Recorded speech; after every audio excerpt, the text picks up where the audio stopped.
Hello everyone, Lunar here. And today we're doing some more of Honkai Star Rail. So last time we had to go see Finon. And we went to see things through the Herda's point of view. And we found out that for some reason March's room was getting very cold because there was a lot of ice in there. I mean a lot of ice. Look at all the cherry blossoms. I love this longest moment when we get all these cherry blossoms. It's so good.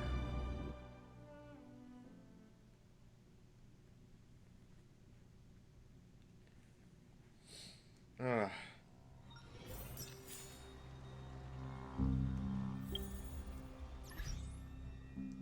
Alright, so yeah, we got a good few things to do.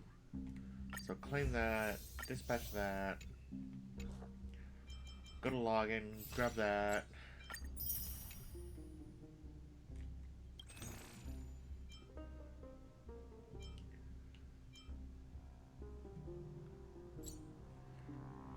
Don't show the completed.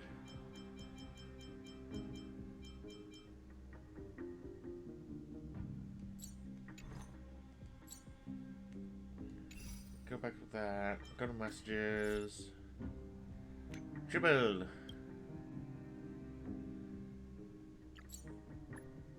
Popcorn.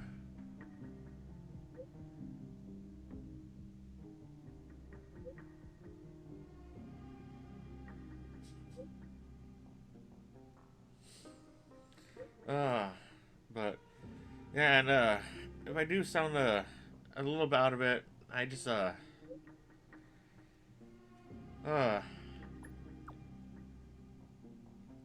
just been a little bit on the weak side. Like mostly just really drained.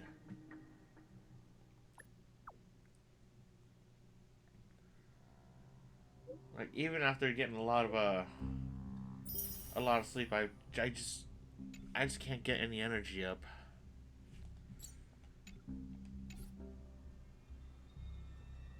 Plus things have been a little bit rough, so yeah.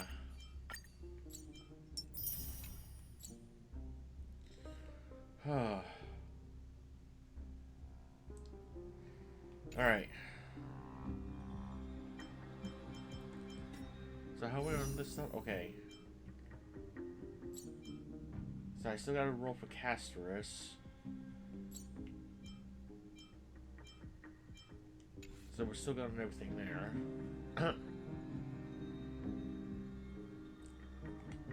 As it's written, we got the book.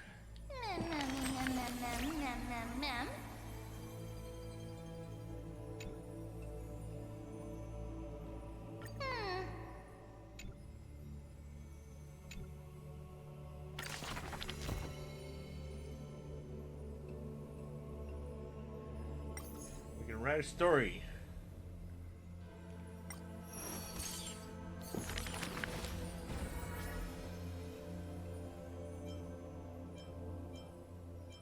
Oh, there's 4 of them here. Let's go with this one.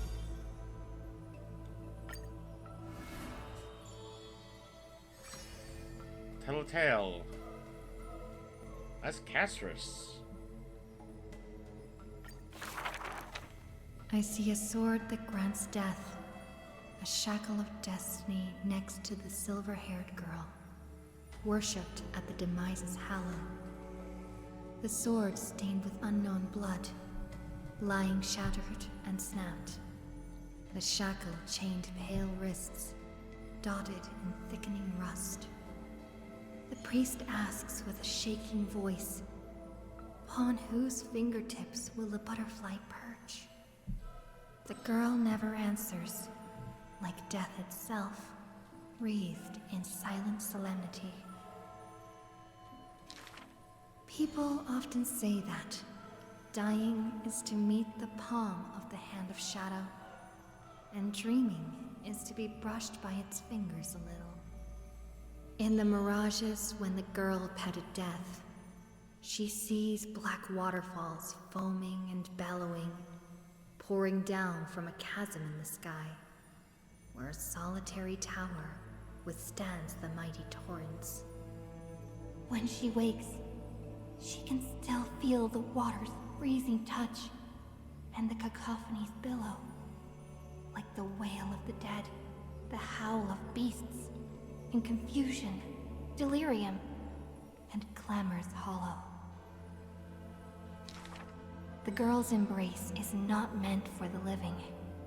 Thousands have entered the eternal sleep in her arms, granting to the dead solace and dignity. She mentions a ferocious warrior, feared in battle.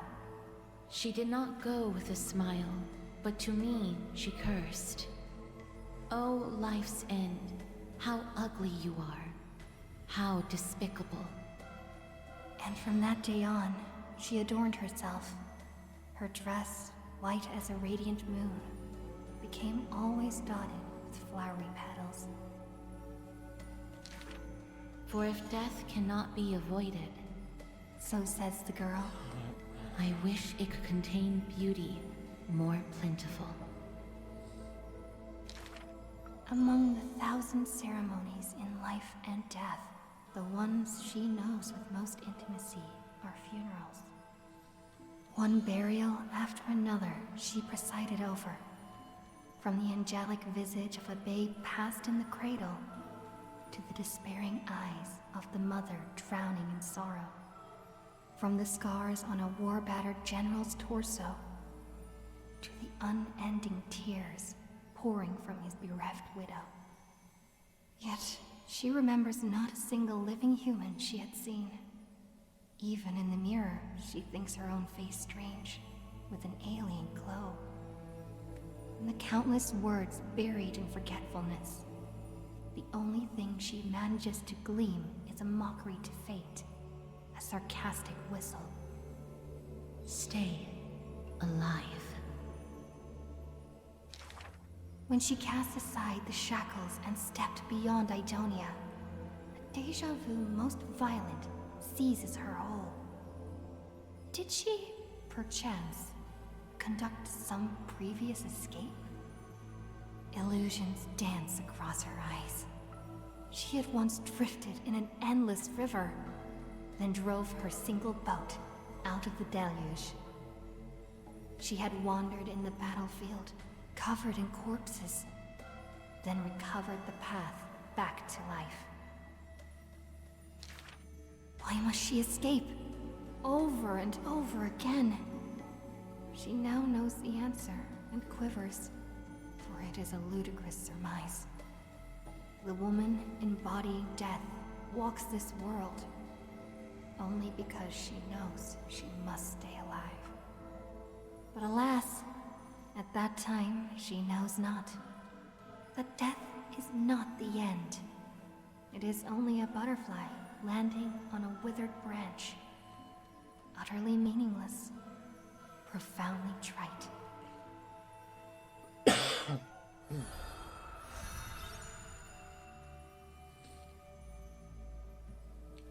Saga composed. Server of Death. Castrus. Wow. Did not expect to see that one. Alright, so honestly, these stories are they're actually really interesting because it tells the past of some of the characters, honestly. And I'm all for it. Ugh. But yeah, like I said before, if I do sound winded like this and all, just a little bit weak. But I'm pushing onward to get a lot of this stuff done.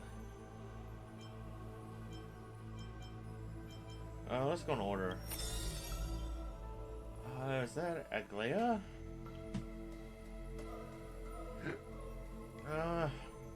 Might as well. Let's go with it. We got stories to tell.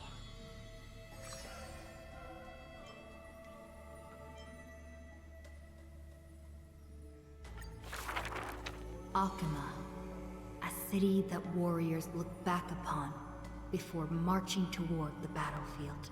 The holy city, the sanctuary of all citizens. Just as the poets of the city had sung. The epitome of magnificence, unbounded benevolence. And the beauty of the holy city is like Aglaya herself, dressed in finery and of noble birth. She is the dressmaster of Akima, the one who weaves with golden threads. But there's one thing she'll never be able to achieve. A jealous whisper can be heard. She will never be able to produce something seamless. Golden threads quiver, and a gentle wind rustles by her ear. She maintains her silence, but others fan the flames. Is that so hard? Her scissors and rulers are better than any garment maker, sculpting forms as perfect as the gods themselves. Lady Aglaya, grace our eyes with your most elegant creation. No. Ingratiating words do not sit well with me, nor do duplicitous machinations. Her gaze flits across the stoa, equally regarding every member of the public. They used to wonder, how exactly do her eyes perceive if something is beautiful or not? As with the holy city that's perpetually bathed in light, how do people tell apart cozy mornings and frosty nights? For the Weaver, the answer lies in her golden threads. Golden threads of the goddess of romance now serve as her hands and eyes. The colors of the world, intertwined with the undertones of human hearts, come flooding toward her. These golden threads are no less prideful than the master they now belong to. As long as the thread has form, it is enough to craft seamless finery. Be it stitched finely and tightly, or cut cleanly with a single stroke. Hardly a challenge. None of these pose a challenge. The same word rolls off her tongue twice, the latter as soft as a sigh. The one who weaves gold gazes past me, fixed on something much farther. The network of threads that entwine all between the heaven and earth. The only challenge that she relentlessly dedicates herself to is weaving the fate of Akima into a flawless, seamless outcome. Oh, I really do like these stories that they do. Let's see, it tells their perspectives and their past, but also gives us the lore behind some of these things, you know? Plus, it gives me a moment too to focus on things. Uh, just make sure I can keep my energy up. I know I shouldn't do a stream when I'm feeling weak, but it's like, I need to stream. I need to get things done. It needs to be done.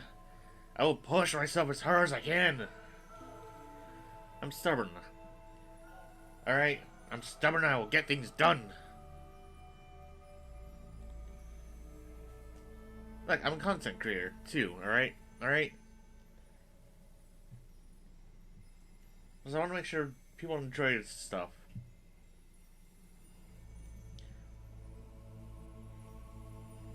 Ooh, next act. Next act. Let's see what's next. Let's see what's next. I'm kind of getting a little invested in these stories. Hee. A long line stretched across the square. Merchants, shopkeepers, and even high society elite, all lined up together without distinction. At the head of the line was the path to Aglaya's abode. Is the Holy City's fashion trendsetter going to reveal her newest masterpiece? She's about to get rid of her failed pieces! Now I see why the Holy City is free of worries.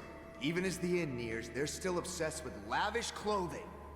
New to Akama, a visitor from elsewhere ends up utterly bewildered at the sight.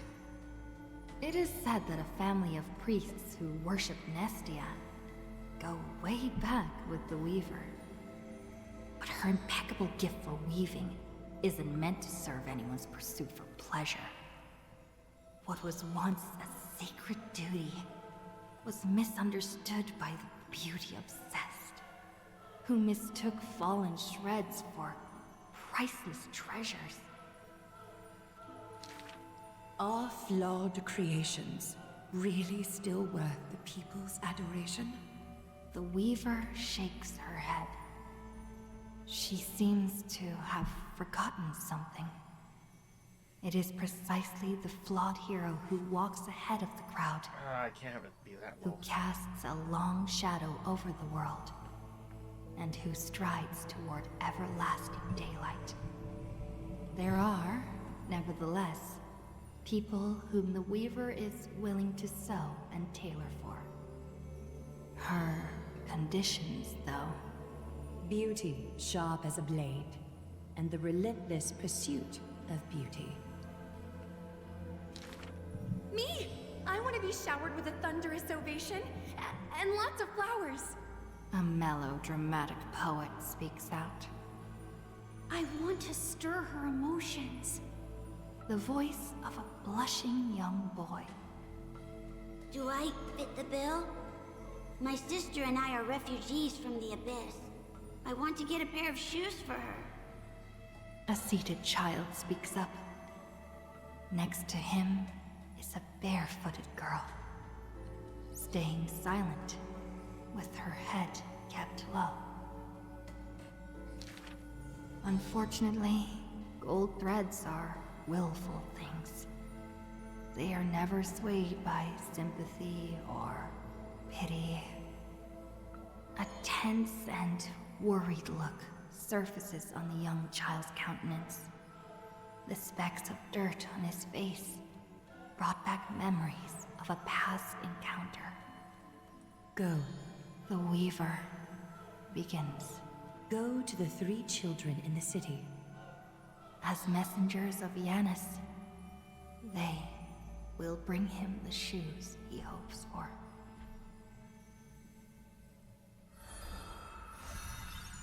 Oh.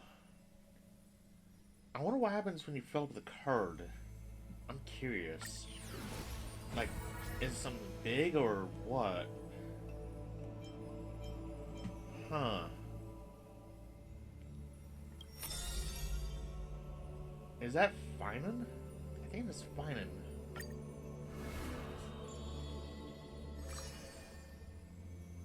Yeah, that's Finan. Let's see what his story is. In Amphoreus, untitled statues are a prevalent sight. As for the inspiration behind these statues, they are said to be the clay figures that Kefali made at the world's creation. They made clay figures in their likeness, bestowed upon them the breath of life, and allowed the golden divinity of their blood to course through. Thus, the very first mortals roamed the earth, receiving the god's mercy, while realizing the sorrows of this world.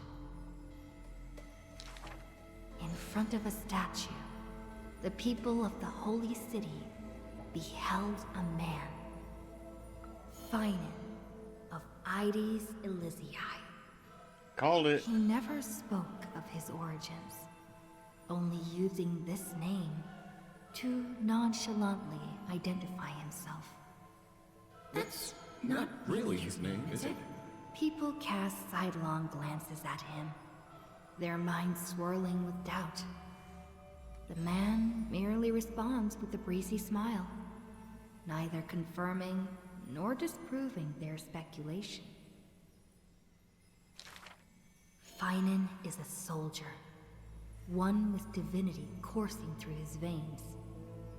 Responding to the Goldweaver's rally call, he traveled long and far to reach the holy city, eager to bring light to the hero's path.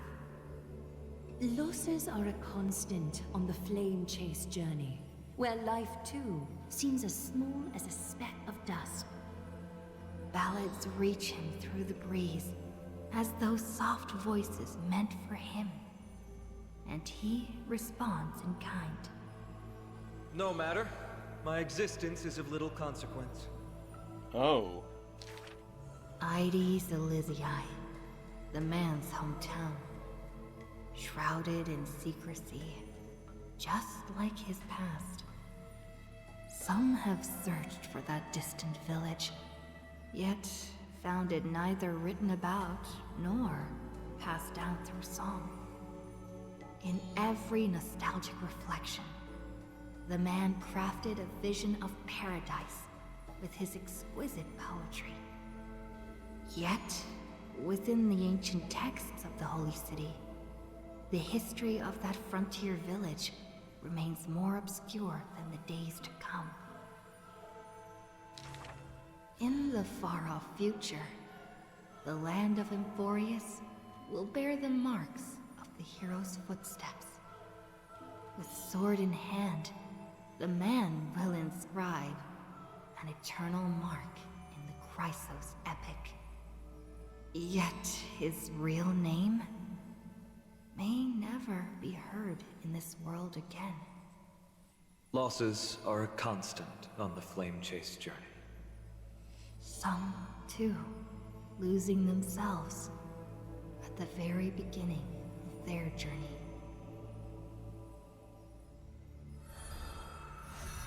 Yeah, that's the first one. And we get the last one of the tribute. How many is here? Oh, 2. Triplets of Fate. Tribios. Yeah, I know we've mostly been going through the stories here, but I'm sorry, but the stories behind them and the lore, it really paints a picture of what goes on behind there a little bit. Plus, I'm curious what happens when you fill out one of these cards. Like, what happens? What happens? In a corner of Akama, the newly arrived traveler stops for a moment. He rubs his eyes. 1, 2, 3? There's 3 identical children? The 3 children have differing smiles. One is beaming, one has a shrewd grin, and one is smiling serenely. Yet each of them looks just as mysterious as the other 2. Stranger, welcome to the Holy City. We will show you the way forward. Tribios. This name has not been mentioned for some time. Only the elderly priests of Yanisopolis know the true significance of this name. High Priest, please guide us once again as we spread our wings on this long journey. As music from his hometown plays, the smiling children gather around the old man. They wish that the twilight breeze will carry away all tales of sadness. The end times loom like a dark cloud, hanging over the holy city's residents and shrouding them with worry. Hello? Do you need our help? Like torches dancing in the wind, the children illuminate the alley. They wipe away the women's tears. Babies sleep amidst whispers. On the windowsill of those in prayer, their light footprints remain. The citizens call them The 3 Pillars of Akama. yet they simply shake their heads. There's no need to be so somber. How about we play a game together? Guess who we are? The 3 soared and landed in front of the townsfolk. You're Trianne. An old man says. No, we're Trinin. Trinin is the quietest of the trio. Are you Trinin? A young girl asks. Wrong. We're actually Trianne. Trianne is the most spirited of the trio. Then you must be Treeby. A child shouts. You're right. Good job. Treeby is as enthusiastic as she is adorable. It matters not whether they can tell the trio apart. Of most importance is their sincere smiles. We will show you the path to take. The children fly ahead, guiding the lost back to the main road. So, you literally show people the right path to take? You're lucky. You merely took a wrong turn. The children flew before me. It was rare to see them so quiet. However, there are many more unfortunate souls who have lost their direction in life. Ooh. This is getting good. Next actor. Part 2. Begin. There was once a dying soldier on the battlefield who wished to bid farewell to his lover in a distant city far away. The child leaned toward the soldier and said nary a word as she listened to his final words of comfort. As for the other 2 children, they were in the city, beside a bed upon which a woman was lying in eternal rest, wailing uncontrollably. Not only do the 3 children share each other's senses, their souls are also interconnected. When one is filled with grief, the other 2 will burst into tears as well. Ooh. Perhaps we should tell you some happy tales instead. The child wipes away her tears of reminiscence. Our greatest talent is performing Amphoreus' nursery rhymes. Those nursery rhymes have been told over and over, that any literate child could recite them by heart. How rude! The child gently flicks my forehead. You should be reflecting on the nursery rhyme author's heartfelt intentions instead. In this lush land by gods chosen, giants raise their glasses in a toast. People commonly see the children riding on enormous flaming rockets, looking like shooting stars blazing through the holy city. How dangerous.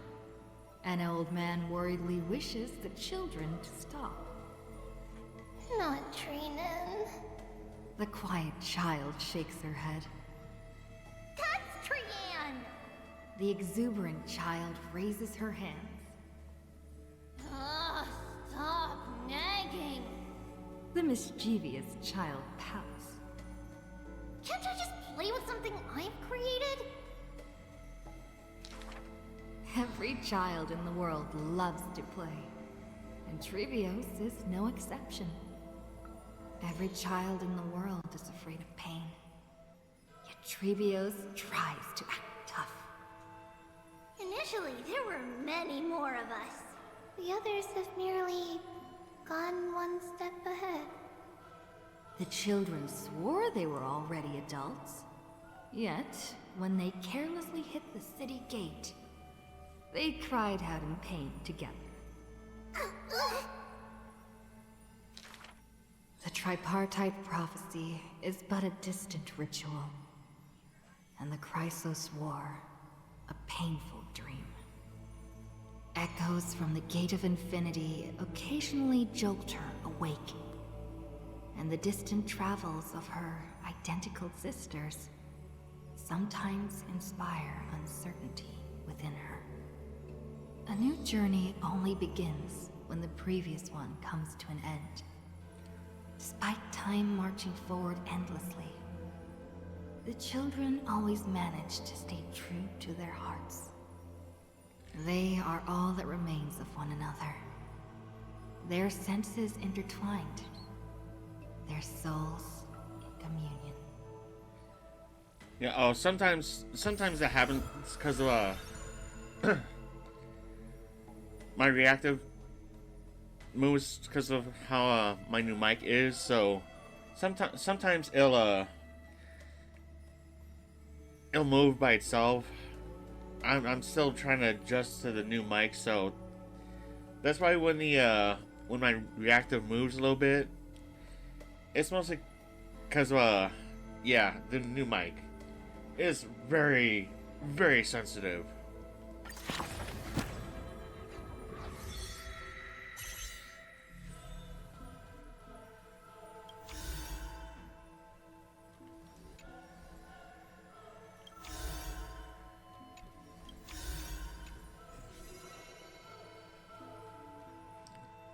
Oh, more than just low energy. I've just been weak, like really weak.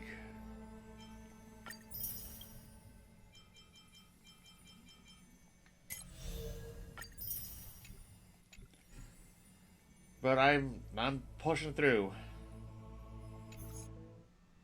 Gotta do what I can.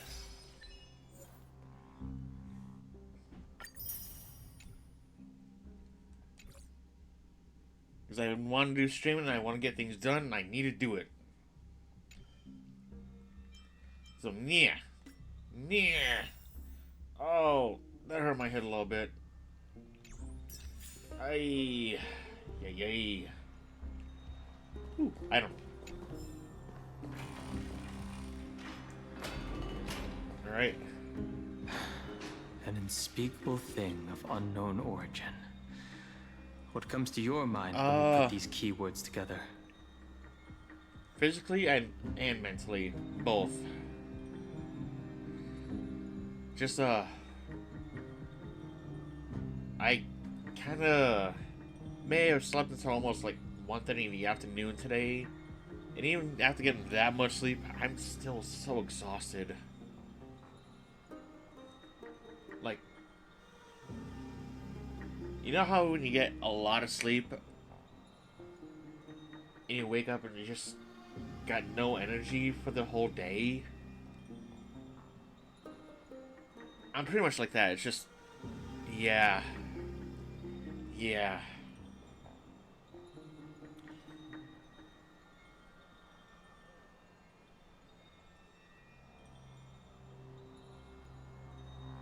Plus, honestly, I don't really have anyone to hang out with and talk with, so it's like, I need interaction, but it's like, I don't have anyone to interact with, so it's like, you know what? I'm gonna do something fun, and I'm gonna stream. Let's do it.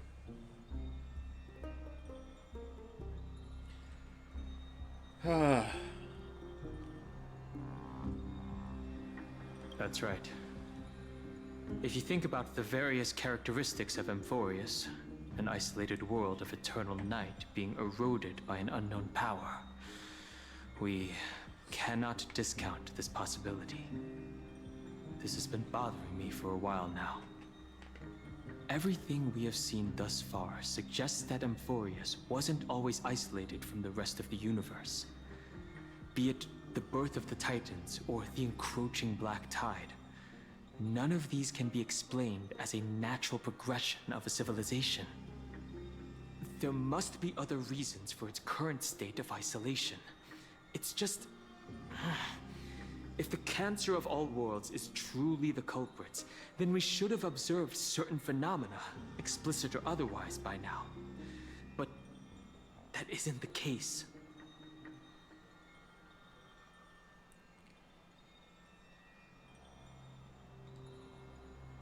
Thanks, Barada, and be safe. Hope it all goes well.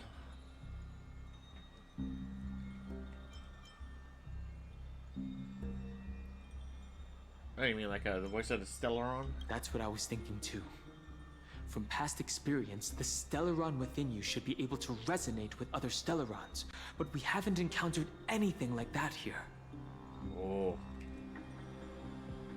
There are several other unanswered questions too. My gut feeling is that things here are not as simple as they seem. Never is. Furthermore, what happened in Penacony also proved that the appearance of a world may not necessarily be due to the influence of just one path.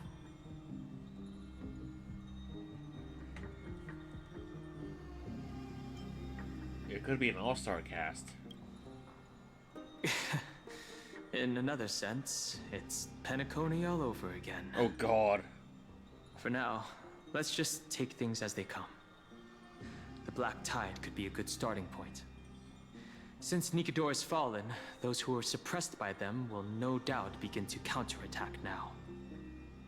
It seems our trailblazing expedition is growing in significance. Oh. Mighties. At the same time, on the other side of the Memorial Palace. Don't worry, Dee. This isn't the first time he's been like this. A long time ago. I'm not worrying about him. Oh, alright. You're a little quiet, though. I'm sorry. That was rude of me. What I meant was, I know that man can pull through for sure. It's alright. Being straightforward suits you better. Actually, Dee, there's something we're curious about. What did you see in Nikador's trial? Something that terrifies me. Isn't that ironic? There shouldn't even be a word for fear in the Kremnoan language. Do you think you stand a chance against that thing that terrifies you? Is this also part of your grand scheme? Easier. What do you mean? Aglaya knew that Phynon might fall. And she expected me to take his place. That was the plan all along, wasn't it? Yes. Looks like you know everything. I have no intention of condemning you for it. The Flame Chase journey is not a game, and I have long understood this. The downfall of strife, and the ever-growing threat that the Black Tide poses. If Circes and Ornyx are also impacted, ramifications will be dire. Oh. They are the only two Titans who are still lucid and willing to coexist with humanity. Regrettably, I do not hold the key to completing the trial. If I wish to conquer that fear, I need the assistance of my fellow Kremnoans. Give me some time to speak with my people. It won't take long, I promise. I see. There is strength in numbers, but you must know that the trial to become a demigod is ultimately meant for only one individual. Your people. They have been eagerly awaiting a new king all this time, haven't they? If you take on the divine role, they will have no reservations about following your lead. After all, you're the hero of Castrum Kremnos. I once was. Lady Trebios. Therein lies my deepest fear. Oh. We'll talk again later. I'll be back. Dee? Regardless of what happens, we will always be there for you. Thank you. The person I'm looking for is probably in the hot bath. I should go take a look. Damn it. Billowing steam always brings back memories of the furnaces in our homeland.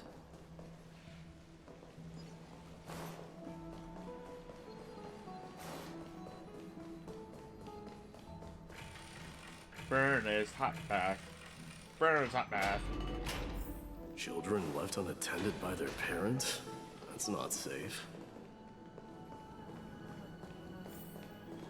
Huh. You shouldn't run around in here, kids. Hey, it's the Crown Prince! Are you also here for a bath? I want to hear stories about princes on the battlefield.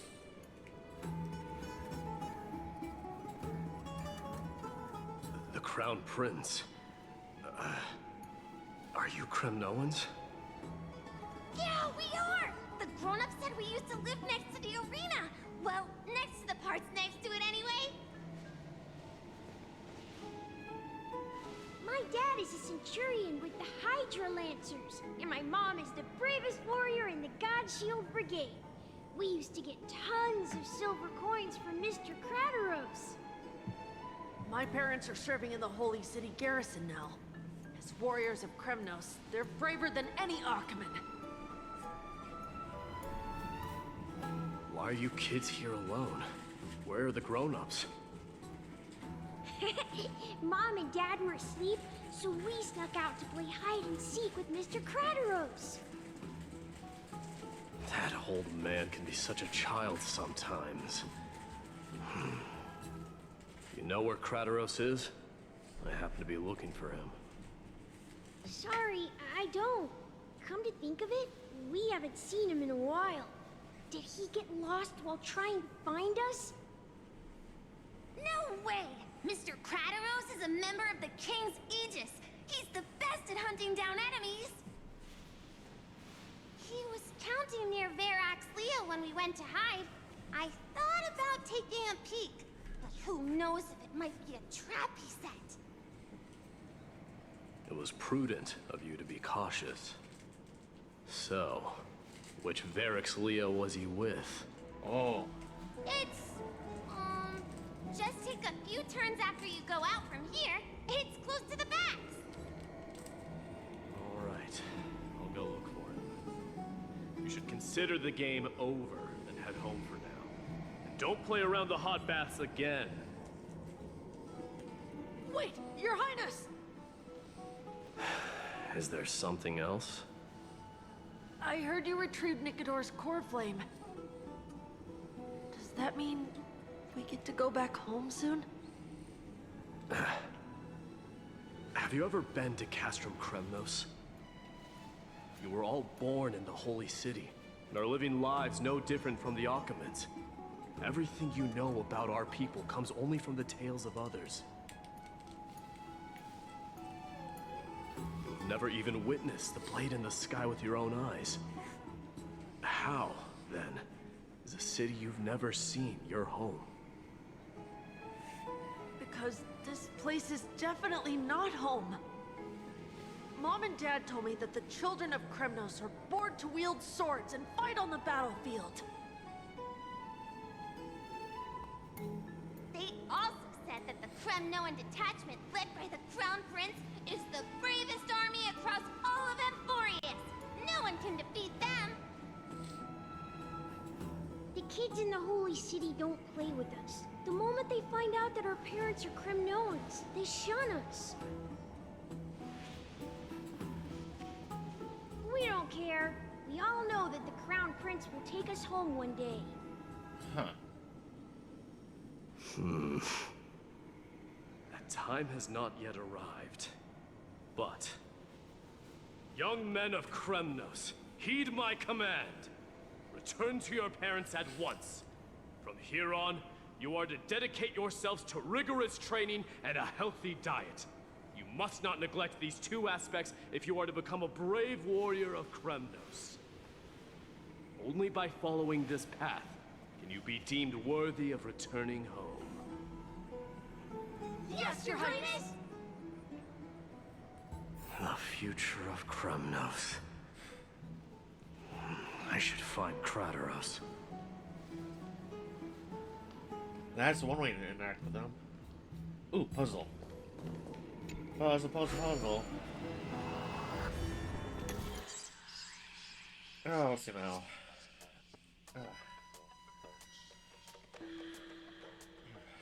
Huh.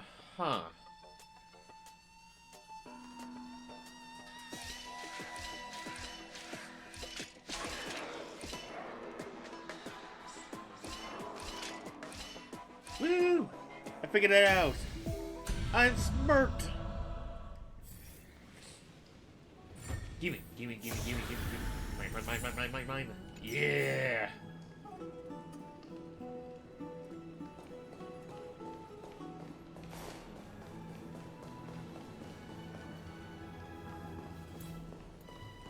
Solved the puzzle. Woo! There he is. Is he engaged in a debate with that foolish lion? Oh, that should be good. Let's see how this plays out. Rat! Oh, it's the Crown Prince of Castrum Kremnos. Get a grip. We're here by order of the Council of Elders. Even the Chrysos heirs have to think twice before doing anything to us. Out of my way, lackeys of the Council. The Civil Guard of Akama is on official duty. Please keep out of this area. Calm down, my lord. Play nice. Don't make me repeat myself. I'll allow you to pass this time, but just this once. Cowards! So, you think yourself knowledgeable? Then here is a question for you. Do you know how Chrysius Leo in Castrum Kremnos came to be mounted on the wall? I don't know, my lord. How did it come to be? Let me enlighten you. A long time ago, the founder of Castrum Kremnos led a group of warriors to hunt down a lion on the outskirts of the city of Tritos. That vicious beast had been a menace for years, and the bones in its den were stacked even higher than the peaks around Akama. But do you know what happened? Nary a moment had passed after the beast's head peeked out of its den, when the Kremnoan warriors surged forward and brought it down within the blink of an eye, shattering its knees with a single strike. And then... why are you red-faced already? We haven't even gotten to the best part yet. It's your storytelling, my lord. You're weaving such a captivating tale that it got my blood pumping. Please, go on. Well, if it isn't Lord Mighty. It's been a while. Oh, what in Akama is happening? To what do I owe the pleasure, son of Gorgo? Krateros. My esteemed teacher. Let's talk somewhere else, Mighty Mos. I'm tired of speaking with this silly lion. What about the Council's informants? Those two hyenas are nothing but scavengers of rotten meat. They couldn't bite even if they tried. They can follow us if they want to. Let's go.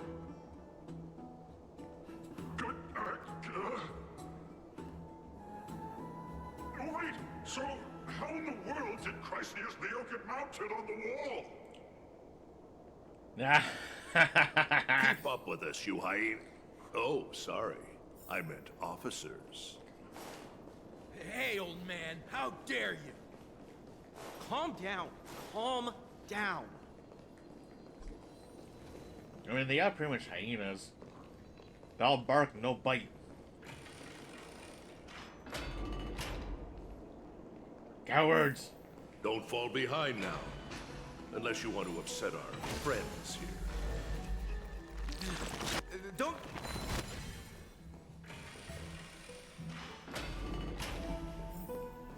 We're almost there.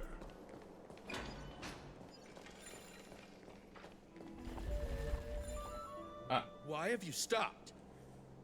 This is a nice spot for a private chat. Ooh, can we eat them? Shall we, sir? Let's do it. What are you up to? Yes! Someone help me! Some privacy at last. Yes! So, tell me, why have you come to seek this old man's counsel? Knock out those wimps. I came to discuss the future of the Kremnoans. Interesting. I heard the core flame of the Lance of Fury has been restored, though not by your hand. And you're even considering giving up Nikador's divine power. Is this true? Those rumors are not entirely groundless. In other words, you did entertain the thought of giving up the throne of Kremnos and forsaking your people. The divine power is not equivalent to the throne. The path of strife is also not our people's only way. Enough with the word games. You, of all people, should understand the plight of the Kremnoans. The plight. Think about all the warriors of the Kremnoan detachment who left their homeland with you. Think about their children. Only the yearning for our former glory days has kept us going all this time. If they ever learn that the Crown Prince they look up to so much is actually toying with the notion of stepping down, think of the disgrace it would bring upon your departed mother, Martimos. You best remember that she died for you because of Europon's schemes, to restore the glory of Kremnos. Since you've brought that up, tell me, who is responsible for my father's death? Are you trying to shame me, Martimos? I may be old, but I haven't become so decrepit that I've forgotten it all. Of course I remember that Europon died when the Kremnoan detachment surrounded him. You drove the spear into his chest with your very own hands. That was merely the final outcome. Do you still not see it? What led my parents and our people to their downfall is none other than the strife we speak of. The quest for glory.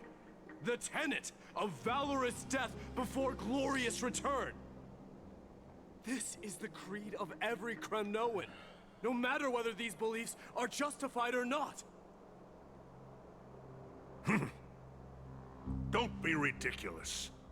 The only thing that could slay a king is a spear. Even an infant knows that much. I swore to your mother that I would guard your crown with my life. I never foresaw that the son of Gorgo himself would be the first to turn his back on the Kremnoan spirit. Gorgo. Your mother bore that name.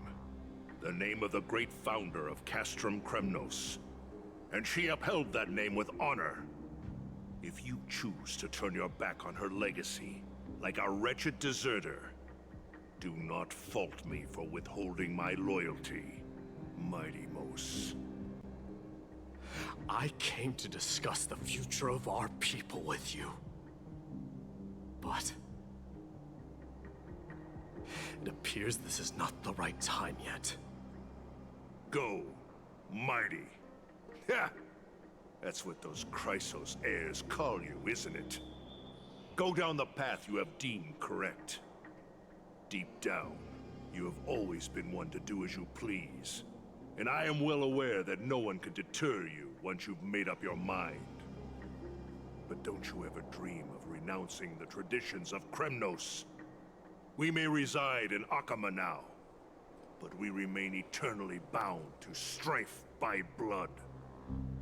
Bloodlines no longer hold any significance in this era of destruction.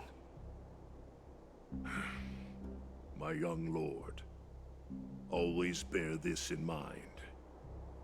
Never reveal your vulnerabilities to anyone. A lion should never dwell amidst its prey, especially when it wields power enough to dominate the entire hunting ground. Oh, that's good. Hereupon, the boy did nothing wrong. This is murder. Do not sully the noble name of Kremnos with the blood of an innocent child. You mustn't reveal your weaknesses to the enemy. Enough!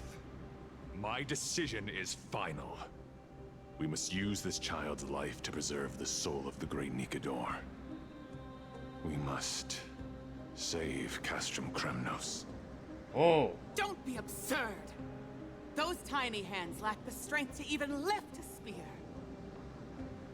Do you truly believe him a threat to Castrum Kremnos? You'll be ending the bloodline of Kremnos if you do this. Our millennia-old glory will become nothing more than a joke. Have you forgotten that we Kremnoans place no value in bloodlines? It is through pure bloodshed and slaughter that the kings of Kremnos have ascended to the throne. As for our millennia-old glory, it has always been a joke in my eyes. Glorify it all you want, but it will not alter the nature of slaughter. Those who revel in it are but murderers. They are no more noble than the most monstrous beasts in Amphoreus. Enough with your words! Among all the kings of Kremnos, which one did not inherit the crown only after plucking it from the lifeless body of his father? But listen to yourself now. Do you truly believe you can cleanse the blood from your hands through mere words alone? Nay, quite the contrary. I will end this cycle of bloodshed. Starting with this child. With these blood-stained hands, I will end it all!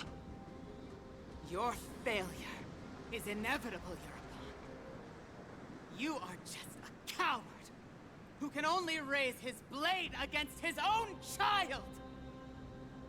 A beast that murders his own kin. King's Aegis and Aphers of Kremnos!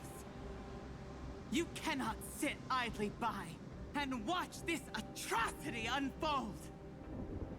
If you consider yourselves the honorable sons and daughters of Gorgo, then take up your spears and join me in putting an end to this bloody charade! Oh. Does anyone else have any objections? If so, come forward with your spear and prove your mettle! Understood. 5, 4, 3. No one dare stand by my side. Cowards! Has that crown stripped you of your courage?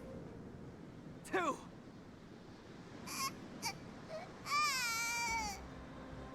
One. It appears there are no objections.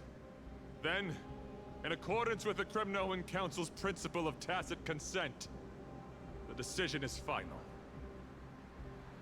with all present as witnesses, this child shall descend into the Sea of Souls, where he will nourish the Lance of Fury and join the fallen heroes. May fate and the gods await your arrival. My son, Mighty-Mouse. Stop! If you have more to say, then speak. On account of the life we have shared together, I grant you this one final chance. With the blade of fury above us and the council bearing witness, I, Gorgo, hereby move to challenge the crown in accordance with the laws of Kremnos. O unworthy king, in the name of the Council of Elders, I demand that you duel me! Very well. We shall see who the Kremnoan blade strikes down. Mighty-Mouse, my son. Oh. They all tell me to forget. But how could I ever? The son of Gorgo will be crowned in blood. If there is no Kremnos without the crown, then I shall seize the crown and smash it to pieces to bring the people to their senses.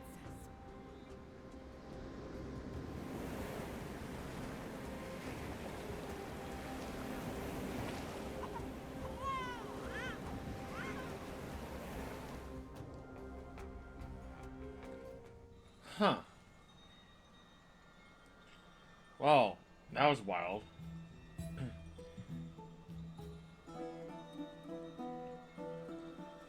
I didn't expect that kind of a backstory from a Mighty Mouse.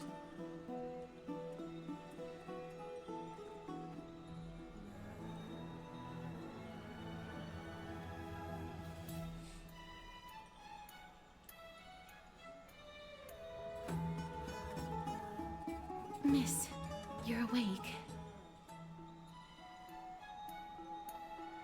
Amphoreus.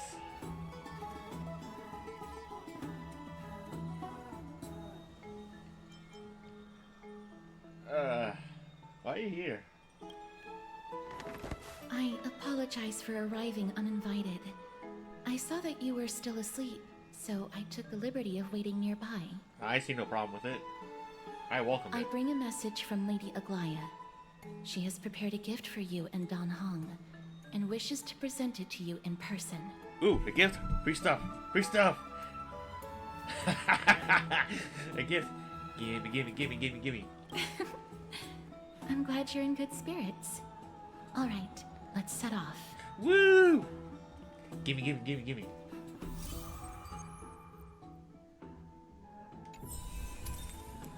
Another for the book.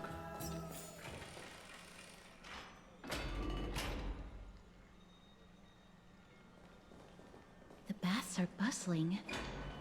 Now that Nikador has fallen, the soldiers in the city can finally catch a break.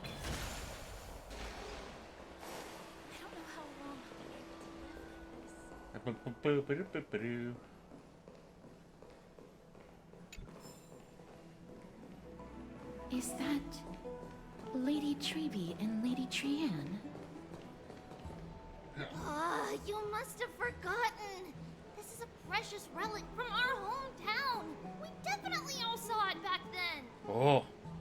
Trianne, this is a counterfeit. We both know it's impossible for something this fragile to have survived all those years in one piece. Nothing is impossible. We are fragile too, but we still got through those sad times. Ugh, look at that color and how it glitters in the light. It's exactly as we remember it. Will you buy it? If someone else gets to it before us, we'll miss our chance forever. Calm down, Trianne. You need rest. Please, there's no need to fret. If you need more time to make a decision, I can put this aside for you until tomorrow. Or until you're ready? No, it's alright. Trian is just... She'll come to her senses tomorrow.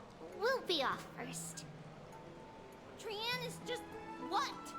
Trian is super mad, that's what! Mad. You've forgotten all about Mama!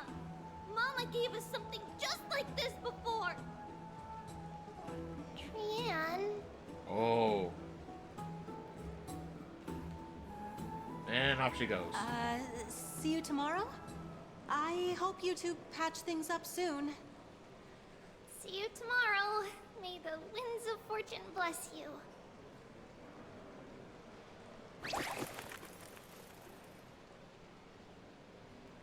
Well, that happened. It's so hard to understand what they're thinking sometimes. Excuse me, if you don't mind, could you tell me what Lady Tribi and Lady Trian were discussing just now? Yeah, I'm curious. Oh, it's Miss Casterus. It's been a while. Well, honestly, I'm not quite sure myself. See, I have a little hobby of collecting handicrafts. Some time ago, I found this trinket being sold at the Marmorial Market, and bought it to use as decoration at my stall. When Lady Tribi and Lady Trian walked by earlier, Lady Trian happened to catch sight of it, and promptly insisted that it was a precious memento from her hometown. But Lady Tribi believed it to be a counterfeit. She said it couldn't possibly be from Yanisopolis. The likelihood of such fragile glassware surviving the Chrysos War is simply too low. For some reason, Lady Trian became awfully upset after hearing that. I see. Madam, would you mind selling this trinket to me? Certainly. It's just... if it truly is a relic from Yanisopolis, it could be worth a small fortune. Miss Casterus, I'm running a business here after all, so... I understand. Feel free to name your price.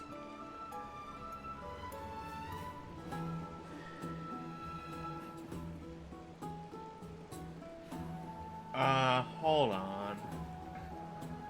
Not surprised. I object to this. And what might your concerns be, my friend?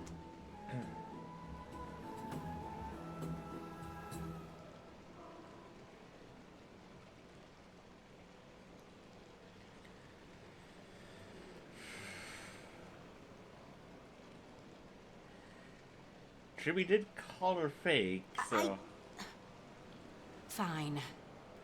I'll sell it to you at cost, as a sign of goodwill, Miss Casterus.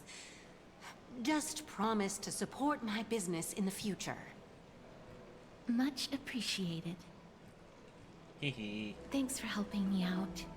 I'm not one to venture out often, and while I have some savings, it takes a lot out of me to even talk to people, let alone haggle. Had you not been here, I would have been set back plenty. Oh, she would have... The authenticity of the piece isn't important.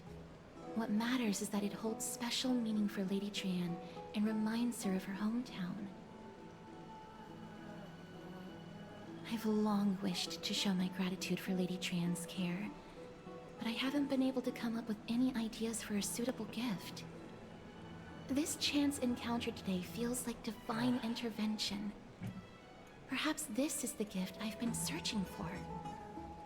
Still, this trinket is admittedly rather fragile.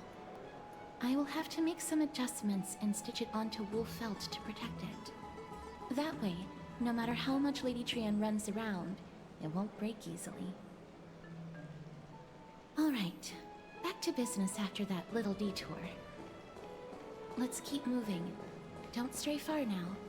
We've already kept Lady Aglaia waiting long enough. Yeah, no, if we went there, that motion would have kind of...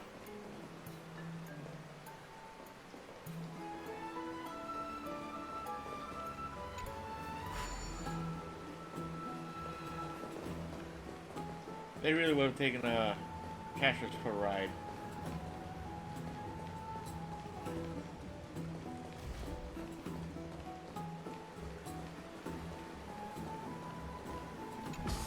Oh, they would have made her go broke, and then some.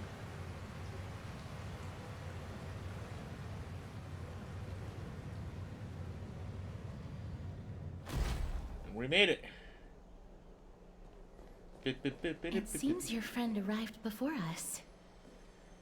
Yeah, he's a stickler like that. Ah, you're finally here. Welcome, Cass. And you as well, trailblazer from beyond the sky. Woo! You're up so early, Don Hong. Well, you would have been too, if you hadn't stayed up so late. But what matters is that you got a good rest. Hey, don't pick on me for being up late. For all that has happened, it was never our intention to drag you two into the battle against Nikador and jeopardize your safety. To express our gratitude for your kind, trailblazing endeavors, we would like to present you with the highest honor of Akima. This is the dew of divine blood, brewed from crops nourished by the blood of the Titans. It is said that only 12 bottles existed. The last 3 bottles are now being kept in the treasure vault of Akima. Whoa. Back in the days of prosperity, cities fortunate enough to acquire it regarded it as one of the greatest treasures ever. Unsealing it during a ceremony held in honor of 2 cities' diplomatic ties was the highest form of respect one could show the other. And now, in keeping with tradition, Akima dedicates this drink to our esteemed guests from beyond the sky in appreciation of what you have done for us.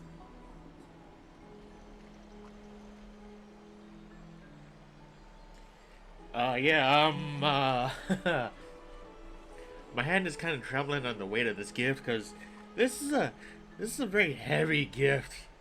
Oh. This precious gift isn't simply a token of gratitude, though, is it, Lady Aglaya? Very perceptive, Mr. Dunhung. Your heroic deeds have proven that you come in good faith. With the dew of divine blood as testament, we wish to forge an alliance with the Trailblazers.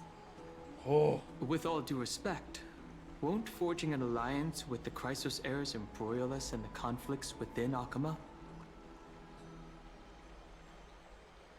I'm sure you can understand where our misgivings come from, Lady Aglaya. Right, we need to think about this first. Having said that, Lady Aglaya, please don't misunderstand. We will still do what we can to assist you in the Flame Chase journey. It's just, I've heard of the friction between the Chrysos heirs and the Council of Akima. As outsiders, we are wary of getting caught up in this conflict. Wow! Gray and Danny have sharp eyes indeed. You'd make outstanding members of the Twilight Courtyard. What the heck? No need to worry, by the way. I can tell from Lady Aglaya's tone of voice and micro-expressions that she's being genuine.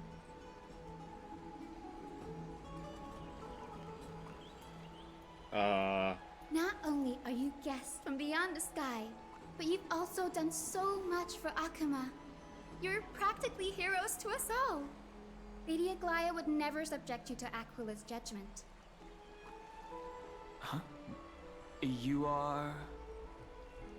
Hyacinth, thank you for taking care of the wounded of the past few days. Oh, it's no trouble at all. The patients are very cooperative when we attend to them. I'm just thrilled to see them all going home healthy again.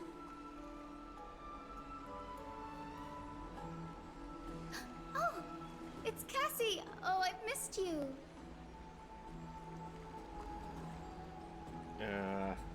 Explain, please.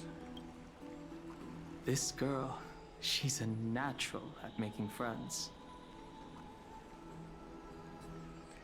She reminds me of an old friend with pink hair.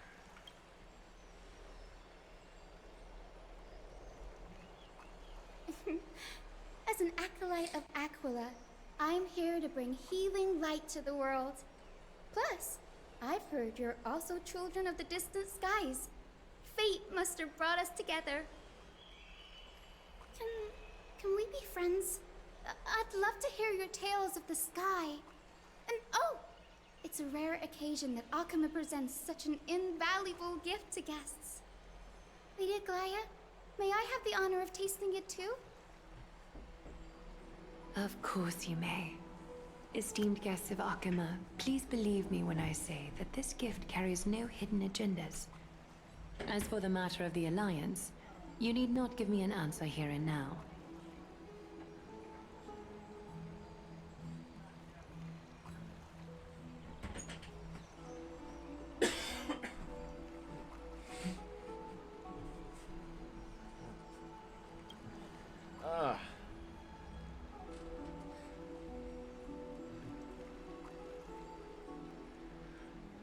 Well, can't say no Aglaya after all this. And plus, the weight of that gift, it's so heavy. If we say no, it'd be like everything we've done was just would be basically spitting in their face and be like, huh, this is nothing. We want something even better. Like, oh my god, we literally have the whole planet against us. They're like, nope, nope, nope. No level of rudeness there. Not that high. I see. In that case, we will accept this gift from Akama. We welcome the chance to talk with you, Lady Hyacinth. Oh, yay! Then I'll get started on my questionnaire. Ooh, questioned. Pardon the question, but I've been meaning to ask this for a while. Micro-expressions, tone of voice, questionnaires. Are these all part of the usual skill set for Aquila's priests? Allow me to do the honors. This young lady is Hyacinth, assistant lecturer of the Newsporists at the Grove of Epiphany, and head nurse at the medical institution known as the Twilight Courtyard. Head nurse? Many of the Chrysos heirs suffered injuries during Nikador's attack on Akama, so the Grove sent Lady Hyacinth to treat the wounded in Akama.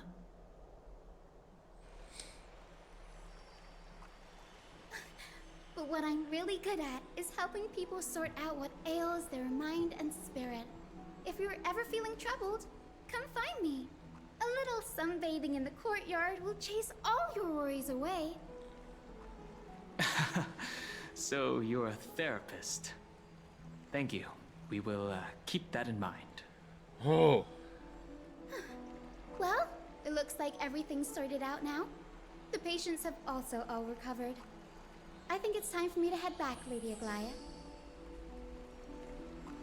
I would love to keep you in Akama for a few more days, but I would hate to provoke the ire of the Grove.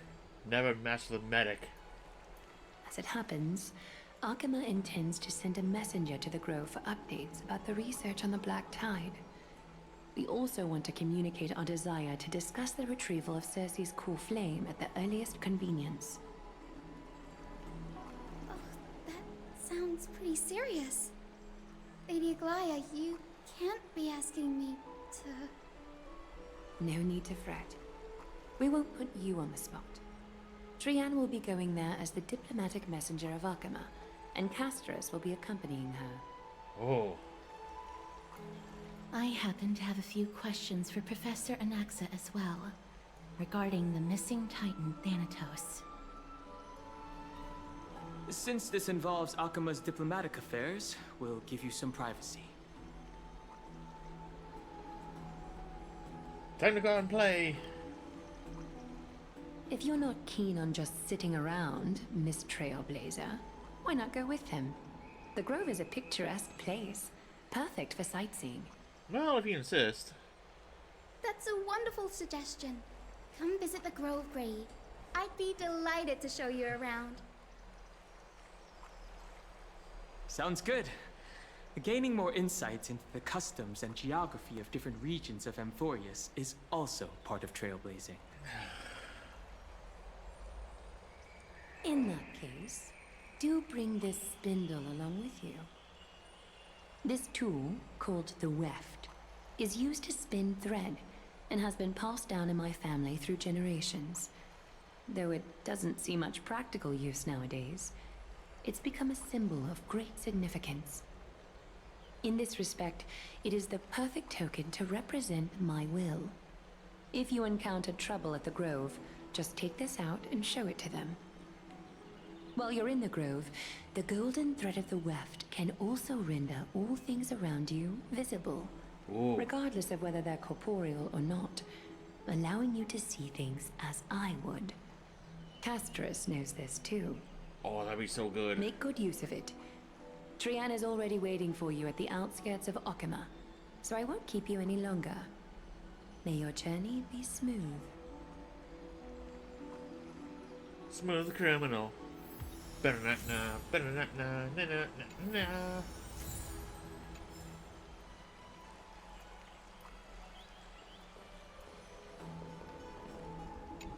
I'm glad to be in your company again, miss.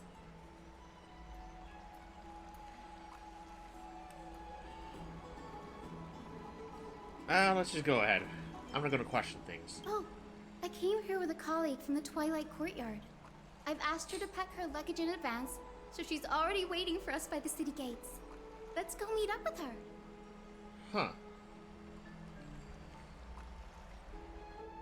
To the city gates.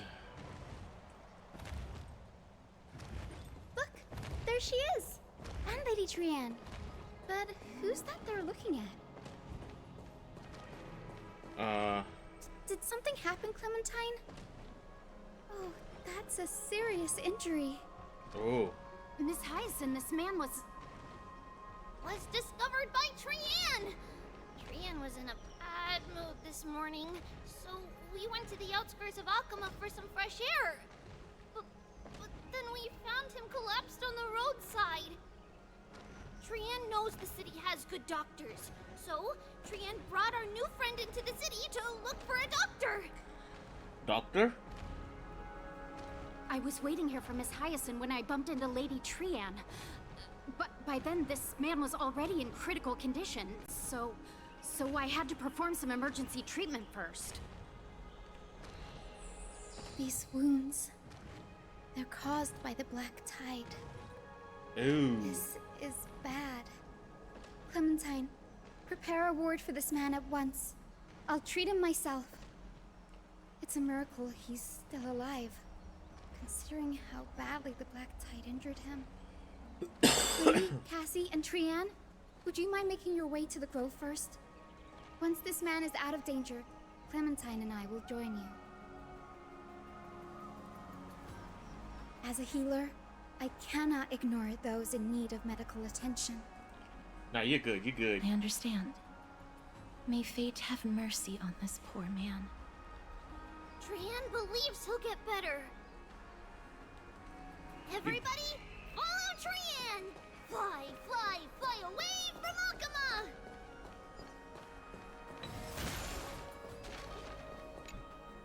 Down this road we go, to the skies we fly, leaving Alchema behind! Little Cass, little Gray, are you ready? Yeah, let's go. I'm ready too. Okie dokie! Everybody, let's hold hands. To the Grove we go! Oh, this should be fun. It's harder than I thought to sew gemstones onto Wolfeld. Cass, memmy, memmy, mem. Memmy, mem, mem, mem. Mem wants to try sewing. Here, why don't you give it a go? How are you two so close already? Memmy, mem, mem, memmy, mem. Memmy, memmy, mem, mem, mem, mem, mem. It's hard not to like Mem when they're so adorable. You're not wrong. This is amazing. It seems as if their voice has become more intelligible after the battle with Nikador. After spending the last few days together, I feel like I'm gradually gaining the ability to understand what they're saying. even if it's just a little. Woohoo!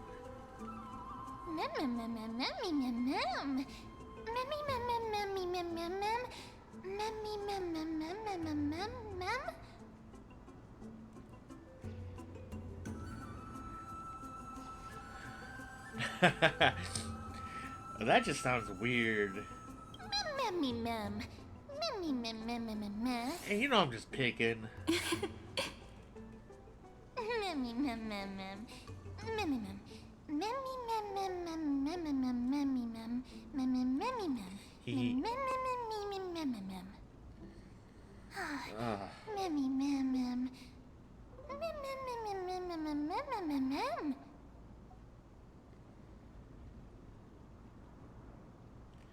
You'll learn a powerful new ability.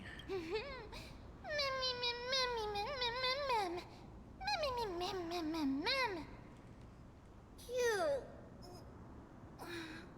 Is everybody awake? Little Gray, little Cass, and a little pink puppy? Puppy?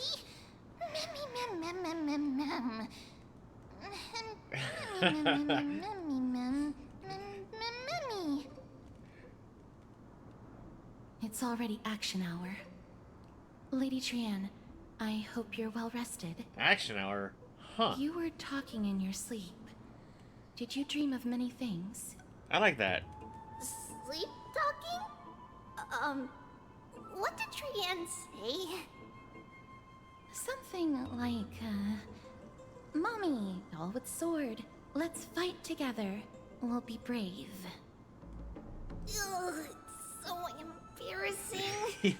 Please don't make fun of Trian. It's adorable. Of course not.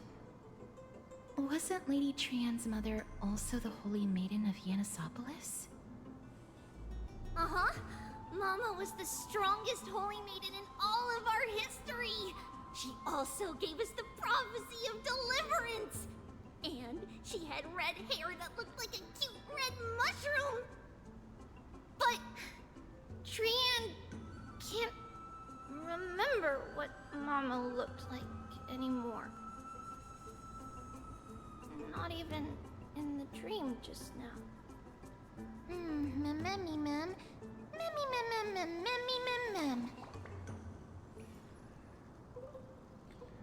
So, what's your superpower?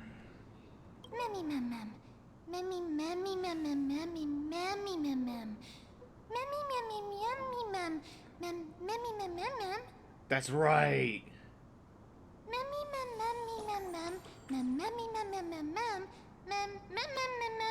Boom!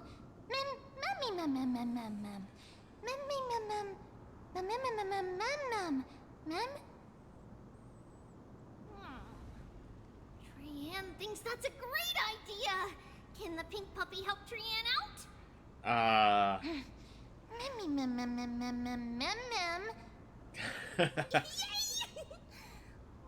Then I'll call you Little Memmy from now on. Hey, she got what she wanted.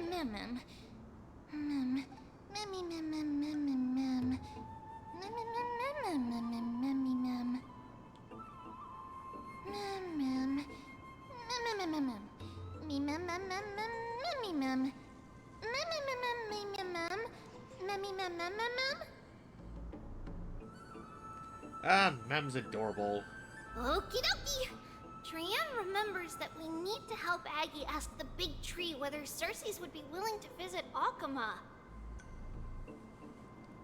Wait. If we follow this woven trail and keep going upward, we'll reach the grove in no time. How will they be able to visit?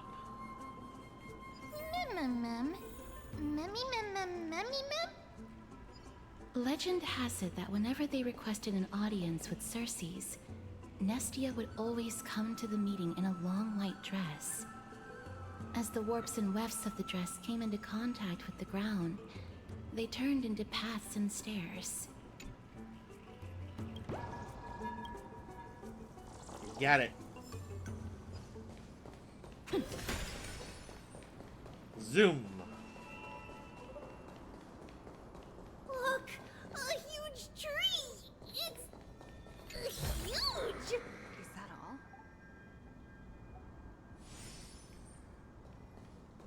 Oh, yeah, that is big.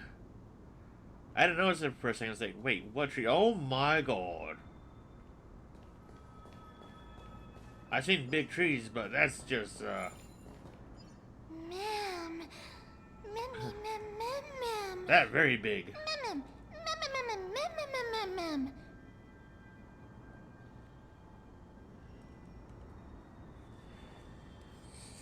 How do trees get that big? It's like Yggdrasil,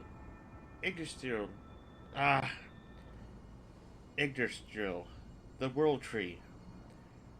Ah.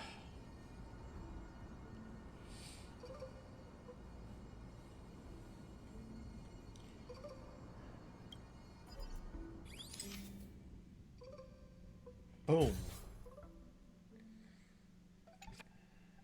I never fail to impress. This photo deserves an award. Ma'am. It's the Bough of Rift, the divine body of Circe's. Flora began to grow where they planted their roots, and this flatland basin upon which we stand gradually became a large, verdant forest. A long time ago, Thelesis, the first scholar, led the masses to build a garden and courtyard in the forest, naming the site the Grove of Epiphany. There, people sought mental clarity, knowledge, and enlightenment. Trian knows this. Everybody says that was how this big academy came to be.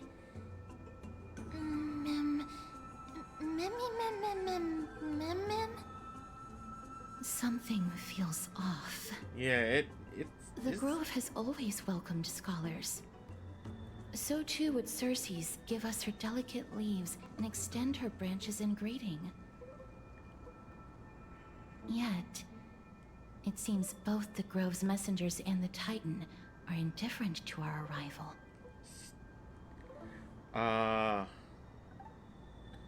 So we have no way in? There should still be a way in. I'm just a little surprised. Something Maybe seems everybody's off. still asleep because classes haven't started yet. They don't want to be disturbed, so they shut the entrance. I don't think it's that easy.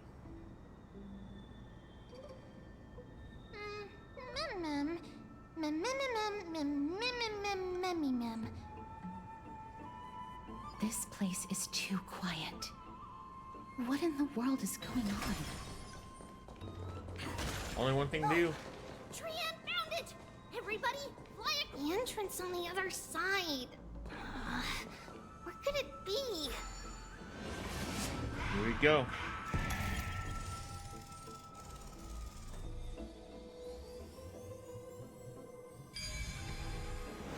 His eyes are so sharp! I knew you would find it.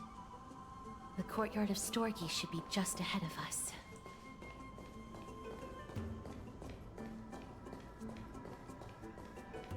Oh, it's right here.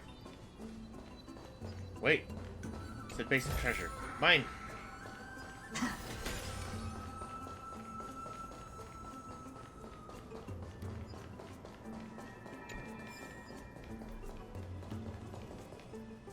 As I expected, something's not right here. Oh, what happened?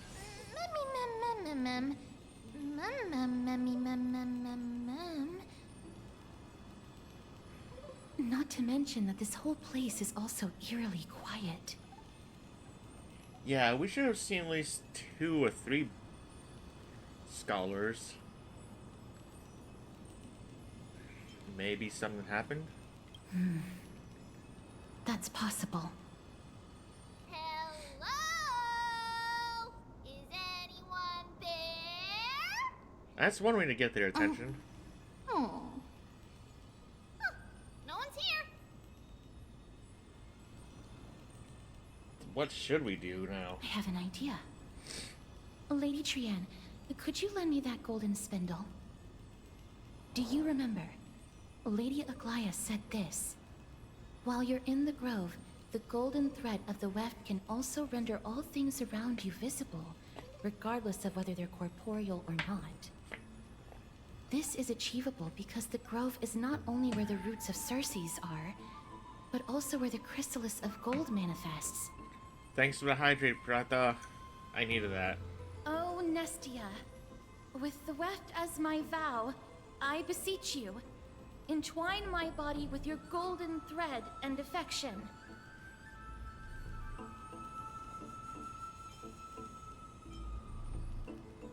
Well, these lines are documented in the Handbook of Nestia's Priests.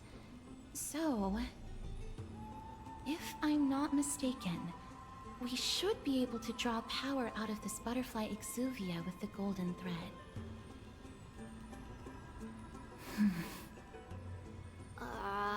There isn't a reaction. Did it not work? But that shouldn't be. Mimmy mem, mem mem mem mem, mem mem mem. Is that a white dryad? Something showed up. Mem.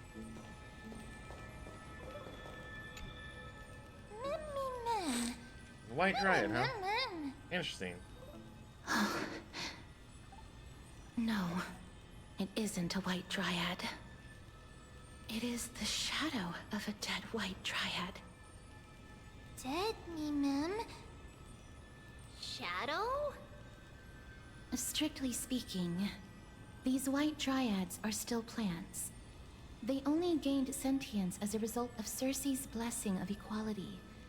But their sentience is minimal when compared to that of humans. These flowers have already died. What you see here are just faint afterimages of their souls.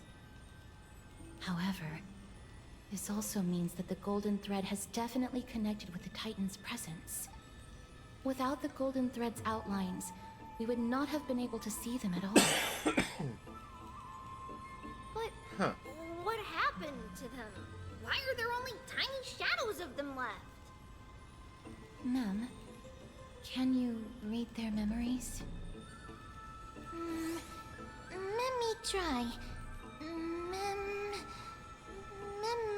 Almost had a full sentence there. Got anything? Black cloak, sword toward the great tree. Alright.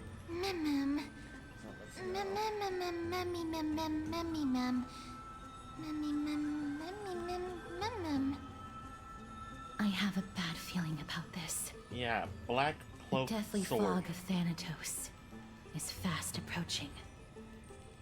Oh, that's not good. Oh! Trianne will be on high alert! Oh!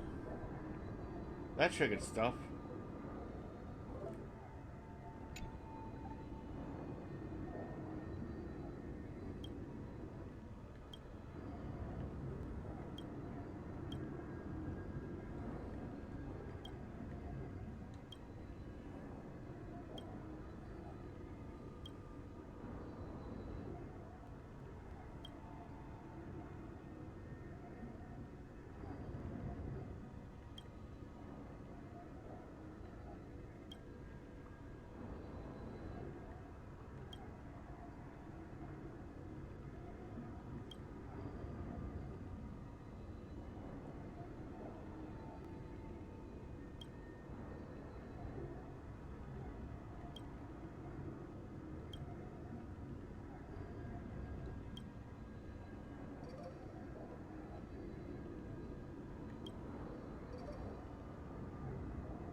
Ooh, puzzle.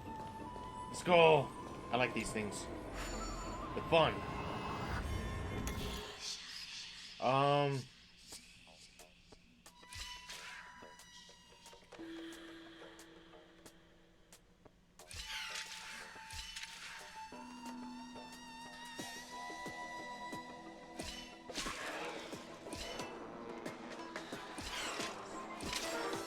Oops.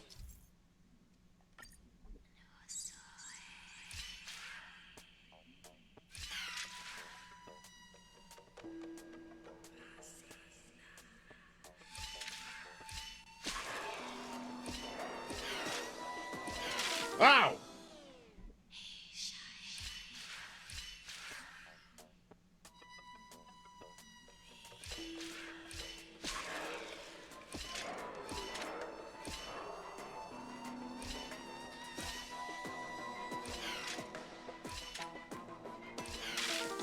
Nope.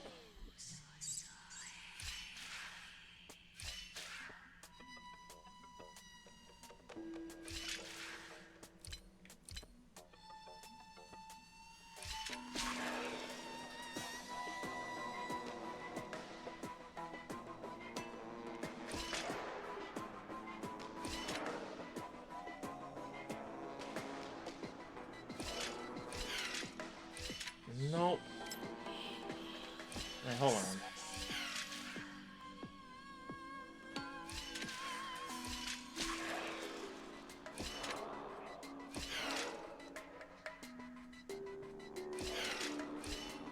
There we go. Okay. It took a minute, but I got it. I got it. Ooh, gimme. Mine.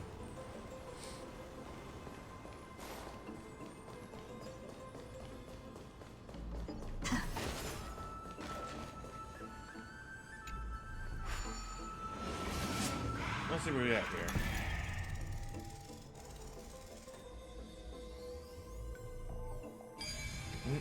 Was that a Hydra? That was a Hydra. Death is becoming more and more intense. There, on the steps.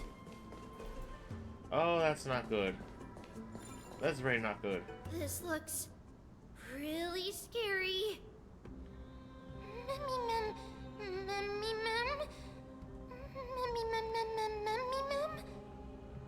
No, it's neither of those.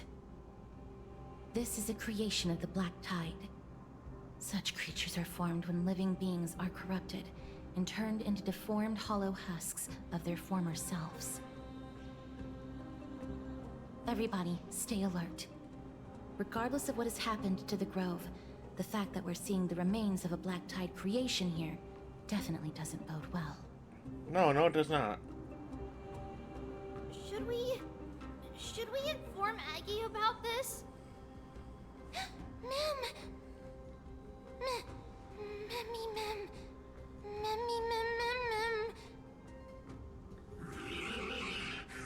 What the heck is that thing? The monster is alive! Trienne will protect everybody! Trienne, please hide behind us. Miss, let's do this. Alright, let's beat this thing. We'll beat it so hard it'll get a face and we'll beat its face in. As expected. The words black, sword, and cloak. They're talking about the Black Tide. Stand still. May as well kill them all.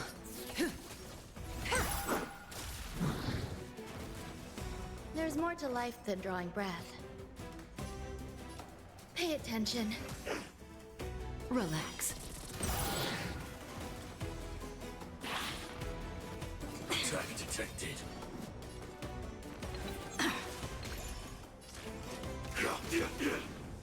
That breathing. This won't take long. Remember that. Stand still. Follow up. Thank you. Come again. You defeated it! Little Gray, little Kaz, you're so strong!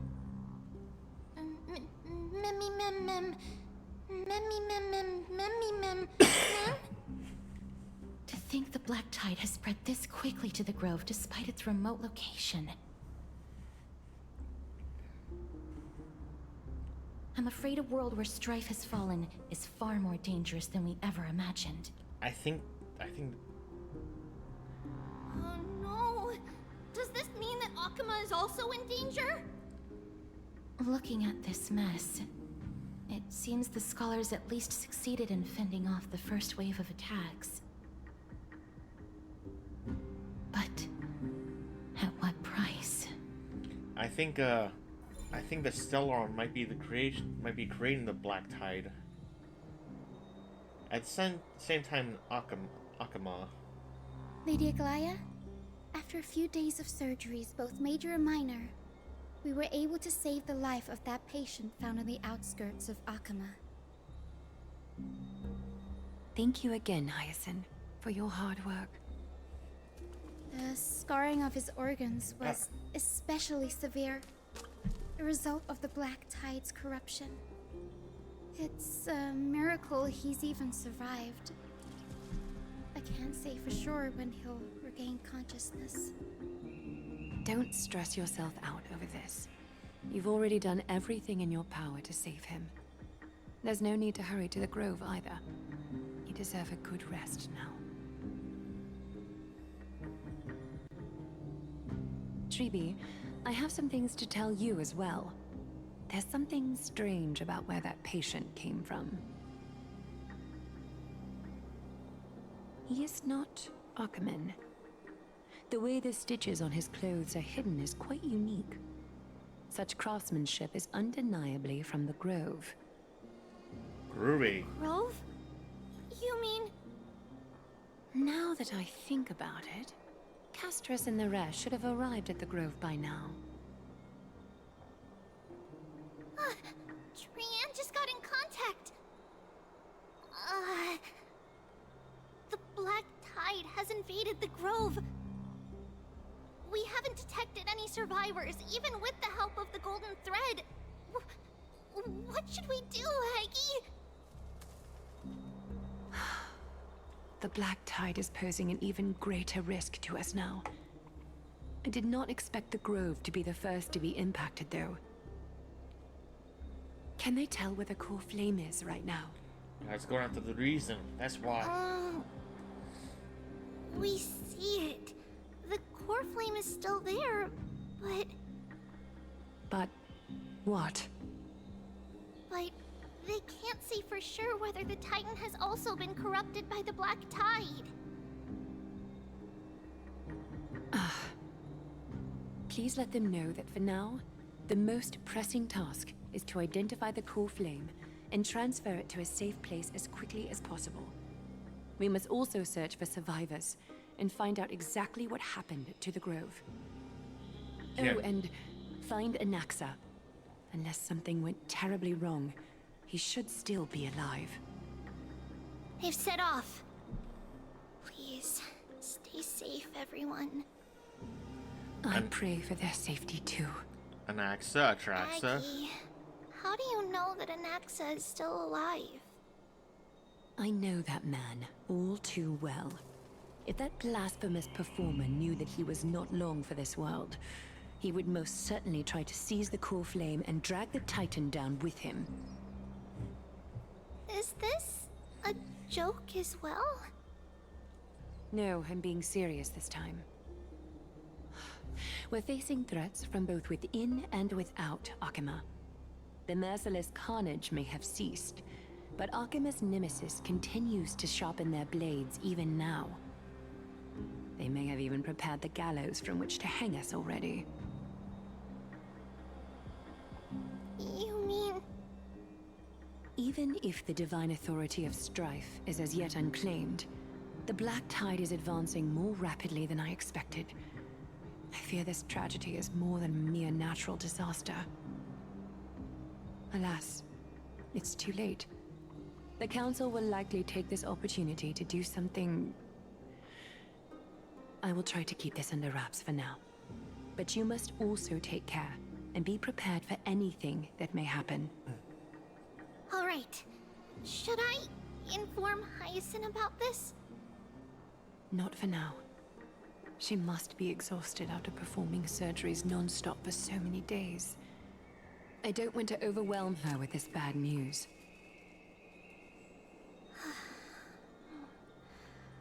We can only hope that the Grove weathers this crisis with as many survivors as possible. Yeah, it's hard to say. That being said, based on the condition of this patient, Tribi, we should prepare for the worst. It's likely he is the only one who managed to escape from the Grove against all odds.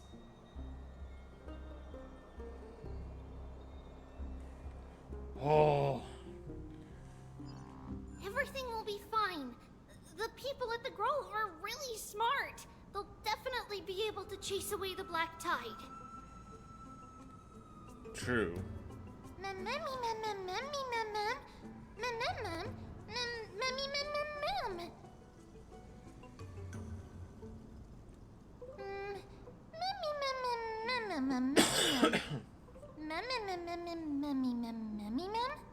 Anaxa, How should I put it?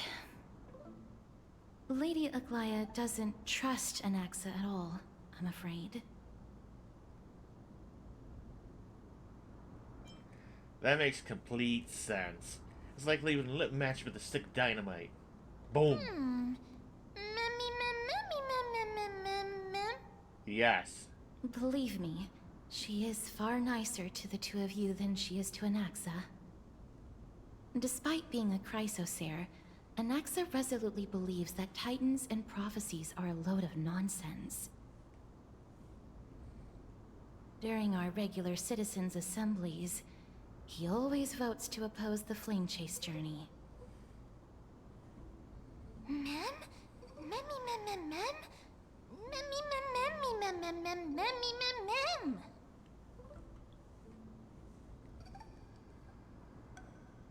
Trian knows the answer to that. Everybody says that Circes, who symbolizes reason, is the most tolerant of novel ideas. Apart from Kefali, they're the Titan who treats us the best. Huh.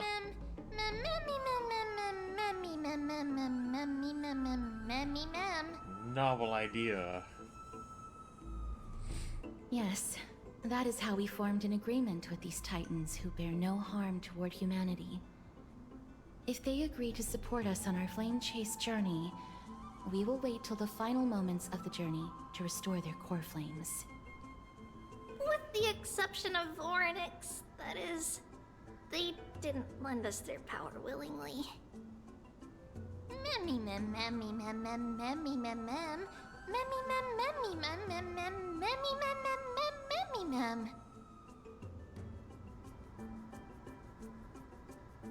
That is true. It's also fortunate that these gods weren't corrupted by the Black Tide and did not descend into madness. Yeah, the Time God is the one you don't want to mess with. Trian believes Circes will be alright. After all, everybody says that the people of the Grove are really smart. So, Little Gray and Little Cass, just leave the task of finding Anaxa and everyone else to Trian. It's easy for Trian to look for people because we can fly. Good idea. In that case, please bring the weft along with you, Lady Trian. The golden thread will be much more effective from up above. Please promise us that you'll take care of yourself. Okie doke.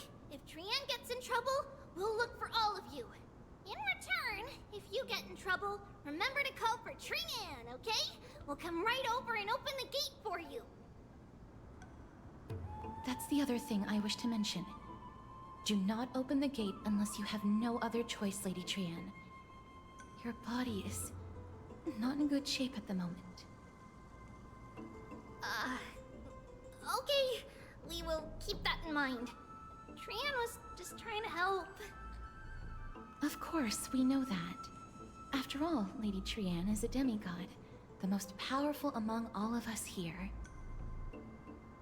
Remember all those brave heroes and the tales you've heard.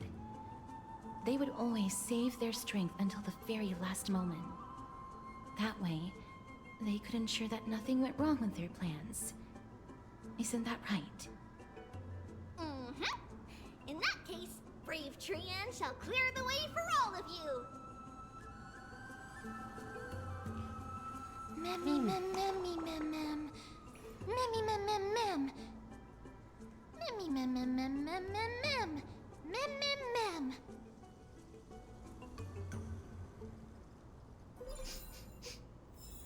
Memmy mem mem mem.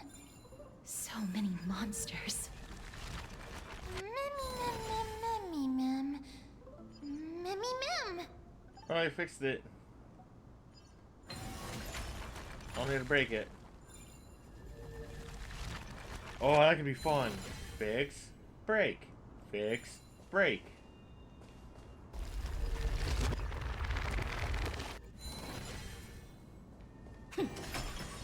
Wait. Got it.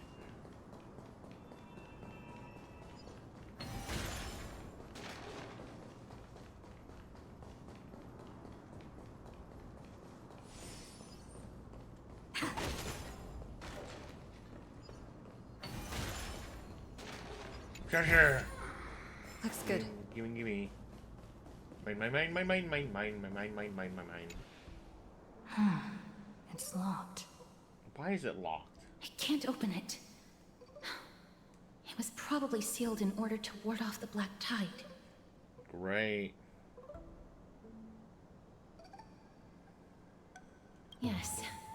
Most of the doors on Amphoreus are sealed using the power of Yanis.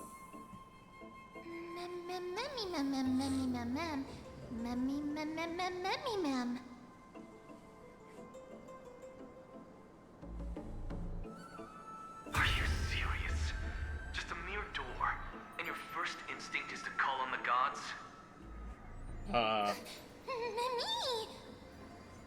Before you try unlocking the door, perhaps you should first find a way to clear the fog that clouds your vision.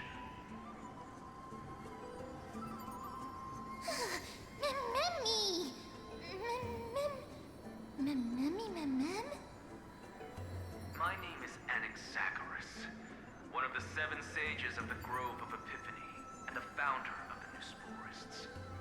Before we go any further, rule 1. Do not call me Anaxa.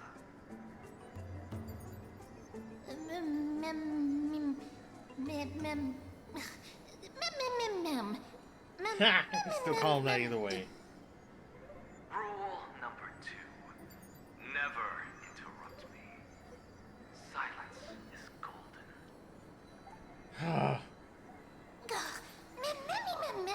He's gonna be one of those people, isn't The person standing here and conversing with you right now isn't the vestiges of a memory. Rather, it is the culmination of the greatness of science and the pure, irrefutable, and undeniable exalted truth.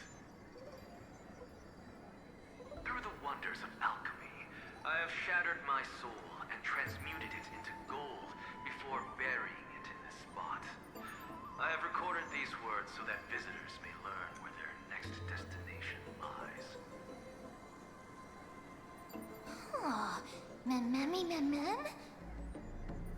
Nothing is impossible. Having said that, alchemy is not omnipotent. Each time you hear from me, an equivalent part of my soul is being consumed as the price. In other words, this voice isn't created out of thin air.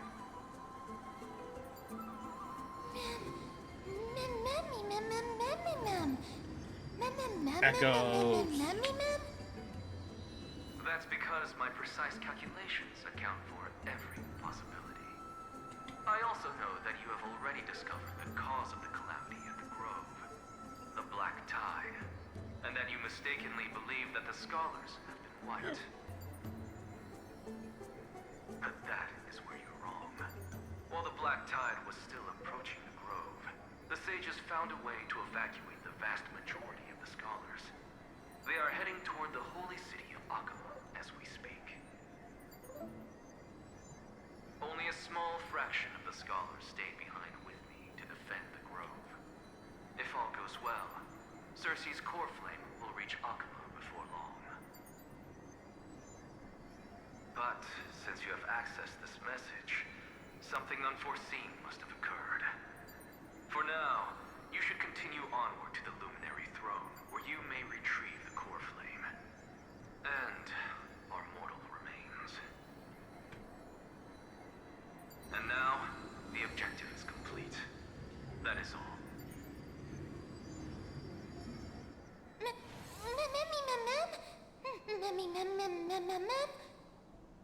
Miss, judging from your reaction, you must have found a useful memory. Professor Anaxa? That's a lot to digest at once. I'm sorry. Please give me some time.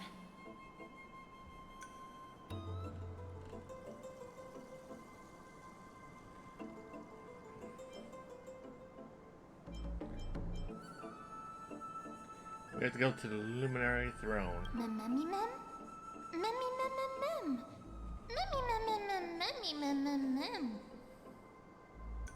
It is located at the top of the giant tree, and is where Circe's core flame is kept.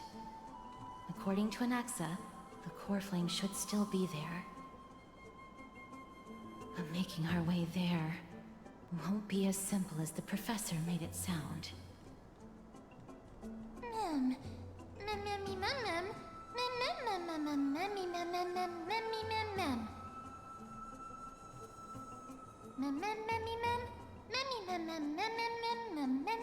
All right.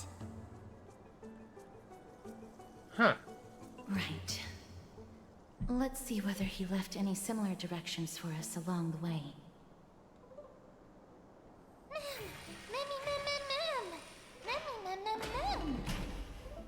Alchemy is truly incredible.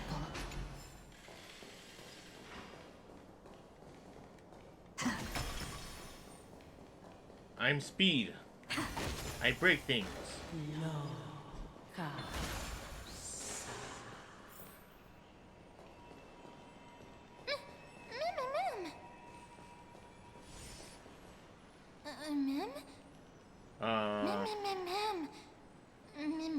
We heard something. No, you didn't imagine it. I heard it as well. I'm afraid that someone's probably nearby, as we are unable to ascertain whether they are friend or foe. We better remain cautious.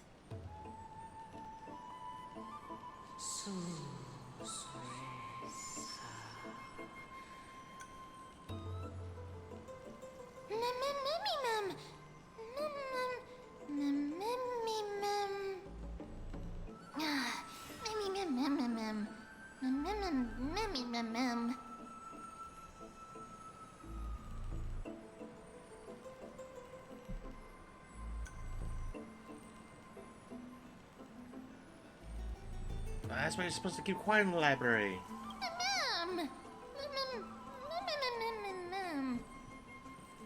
Found it. The voice is coming from over there.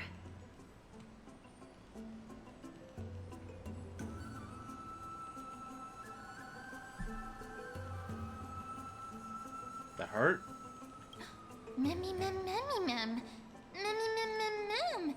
It's not hurt. It's gotta be the heart. No. It seems to be coming from somewhere even further that way.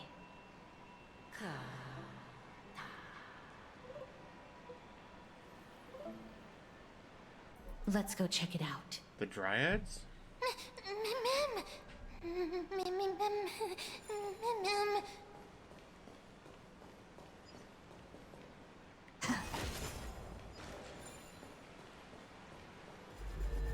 And fix.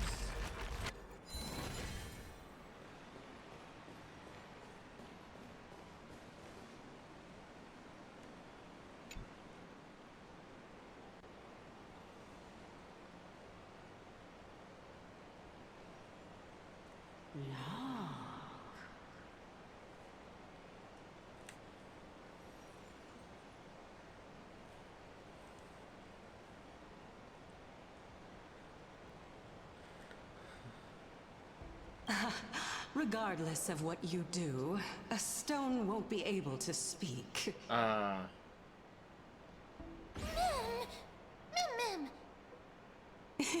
Such a lively little bunny. You even smell a little familiar. What a good-looking ghost. What a smooth-talking child. I'll accept your praise. Who are you? Keep your distance and identify yourself. Otherwise, you'll face the consequences. The scent of Thanatos.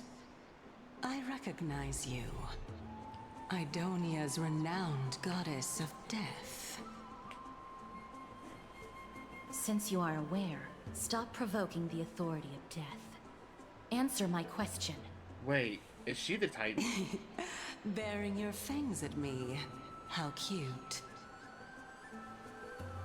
Just call me Calypso.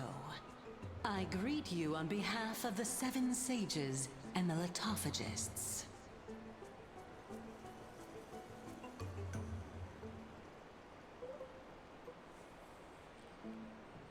Hi, Professor. Be careful. Even if the head of the Litophagists has never shown their true identity before, we shouldn't trust this person so easily. I'm still gonna be nice. The Weft could not detect her presence just now. That would be out of the ordinary if she were truly a phantom body. But if she is someone who has passed on, I should be able to tell. Let me test her. Do you mind if I join your private conversation? That would be rather inappropriate for someone who isn't even willing to reveal their real self. Forget it. However, I'm going to ask you some questions. Please answer them truthfully. If you can do so without hesitation, we won't treat you as an enemy for the time being. A pop quiz? Well, that sparks my interest. Go ahead. Oh. What was the topic for the grand finals of the 752nd Great Debate? Is a flying arrow in motion or at rest? Who was your representative? Medea. She went up against Phynon of the New Sporists. Who won? Nobody won because the 752nd Great Debate never took place. What I just mentioned happened during the previous debate. Phynon emerged victorious and obtained his 10th consecutive debate wreath. Also, to alleviate your worries, I shall provide you with a piece of information that's more valuable than the Great Debate. Anaxa the New Sporist is still alive. I saved him, and he is now recuperating at the Luminary Throne. So, are you satisfied with my answers? I approve. I approve of everything. This dumbfounded expression of yours is much more adorable and likable than the previous one. As the saying goes, seeing is believing. Why don't you follow me to the throne and take a look for yourself? But I already believed her. I'll keep my eyes on you at all times. But I trust her. Oh, that's truly an honor.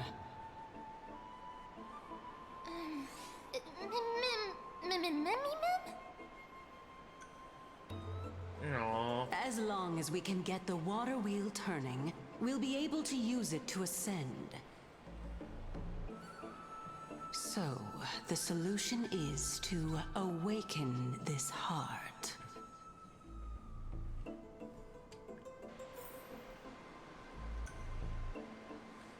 Thank you for the follow, Nine Crafts. How's it going? How's it going? Hope you're having fun, having a good time. Hope everything's going good for you.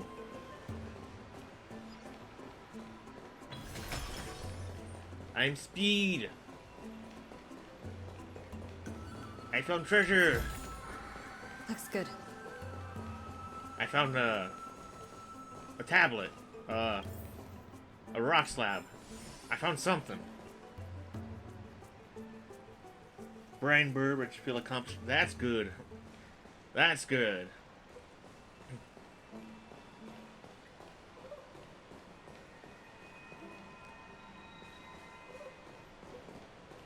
You've been doing your craftathon, right? Hope that's been going well for you. Just don't burn yourself out too much with that. Make sure you taking care of your health and everything. How do we get this thing going? Investigate.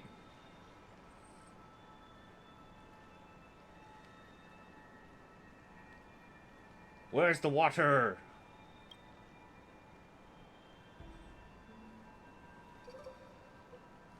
Why did you suddenly freeze? Do you have another way to make the water wheel turn?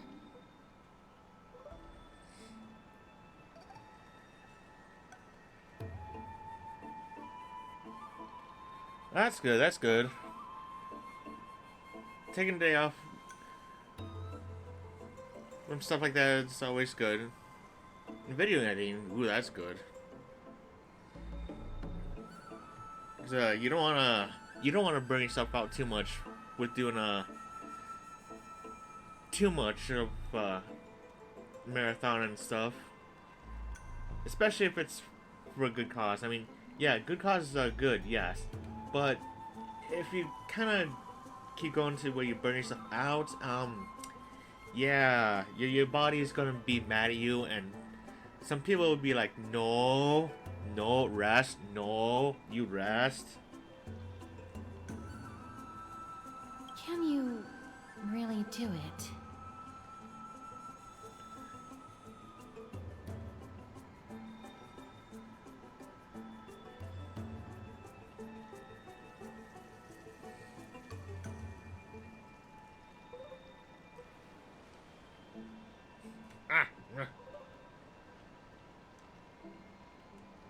Come with a trailblazing type of idea.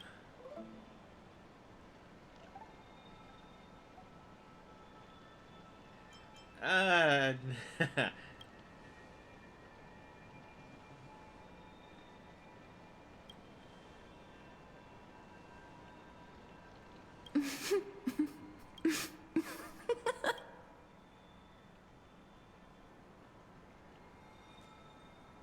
not.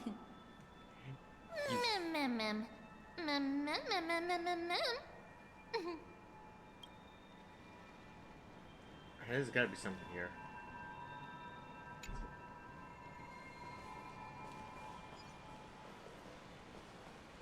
Wait.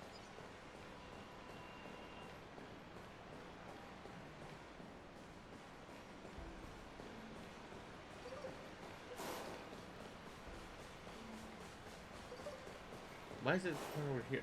Oh. Door. Aha! I found a door.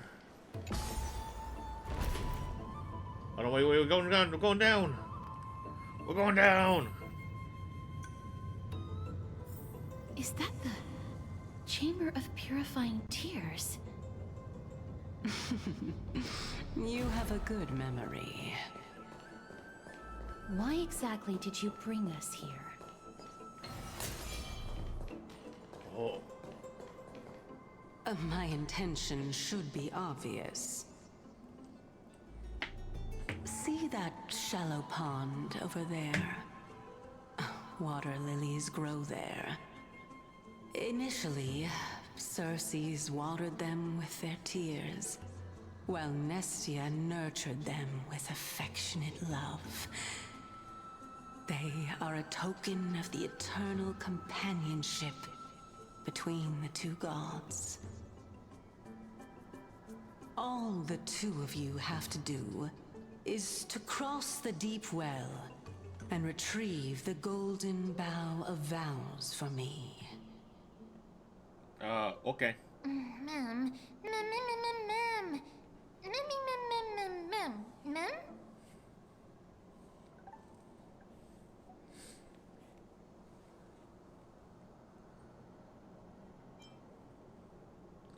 Could the deep well be a trap?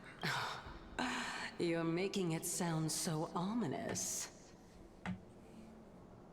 We can retrieve it, but I advise you not to waste your time on any schemes. Oh my. I'm helping you to eliminate your worries and obstacles, and yet I receive nothing in return. Besides, the bow is essential for awakening the heart and drawing water out of the source. If you can't find it this time, we can just remain trapped here for the rest of eternity. I'd rather not.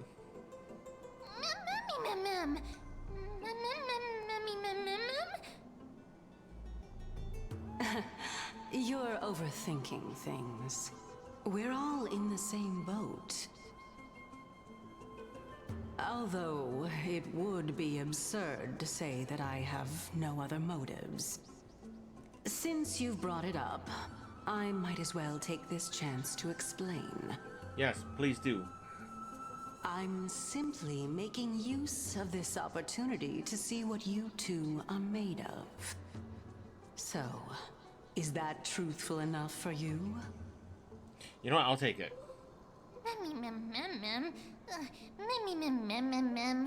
I'll take it. Now is not the time for me to elaborate further. So, please proceed. As a student of Anaxa, equivalent exchange should be something that you are familiar with. All too well. I cannot deny that.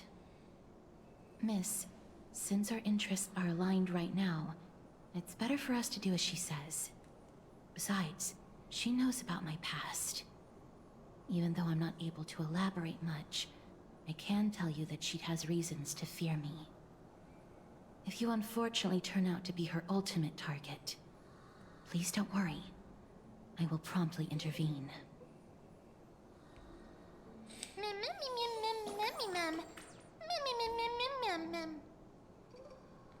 Brain power.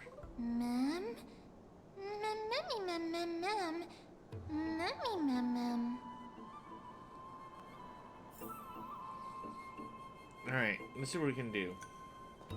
Time to mess with time.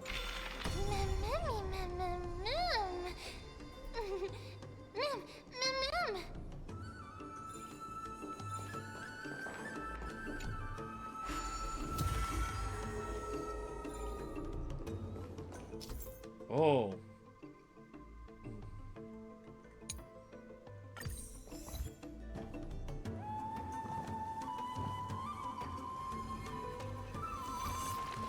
Woo!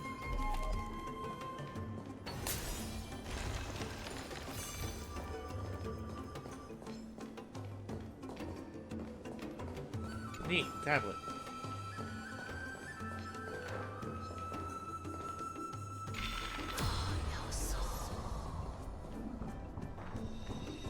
Free stuff.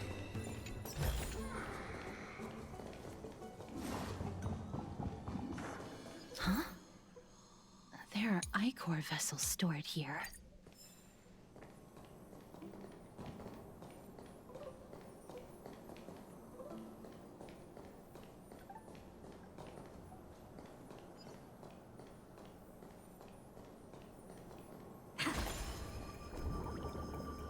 Whoa.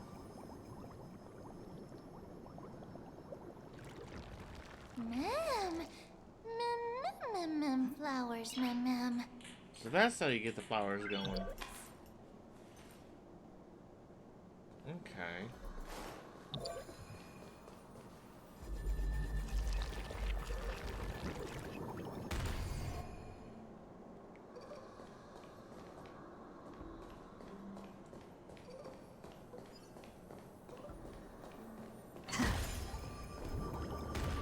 Ow.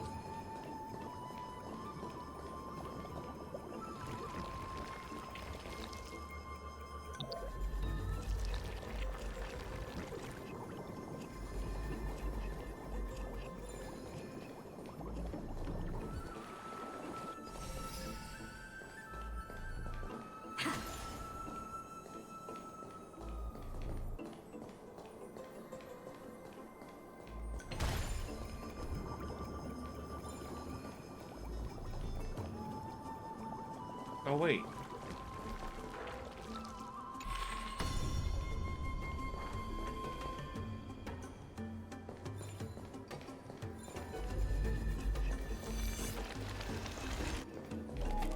Aha!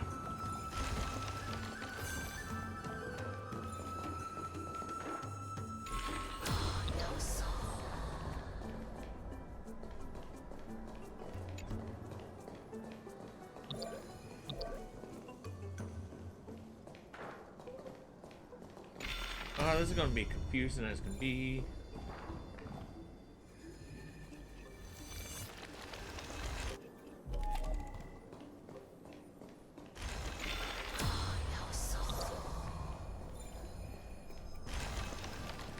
I forgot, I just had to step on it.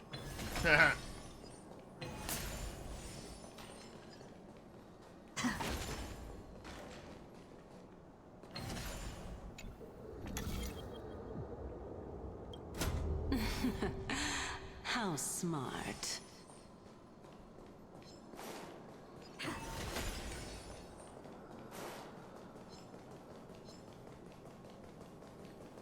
So I was doing that. Let's get this open.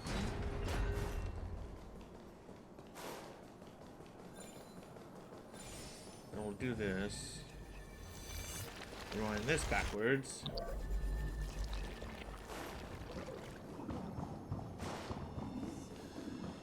Let's hope that this is not a trap set by her. Open that. And so this touch is the flower. golden bough of vows. Flower time. I hope that the Titan will not take their anger out on us.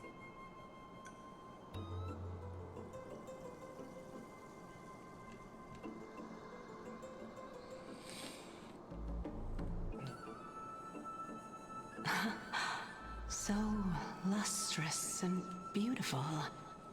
It's even more magnificent than before. Mem Cal. Memmy mem mem. Memmy mem mem. Memmy mem. Second time. I like it. Understood. My apologies, Pink Bunny. Pink Bunny? Memmy bunny mem? Memmy mem mem mem. Is this the legendary golden bough of vows? We'll know once we test it. Let's do it. I'm all for There's it. a secret passageway behind the pond. It's faster if we take that path.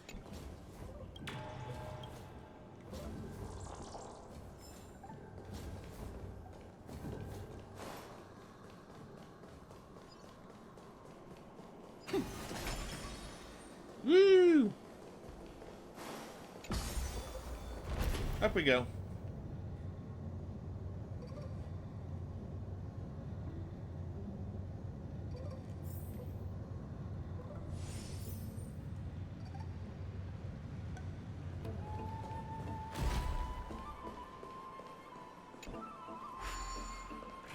Doors open.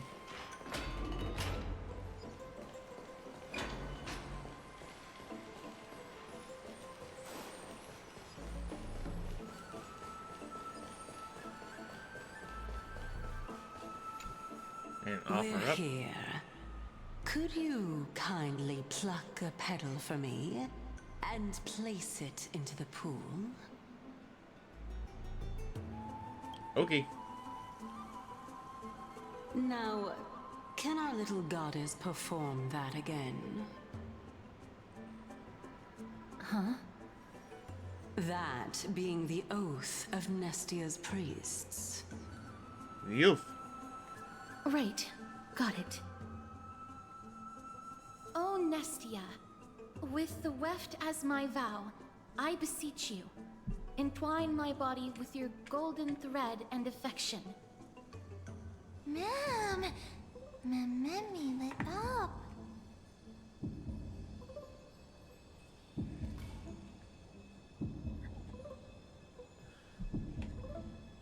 How dazzling. It's just an ancient promise between the Titan and humans. So, what do you think? It really is the Golden Bough of Vows. And I did not set any traps for you, right? That is indeed true.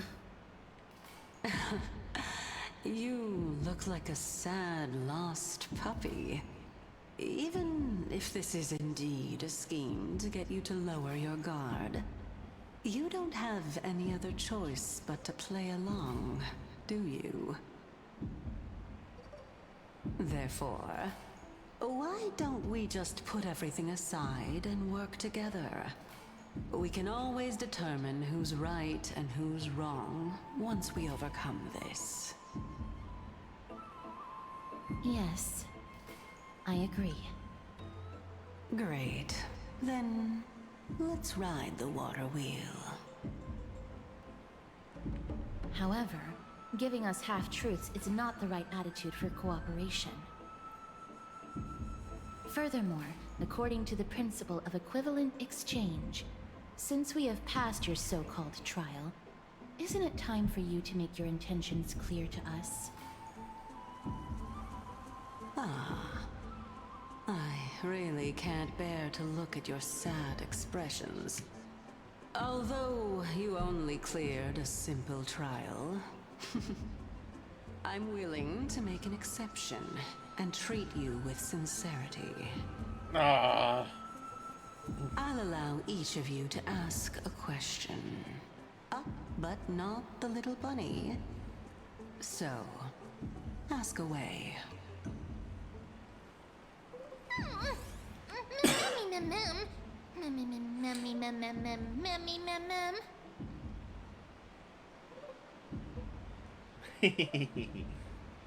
Adorable. Well, in that case, miss, please go ahead. Adorable.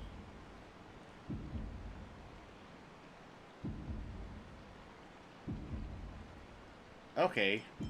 How about this? Why do you say that our fates are intertwined? Oh, straight to the point.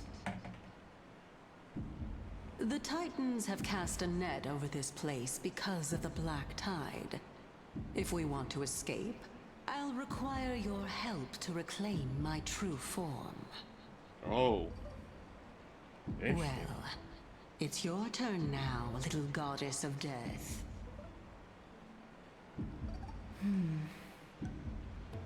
My question is, was your previous answer the whole truth and nothing but the truth? There's no point in making this unnecessarily complicated. That applies to you as well. However, we do not harbor any hostility. We merely want to avoid any potential harm to us. Lady Calypso, if you want us to work together more effectively, I advise you to answer my question honestly.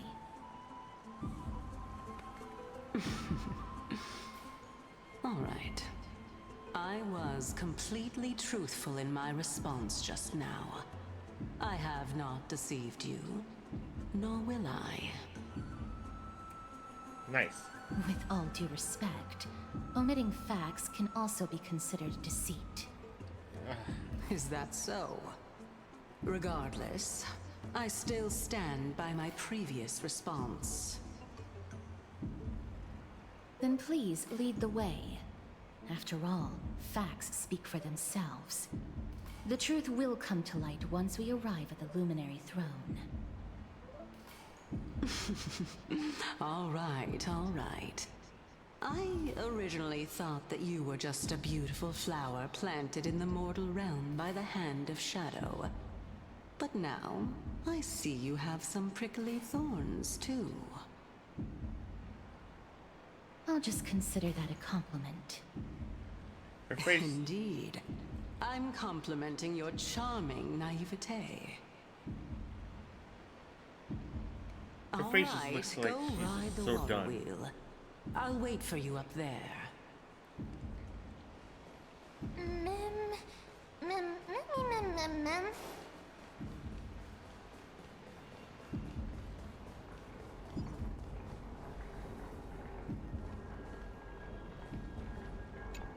Water wheel.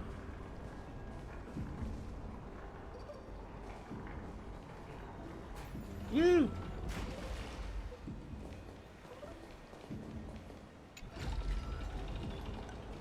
I see it down there.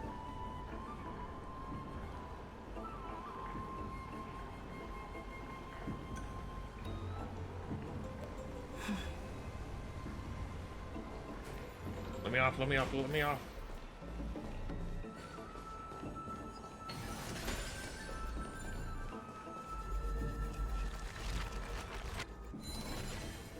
Yeah. Are we gonna Speaking of which, don't you also have a red-haired companion? Memmy mem. Memmy mem. Not too much. It's just that I seem to hear the sound of a bee buzzing around.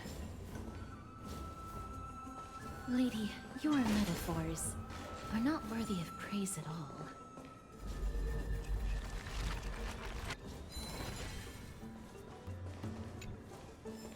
Like that. Like that. Open this, and then in we go. Memmy mem. Mem mem mem. Mem. Memmy mem mem.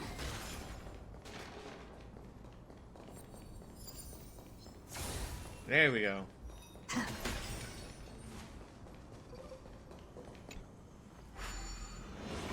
Warp speed!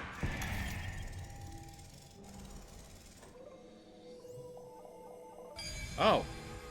Huh, neat. So that's how it works.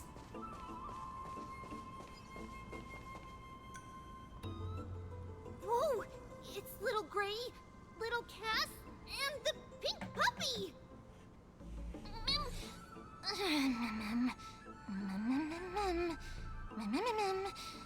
Be forgiving, be forgiving. Lady Trianne, are you all right? Were you hurt?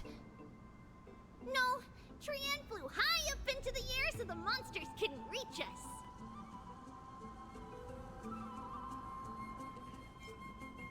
Did you find them? Yup! The spindle that Aggie gave us is so powerful that Trianne seems to have found Nax. He's near the treetop. Even though our perception is very weak, it's not like the white dryads from before. But since Trianne was alone and afraid that it might be dangerous, we did not fly there to take a look. She got lonely. It seems like Lady Trianne did not forget our promise. She got lonely. Anaxa is indeed still alive, and he's at the Luminary Throne right now. It seems like Lady Calypso did not lie regarding this. Huh? Calypso? Who's that?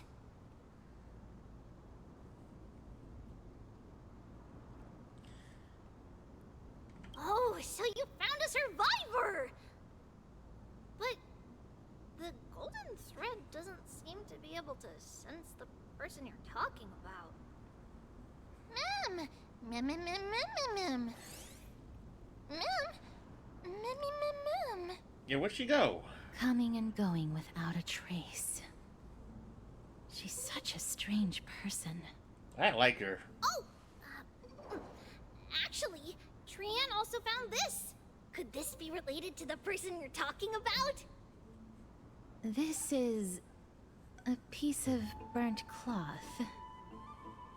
Yup! Trianne found it on a branch not long ago. Trianne even used the golden thread to search around and found that the entire grove is giving off a similar aura. That can't be good.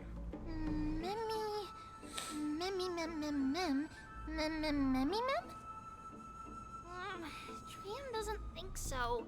Because when Trianne picked it up, we didn't see anything at all.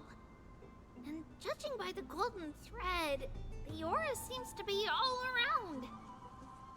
Lady Trianne, where is the aura gathered at right now?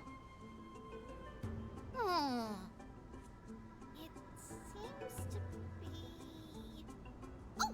A little higher and a little ahead of us! The Dome of Devotion. Calypso, just what are you hiding?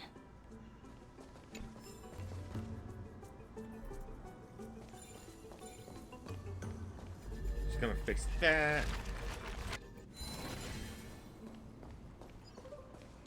Grab you. Break you. Ooh, look, a hand.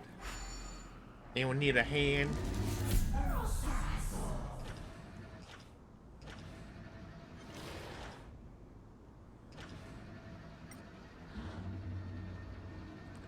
coin. Gimme, gimme, gimme, gimme, gimme, gimme.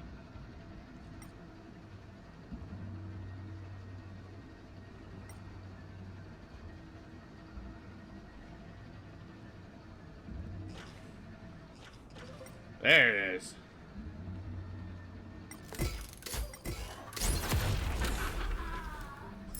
Aha!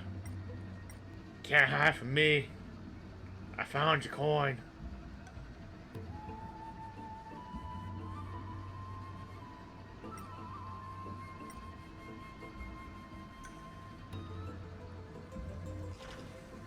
Oh, there it is.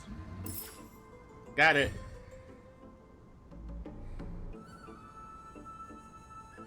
Now, do we actually need this hand for anything? Or is it just there for the challenge? Looks like it was just there for the challenge. We'll leave it floating up there. But hey, we got a chest. Yeah.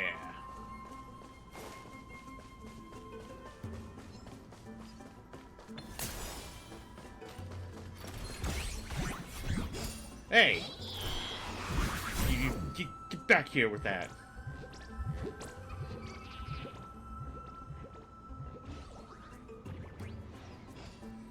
Oh, no you don't.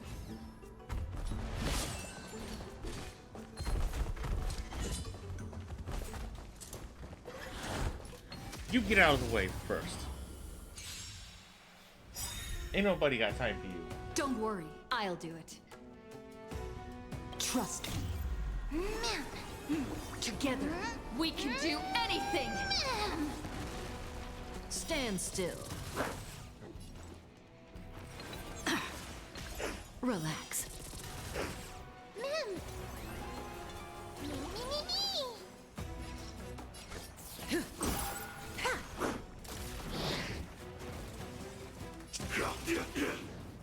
Stand still.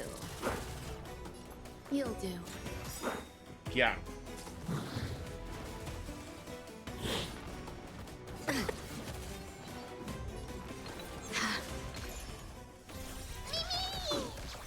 May as well. Now, I want my treasure back. Reach the end of the story in your own way.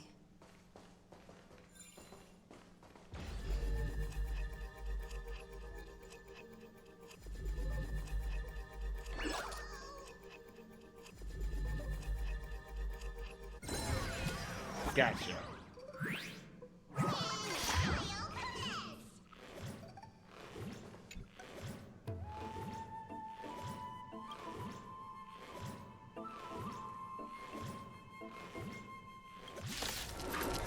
Oh, you want to fight? Okay.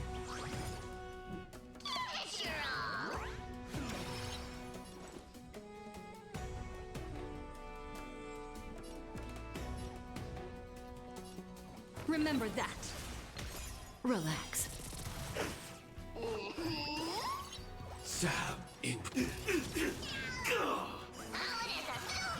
Stand still. Good times never last. Time to say bye. Hey, you want me to hit it with you an ultimate? I'll do it. Boom.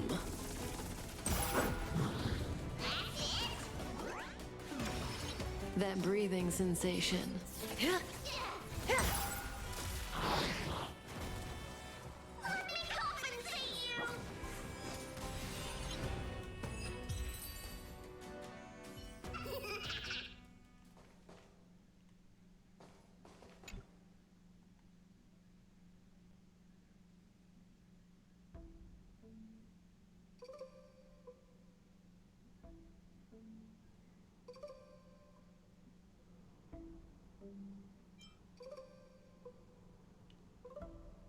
I made him defeat so easily. Well, then again, it wouldn't be as much fun without them around, so... That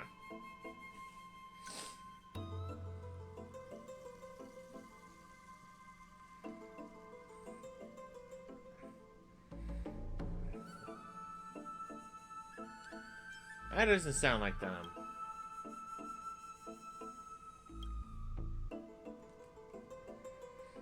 Uh-huh.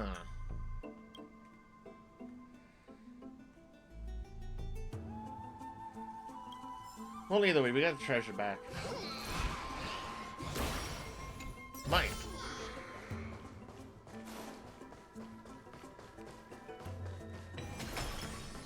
Speed.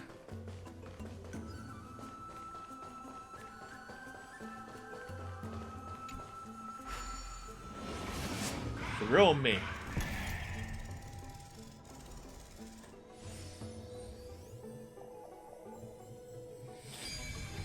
There we go.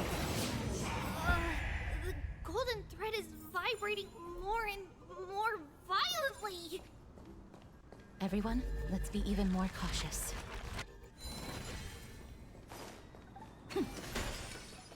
Woo!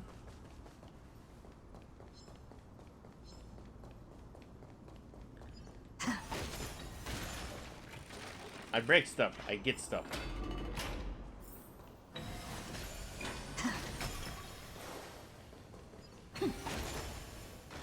There's no one... Hold on. The butterfly of divine mind is gone?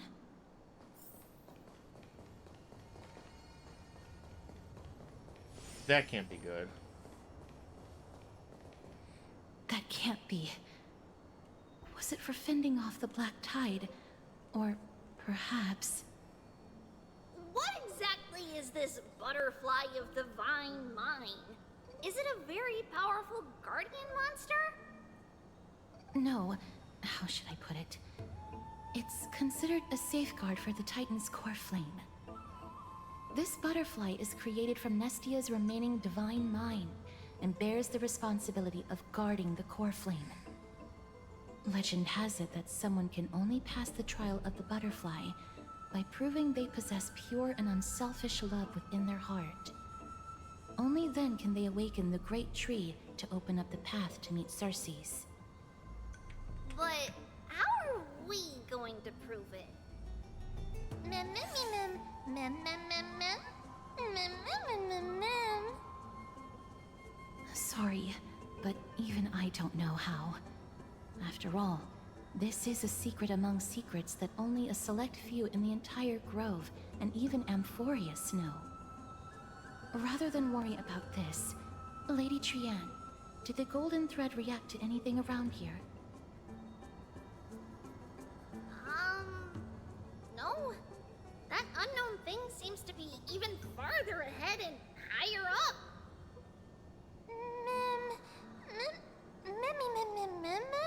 There's always a way up somewhere. Perhaps we can try again.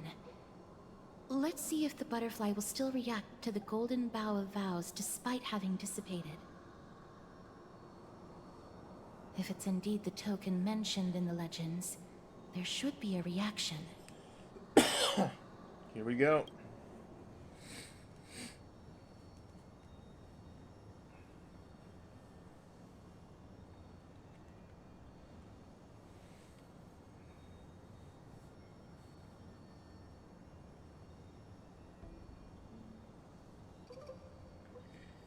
Let's hang a little longer.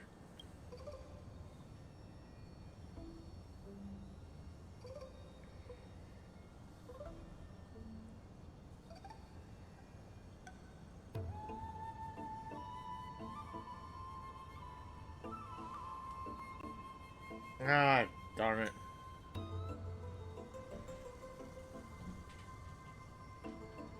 Let me give it a try.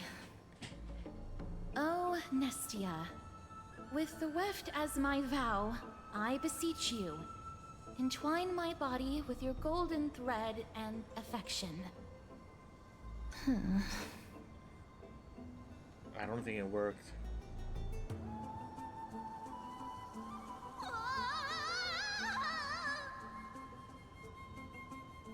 Lady Trianne, and even Mem? Where have they disappeared to? What happened to them? Great! Little Cass, look over here, quick! Mummy, he's about to burst into flames!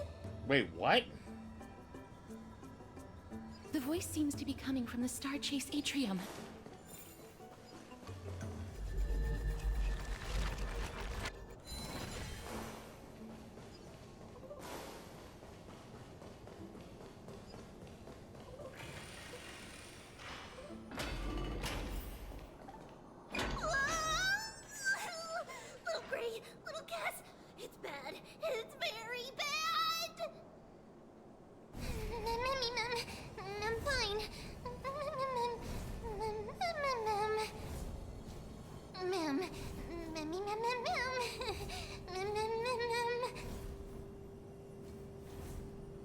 What is Mem doing there?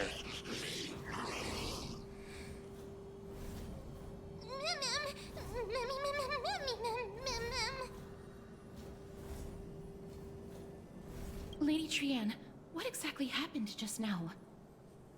Trianne and Memmy were looking around to see if there were any mechanisms nearby. But just as they went to take a closer look at that big piece of amber, they were surrounded! I see. Let's get a move on. The orbs belonging to Ornyx's priests should be nearby. Hopefully they'll be of some use. Oh. Hang on, Mem. Memmy, Mem. Memmy, Mem. I'll get you. Memmy. Mem.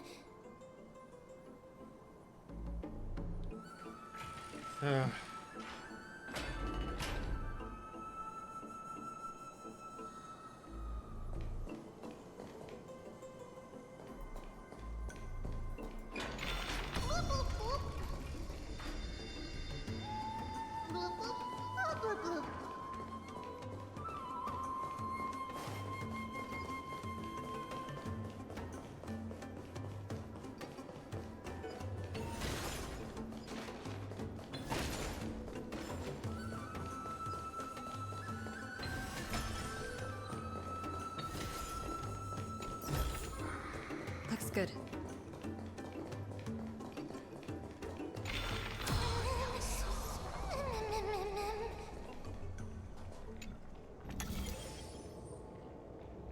It's connected!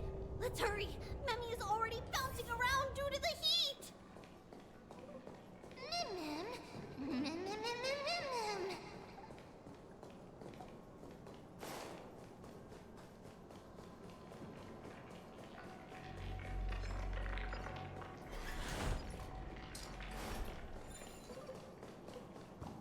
This'll work.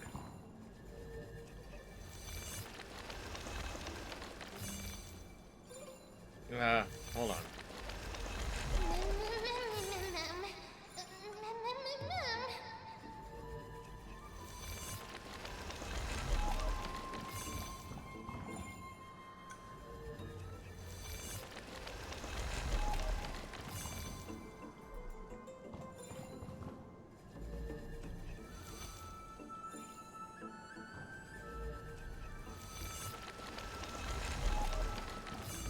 Okay, why wanna...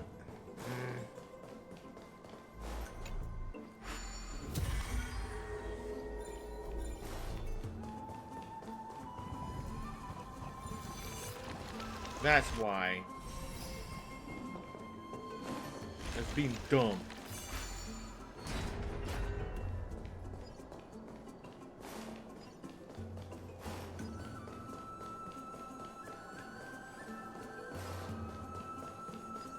Let me see what's over here real fast. Oh, it's a spot I can purify.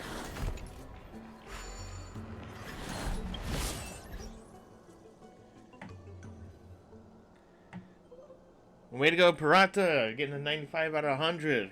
And thank you for the hydrate. I needed that. Ah. So good.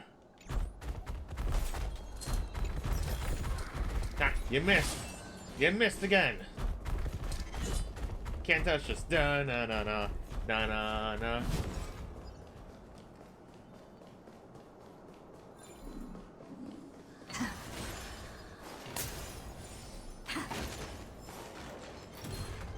Ooh, puzzle. Right, you're in the way. Go. Get out of here. Stand still. Relax.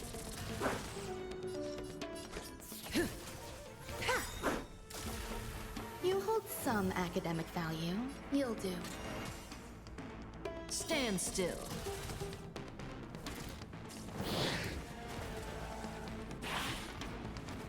Two out of 3. Not bad. Remember that.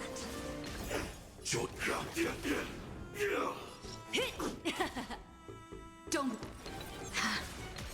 Relax.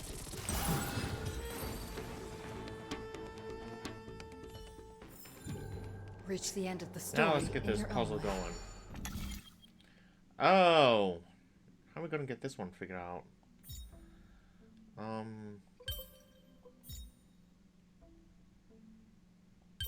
Maybe like this.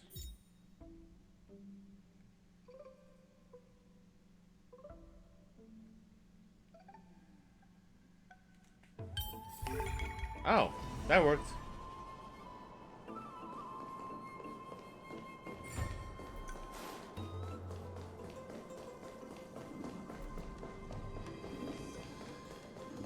Need to get treasure first.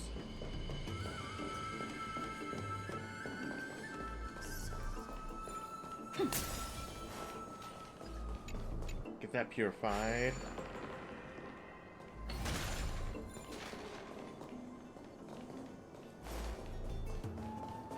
Ah, it's right there.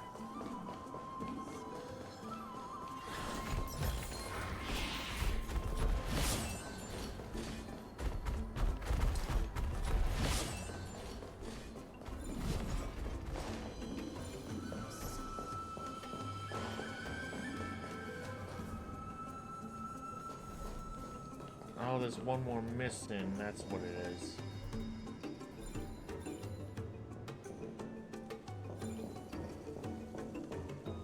Alright, I see it. I see it now. Get down here, you.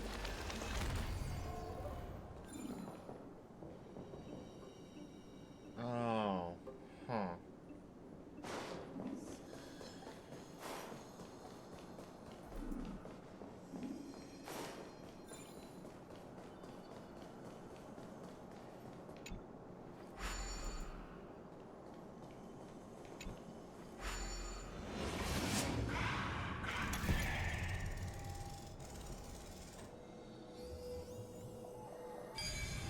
Get it. I'm going back to the entrance. No match for me.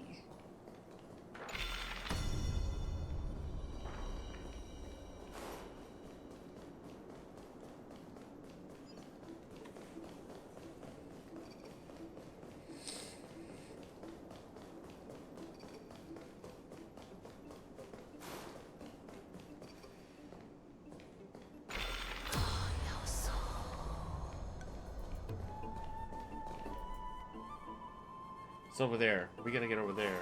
That's what it is. Oh, hey, look! Treasure.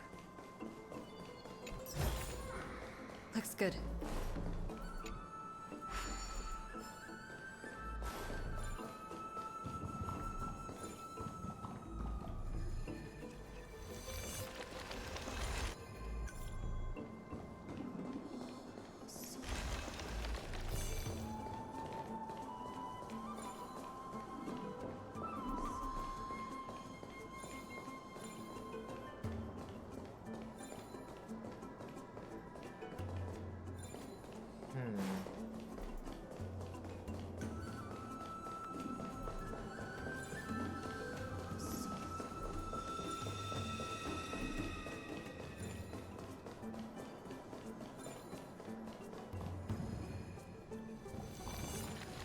Oh no, I'm starting to smell something delicious.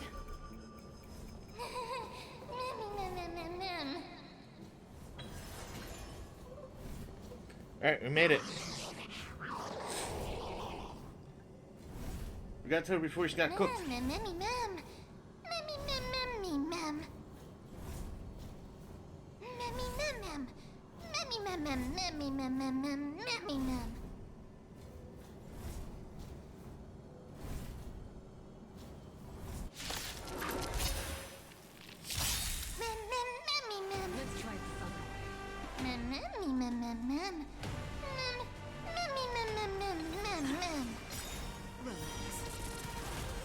Sam in position, executing attack.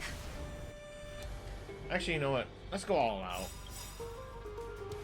Stand still. Every petal in life will be swept away by the wind of time. I will fight for myself Oh, I see until all about it. everything burns to ashes. There we go. That's the speed up. I don't know why it was. Oh, I know why I was off. Sets the seas ablaze! May as well kill them all. So I forgot to turn it back on. Good times. Time to say bye. Boom. Trust. I know I was forgetting about something. We can do anything. Oops. Say bye to breathing. There's more to life.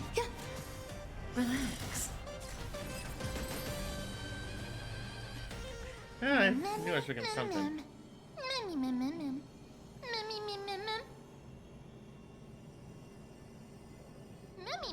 Easy.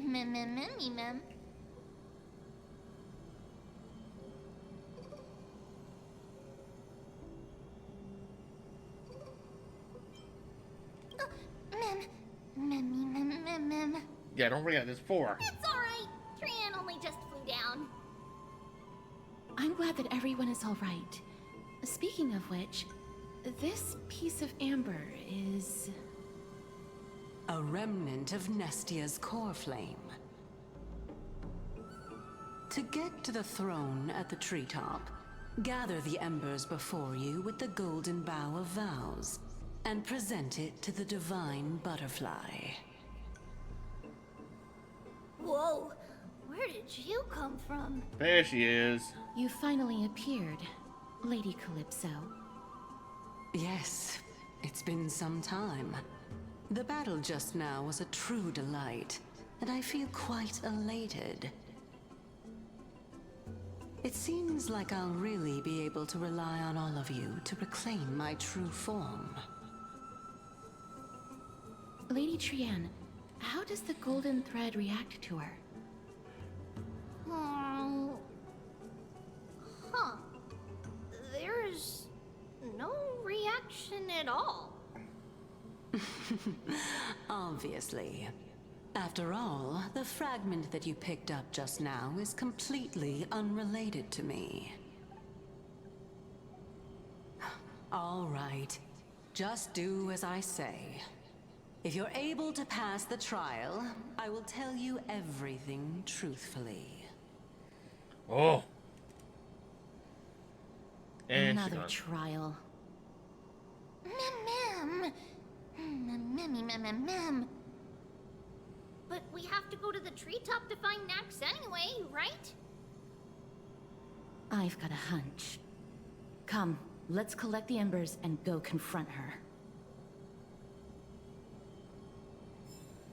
And it's always one thing or another. According to Calypso, we just have to gather the embers before us with the golden bough of vows.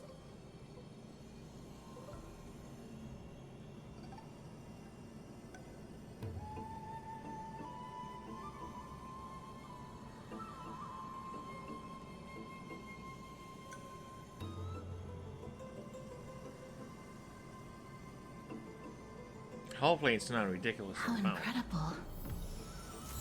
Mem.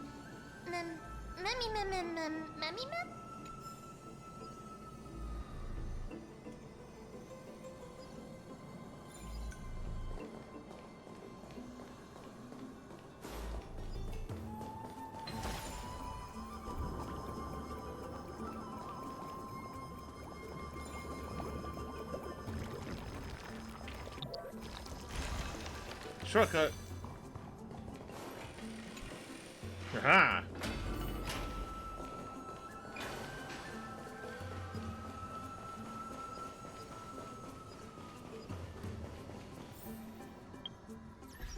Alright, so before we continue onward, folks, I'm going to be right back in a quick moment.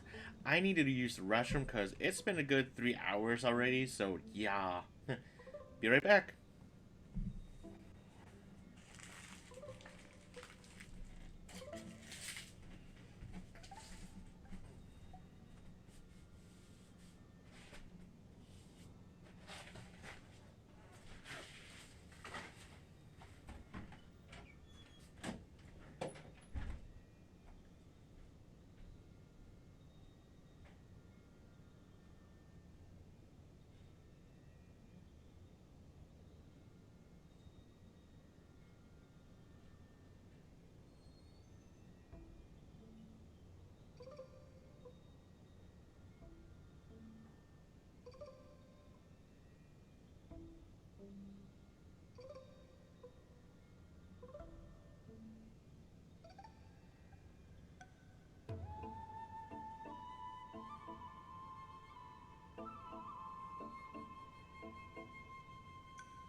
And I'm back.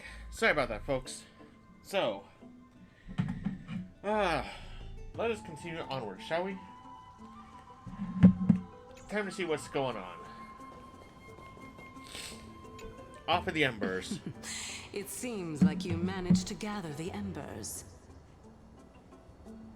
In that case, just offer it to the divine butterfly.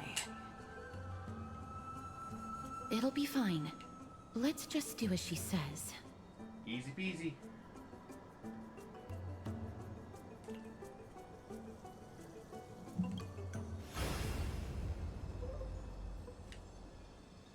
It's a success! Path has appeared. All of you have indeed passed the trial.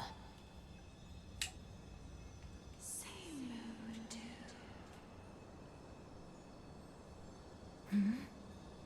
The sound of a butterfly's wings.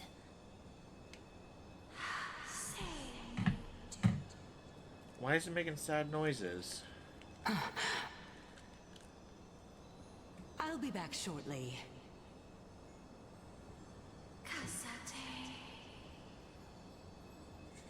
Of course, our promise still stands. But now, it's time for me to sacrifice myself. Whoa, hold up, what?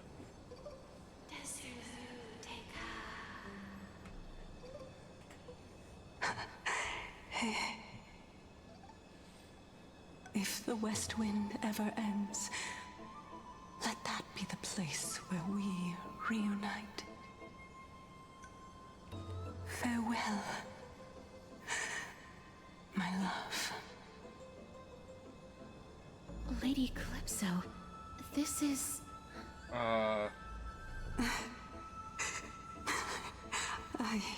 It's nothing much. No, it's Thank something. you so much for your help. Now, it's time for me to fulfill my part of the promise. Well, in that case, I can start. You're actually Cersei's, right? Mem. Wait, hold on. I was right? What? Hold on. I was joking. She's actually the... What? Oh my. The children of humanity have passed the final trial at last. How? I was just joking about her being the Titan. She oh my god. What the hell? Why is it when I joke around about this stuff, I end up being right? I was kidding. I thought she was a spirit. Like a tree spirit. Or a ghost. Or a connection to it. I didn't think she was actually going to be the... my brain. I gone done lost my brain. How was I supposed to know that she was actually... Oh my god. I need to stop being right when I'm half joking. It's spooky. It's spooky. I mean, come on. Halloween was like last Friday, man. We don't need this stuff happening now. It's out of season. I don't even be spooking myself already. Ah. I was wondering when you were planning to expose me. How did you know? The riddle-like trials, your distrustful yet sincere character, referring to Nestia as your love, and... The head of the Litophagus is actually called Medea, and not Calypso. Since you knew from the start that I was not who I said I was, why did you wait until now to expose me? Because I did not believe that Circes would walk this world in a human form. I was also afraid that the Titans were under the control of the Black Tide, and would do us harm. Also, to make a claim, one must have evidence. This is the precious knowledge that I acquired during my time at the Grove. Excellent. To think we were able to gain a new chance at life in the midst of death. Fate truly is a mysterious thing. Well, shouldn't you also tell us why you went through all the trouble of setting up these riddles? Oh, the reason's quite simple. I needed your help, and just like how you were wary of me, I had to ensure that you were not villains who were trying to get their hands on the core flame. I also had to ascertain that you were capable of dealing with the threat at hand. Is this threat related to the Black Tide? Indeed, and it's even more related to that lost item from before. Its owner is a quiet and paranoid hunter who seems to have been reborn from the Black Tide and is attacking along with it.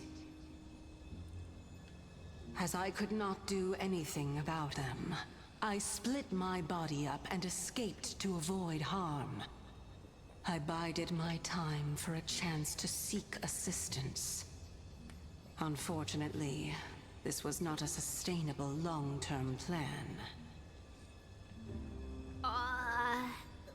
What you mean is that you hid your own core flame? Indeed. I split it into 3. I hid one within the Golden Bough of Vows, and sealed another in the Amber, along with Nestia's remaining embers. As for the last one, it's currently in Anaxa's body, which is in dire need of repair. What? Do you mean that you're using such a method. After all, the scholars of the Grove have always been willing to lay down their lives to defend my core flame. As a respected god, it would be too embarrassing if I were to do nothing and simply watch the children of humanity give up their lives for me. Especially that heretic named Anaxa. He did not even hesitate to tear his soul apart and use it to perform a miracle. He trapped all the creations of the Black Tide within the Grove so that they would not be able to harm others. His way of thinking was so out of the ordinary that I felt it would be a waste for him to meet his demise in the Black Tide. And so, I decided to save his life. Of course, this also meant that I was able to conceal myself and remain hidden. Well, that's also an equivalent exchange, right? Mem! Mem, mem, mem! Mem, memmy, mem, mem, memmy, mem, mem! Mem, memmy, mem, mem, mem! That's one way of doing things. What a smart little bunny. This way, I'll be able to regain my true form, and you will be able to bring the core flame and your teacher back to Akama. We'll also take down the black-robed swordmaster at the throne, together in one go. But, Circes, aren't you the reason Titan? Even if I do not have the authority of strife, I'm still a god. I just need you to buy me some time against the warrior's blade. Once the core flame is reformed, I'll be able to show my hand.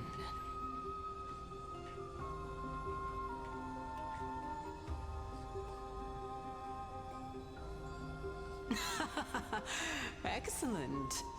Then just continue climbing to reach my throne. Turn the golden bough of vows into firewood to reignite the core flame of reason.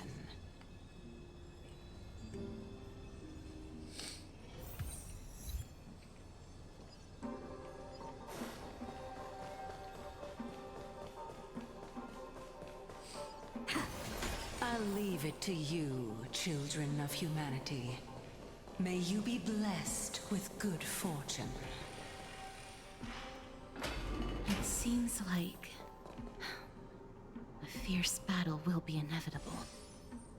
Don't worry, Trigan will protect everyone. I'm all down for battles. I can handle it. Bring it on.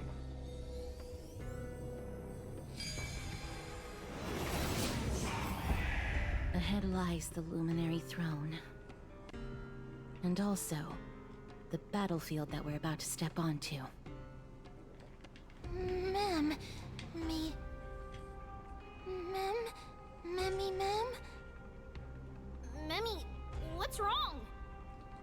Memmy, mem, mem, mem. Memmy, mem, mem, mem. Memmy, mem. Is this Professor Anaxa?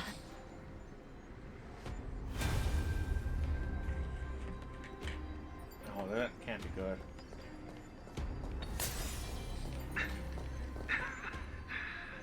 My eyes can no longer see. No matter. All I have to do is place this body at the core of the array. For the sake of Amphoreus.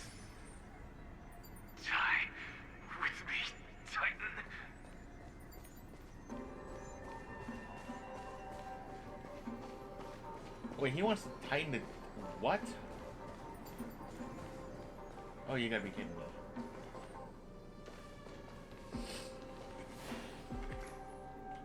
Ma'am. Cersei's was right. He's indeed here. Who is this black-robed guy? Mem, mem, mem, mem, mem, mem, mem, mem, mem, mem, mem, mem, mem. Mem, mem, mem, mem, mem, mem, mem. Mem, mem, mem, mem, me, mem.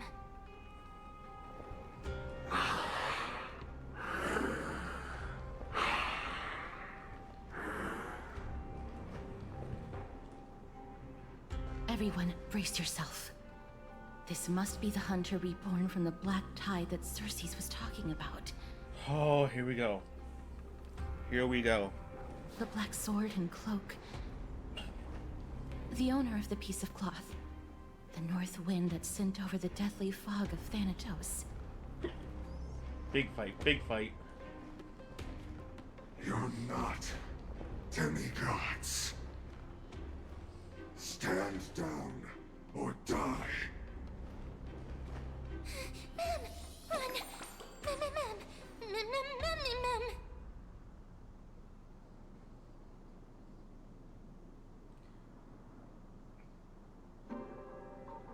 No. Protect everyone. Not backing down. Trian will also protect everyone! Trian is brave! I'll fight this guy. Knock that mask off. Only this time, may death protect us. Let's go. Be careful. One slash. Two slashes.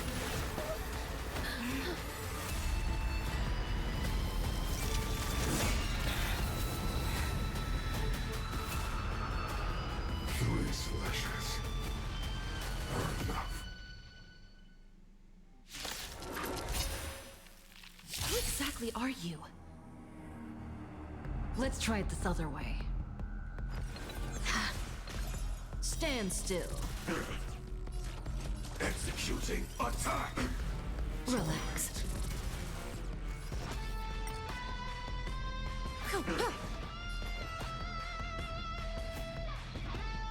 Eternal. Score. I'm on it.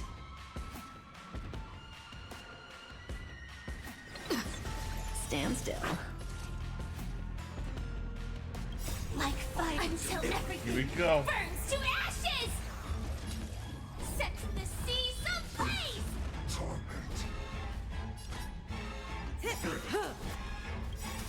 Good times. Time Now to hit say him bye. again. Boom. This is being in sync. Relax. Some value, I suppose. So powerful. Cersei's was right. Mem, mem, mem. Mem, mem, mem, mem, mem, mem. Not a bad idea. I choose you. Mem, mem. Trust me. We can do anything. Me, me. Me, me, me. This is more set the seas ablaze! Stand still.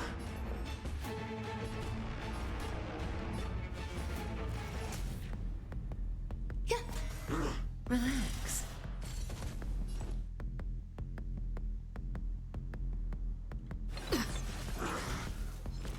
Return to the great tree. Every petal Here we all go. will be swept away by the wind. Keep hitting, I'll just keep hitting back. Offer your souls to the fire. Not good. Be reduced to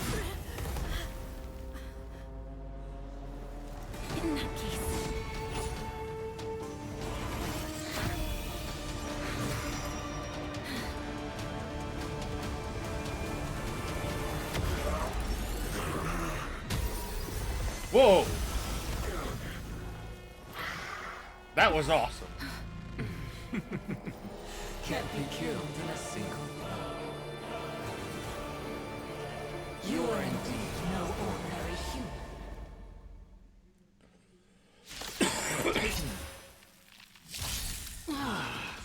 How annoying. Children of humanity, don't waver now.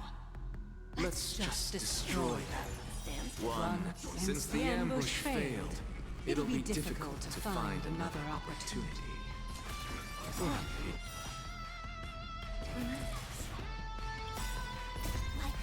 Professor Anaxa? No, it's Cersei's.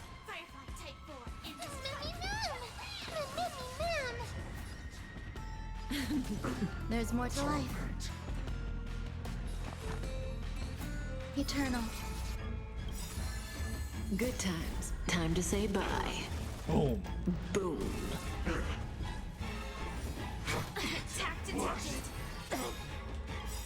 You hit me, I'm gonna hit you hard.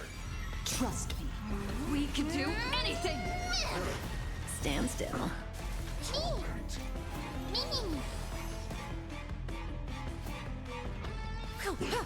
This is... Relax. Set the seas aflame! So, look out, everyone!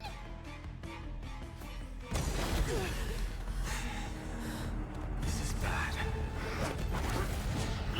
Century Gate, open!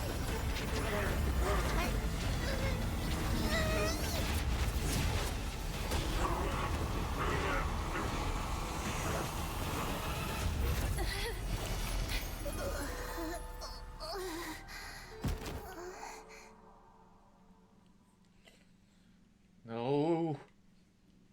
Trian, hang in there.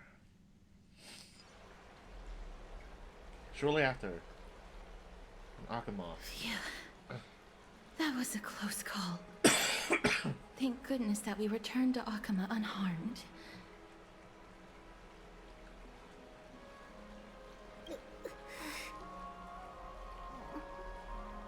Little Cass, my head, it still hurts. Sorry, I know you told me not to open the gate. Please don't blame yourself, Lady Trian. If it weren't for you, we would have already met our end at the Grove. I feel awful. I need to go back to get some rest. Lady Trian, you haven't been well since you woke up. Are you sure you can make it back on your own? All this noise and commotion. Akuma hasn't changed a bit, has it? Are you... Professor Anaxa? There's no need for doubt. The Titan no longer speaks. It is I, Anaxagoras of the New Sporists. Indeed. You are the only one who would refer to yourself like that. Professor, let me be frank. The mission Lady Aglaya entrusted us is to search for survivors, uncover the truth about the disaster at the Grove, and retrieve the core flame of Cersei's. That does not surprise me. And now, I'm a survivor who witnessed the entirety of the disaster, as well as the defenseless bearer of a core flame. Are you going to bring me to Aglaya to fulfill your duty? That is indeed my duty, but I prefer not to present you to her as a captive or spoil of battle. Fine. There's no need to make your life difficult.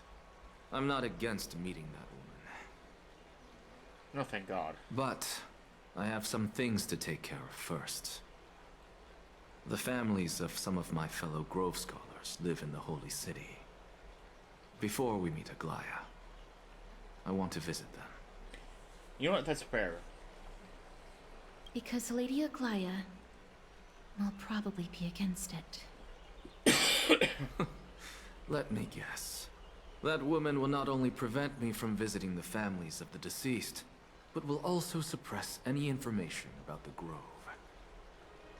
She's always been that cold-hearted. My fellows at the Grove gave their lives defending the Core Flame and fighting the Black Tide alongside me. Their families deserve to know the truth. You intend to do it without her knowledge?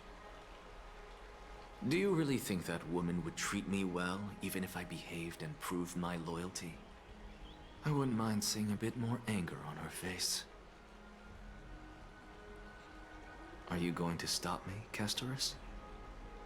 I will accompany you, but please understand that Lady Aglaya has her own considerations. You truly have the makings of a fine scholar, putting yourself in other people's shoes like that.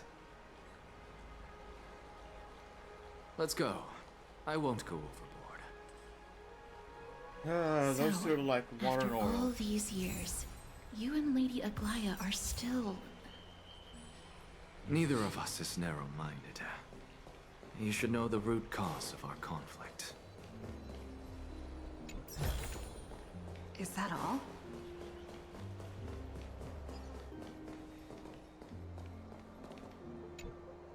Hello. And you are? Hello. If I'm not mistaken, you are Callinicus's wife, right? Yes. Oh, are you a messenger? No wonder I haven't heard any news for so long. There's been a change in personnel, hasn't there? Ma'am, Callinicus passed away a few days ago, defending the Grove against the Black Tide.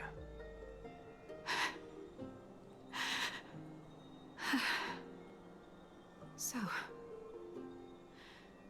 did he manage to defend the Grove? Huh? Yes. He managed to protect Cersei's core flame, at the cost of his life. I see.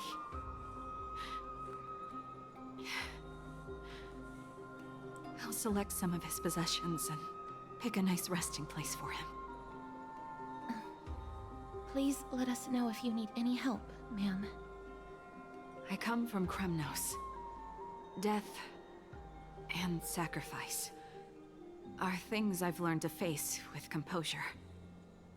You know, Callinicus, even though he was a scholar, he'd always ask me to teach him how to fight whenever he came back. Isn't it funny that a Chrysos heir like him wants to learn from an ordinary person like me? I've been prepared for this for a long time.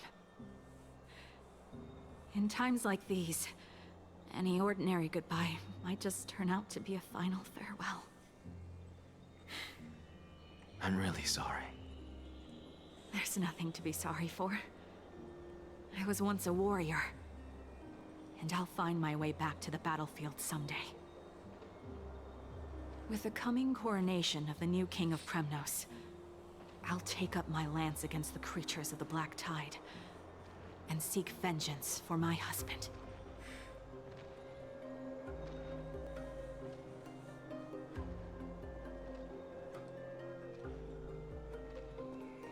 Well, she took that better than expected.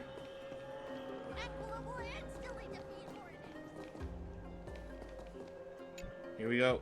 Oh, hello, young ones. Is there anything I can help you with? Are you the father of Kenani and Artakama? Ah, yes. Did my daughters cause trouble at school again? Alas, forgive this old brain of mine. Both of my daughters graduated long ago, and they are now scholars at the Grove. As I get older, memories from years past tend to blend together. What's the matter, young one? Why so quiet? Did my daughters really get into some trouble? If they refuse to apologize, just let me know. Their old dad can still talk some sense into them. This is gonna hurt. What should we do? I really can't tell him.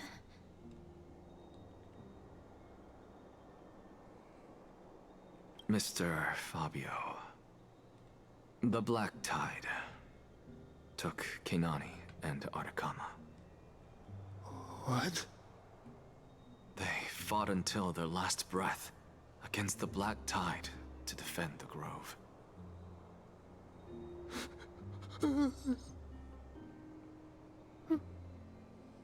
As the Chrysos heir stationed at the Grove, I failed to protect them. Mr. Fabio, if you're upset... Don't put it that way. Even if my Artakama wasn't one of the Chrysos heirs mentioned in the prophecy, she was still a heroine. Wasn't she?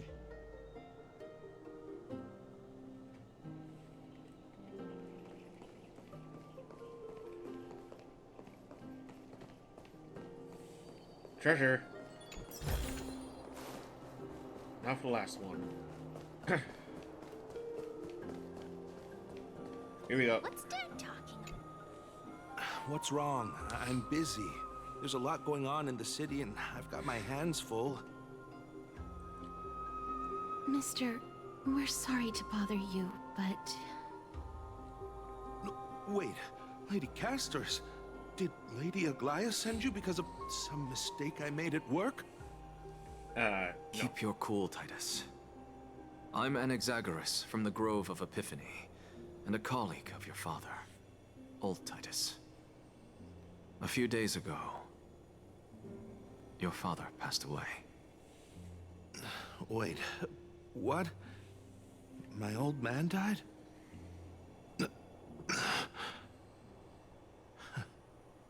That's no shocker. At his age, he was due for the River of Souls any time. Just up and left me behind. That old man. I've been telling him for ages to stay in the Holy City and enjoy his retirement. But no, he just had to go off to that grove and mess around with those scholars. Yeah. Still wouldn't budge after all those arguments. That stubborn old thing. There it is. I already got him a retirement home and was waiting for him to come around. All my effort is wasted now, and he didn't even give me a chance to say goodbye. That bull-headed old man, stubborn as a mule. All right. That is it. That's all the colleagues' families that I remember.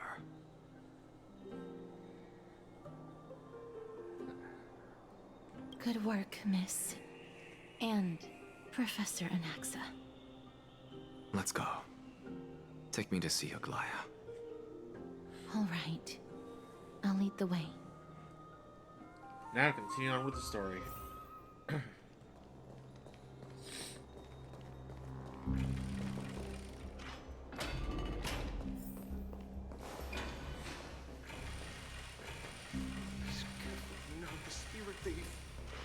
I was about to say, door, you gonna open? Or are you just gonna keep spinning and spinning and spinning? Whoa.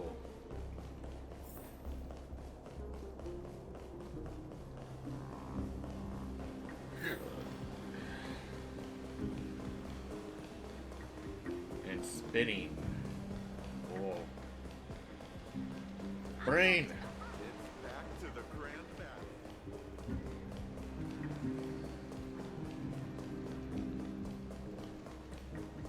Let's go, let's go.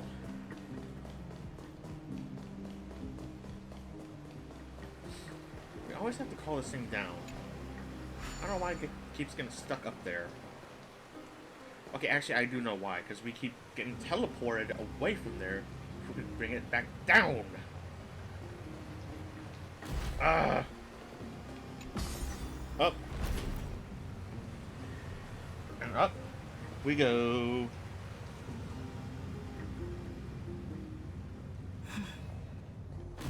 Oh. She's not here. Miss Castoris, my lady, you're back. Hello. We have an important matter to discuss with Lady Aglaya. May we trouble you to inform her of our presence? My apologies, Miss Castoris. Lady Aglaya has just informed me that she has no time to receive anyone at the moment. That's just great. She refuses to even see me. Answer me this, friend. Did Aglaya order you to take me directly to prison? Who are you? Please don't jest. It's possible that she really is busy. Let's wait here a moment, and I'll try to contact her using the slate.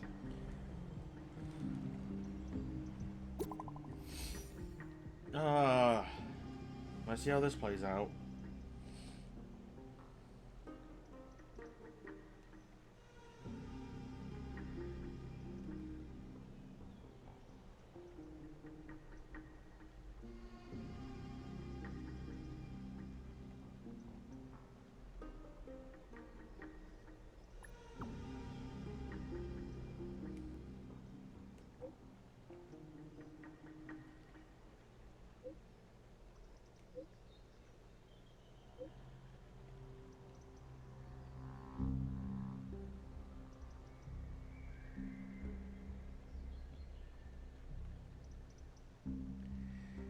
Yeah, Goblin Maker.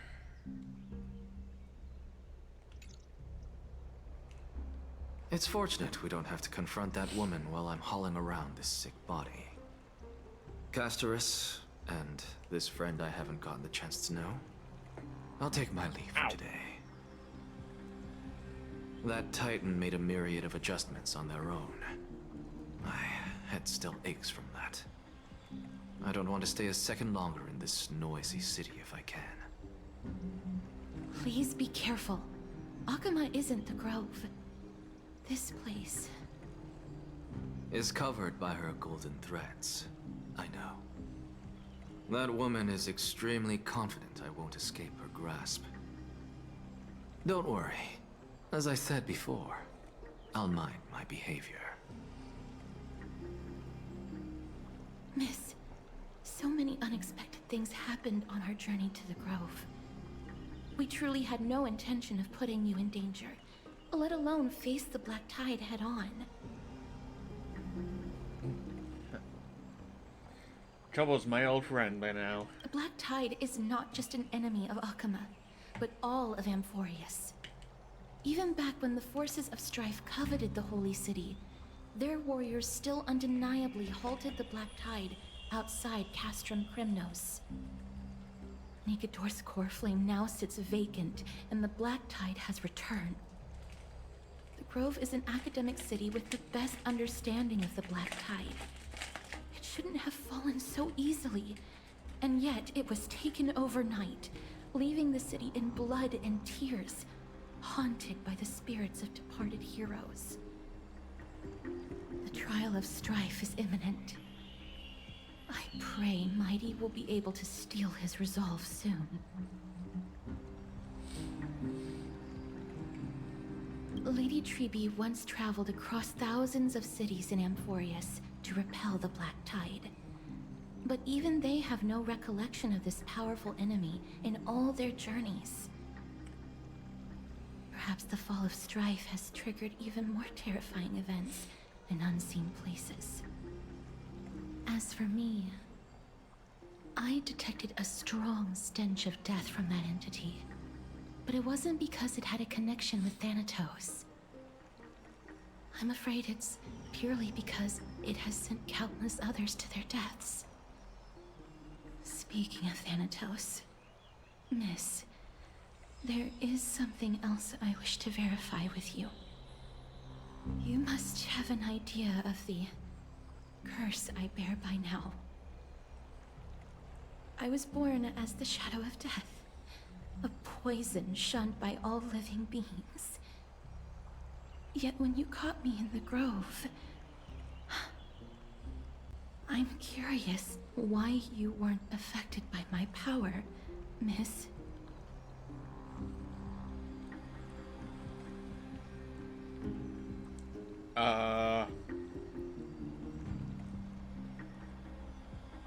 I had totally forgot about that until it was mentioned.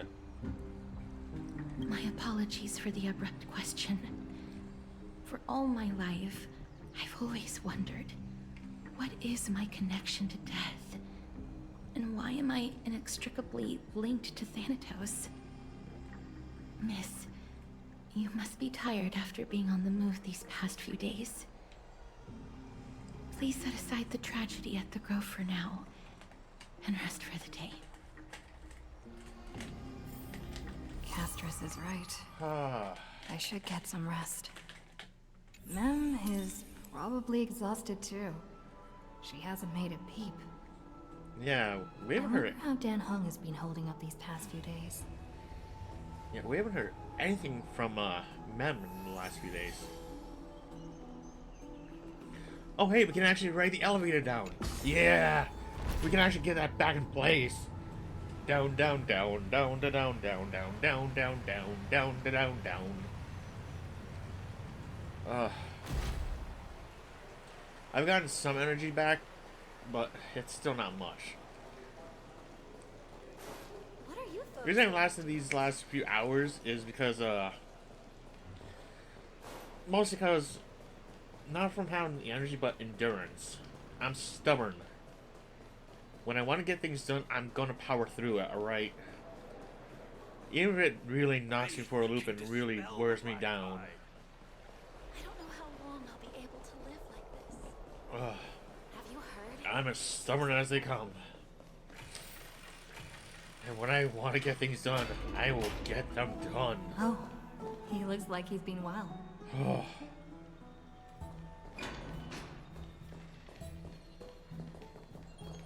Don Hong. Ah, long time no see. I've heard about what happened from Finan. You've been through a lot.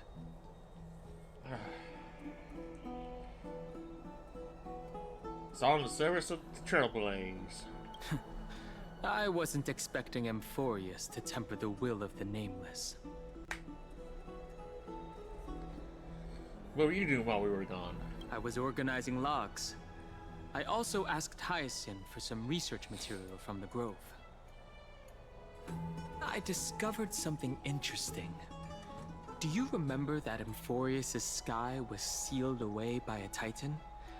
Aquila's presence keeps this world isolated from the rest of the world beyond the sky. It seems Hyacinth's ancestors were the Sky Priests who worshipped Aquila. Perhaps she can give us more clues to find a way back to the Astral Express.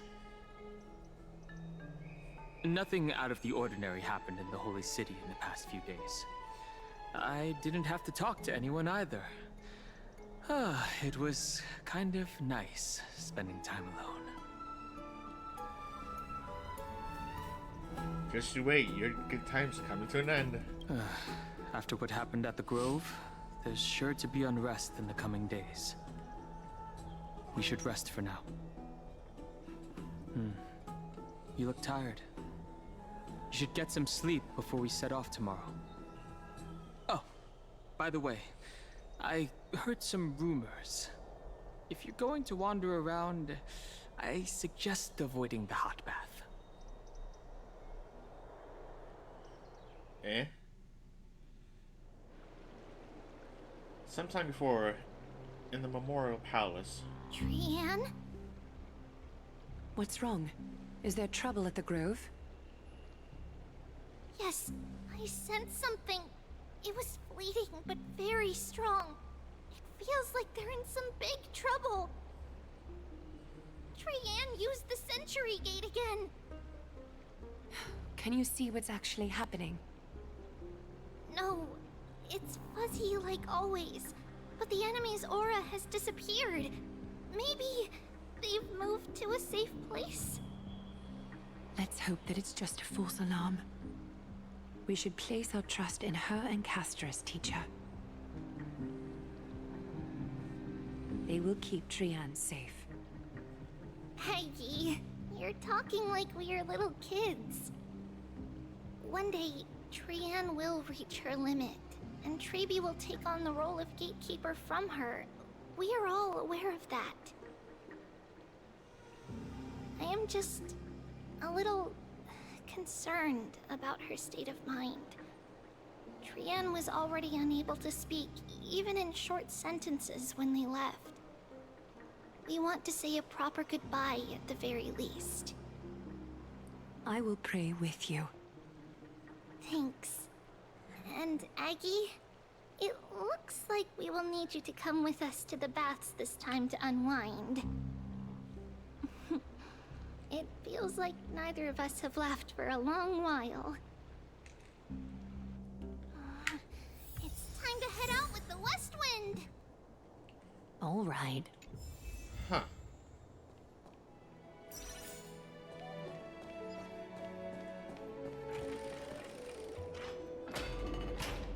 You know what? I'm gonna do something. I'm gonna do something because this is getting a little irksome.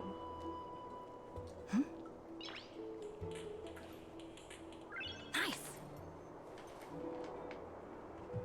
Okay, hold on. Hold on. Team lineup.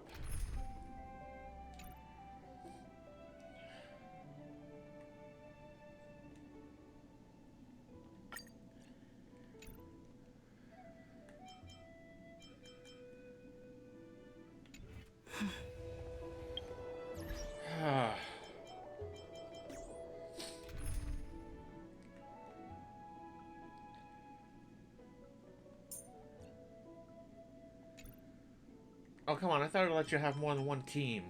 God dang it.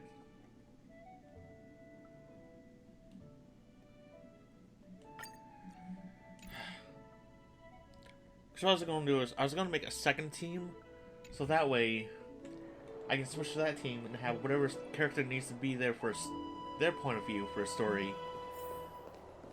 Here's really Fear that hot team. and heavy. Has it always been like this? Is someone injured? What happened here? Watch out! Watch out! For the Kremnoan! Kremnoan? This is their doing? Aggie, now's not the time to dwell on that. Let's help the injured people first. Excuse me, coming through. Oh, you two are here as well. That's a relief. Huh. Even the Twilight Courtyard is involved? What in the world happened here? I actually just came to relax. But as soon as I got here, I saw all these people lying on the ground. I've examined them, and they don't seem to be seriously ill. It feels like they've just spent too much time in the hot water.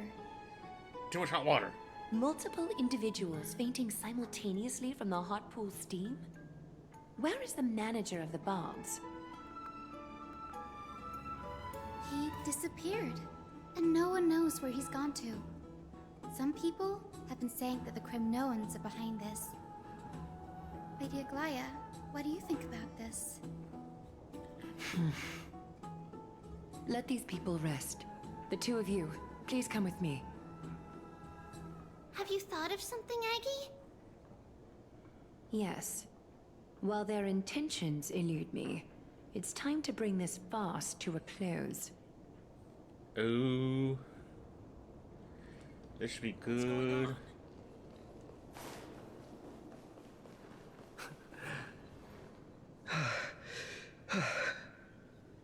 Snowy!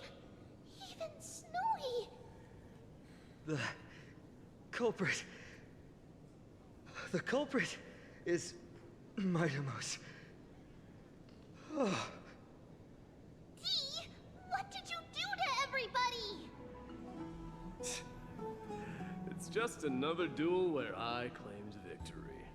Oh no. Duel? As I expected. On the surface, these two are the mightiest warriors in the Holy City, but they're still impulsive youths at heart. Speak up, Mighty. Tell us exactly what kind of foolishness you and Finan indulged in this time. Some time ago...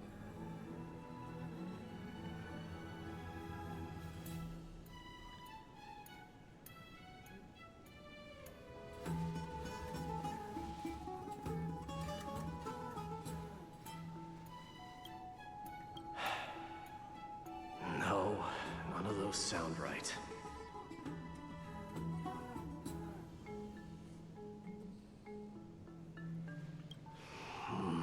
Forget it.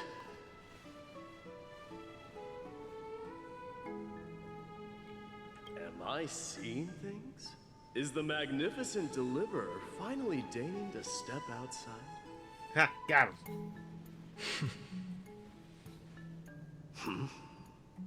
What kind of response is that? Nothing. I was just imitating your usual response. I don't feel anything special from you. Have you passed the demigod trial? The ritual hasn't reopened yet. In case you forgot, it hasn't been that long since I pulled you out of the trial. I didn't forget. Then, you're welcome. Ha! In twilight's last gleam, Makima stands bold. Her walls sturdy, tales untold. Dreaming of her fruitful gardens, pilgrims arrive from distant lands. Figs and olives, so grand. Yet little do they know that they will step into flames, fuel to the fire, a burning brand. What are you playing at this time? I just felt like reciting a few lines of poetry. Surely the Crown Prince of Kremnos knows how to appreciate poetry, right? Kremnoans steer clear of such weak literature. But my library doesn't lack collections of this kind. These lines express the poet's yearning for their home, just as Akama is distant from many people's homes.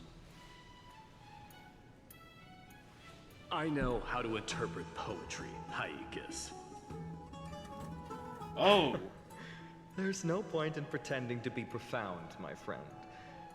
Thank you for helping me out when I was in a tight spot, but it seems to me that you aren't prepared for the trial either. Don't compare your situation with mine. My people are still relying on me. I can't ascend to godhood on my own without first resolving their issues. So, are you suggesting that you, the mighty Mightimos, and the heir to the throne of Kremnos, wish to defy tradition that has endured among your people for millennia? I'm still thinking about what I should do. Never mind. It's probably not my place to offer you counsel. An idea does strike me, though. Go ahead. Let's see what terrible ideas you've come up with this time. Maybe we both need to relieve some stress. Come, Mightimos, let's recommence our previous competition. This time, we'll see who can stay in the super hot bath for longer. Oh. What? Are you chickening out? The phrase chickening out does not exist in the Kremnoan language. I just find this situation absurd, that's all. All-knowing historian, are you not aware that we Kremnoans use boiling water from sword forging for our baths? Looks like I'll have to teach you some royal etiquette today.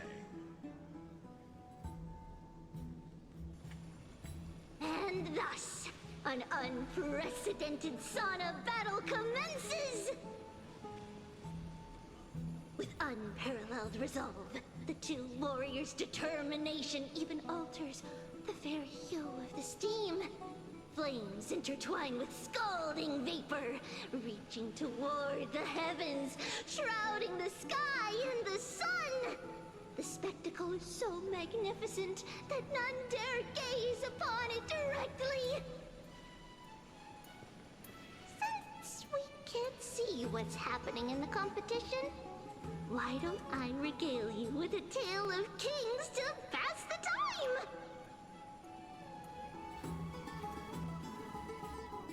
Do you recall the legend of the Gorgo lion mentioned by a certain veteran?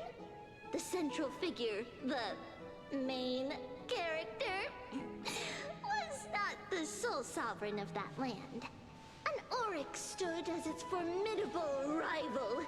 That's funny. Main character. Long before the dawn of Era Chrysia, the two beasts started their timeless battle on the plains of Tritos. The lion regarded the Oryx as its food, while the Oryx perceived the lion as a scornful, oppressive, and challenging barrier that it swore to topple with its antlers. For tens of thousands of years, without respite, the two creatures thus continued their relentless pursuit and rivalry.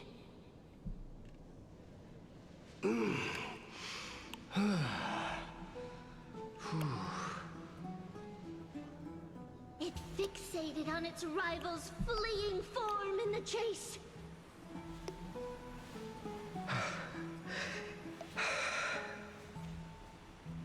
It set its sights on the other's neck, nearly within reach. Oh my.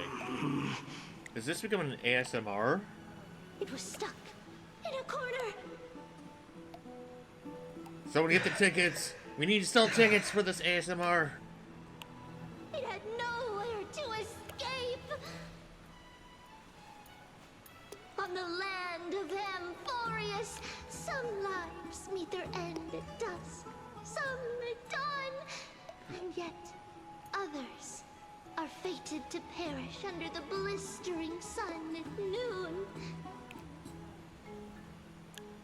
And at last, the most scorching moment of the day descended upon them. The formidable hand of fate heeded their call and arrived! My lords, would you like me to reduce the temperature a little?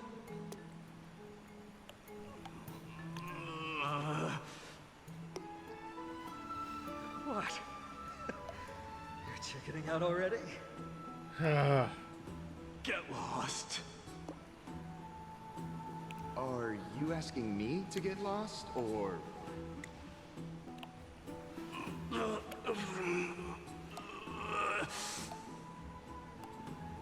Do whatever you want.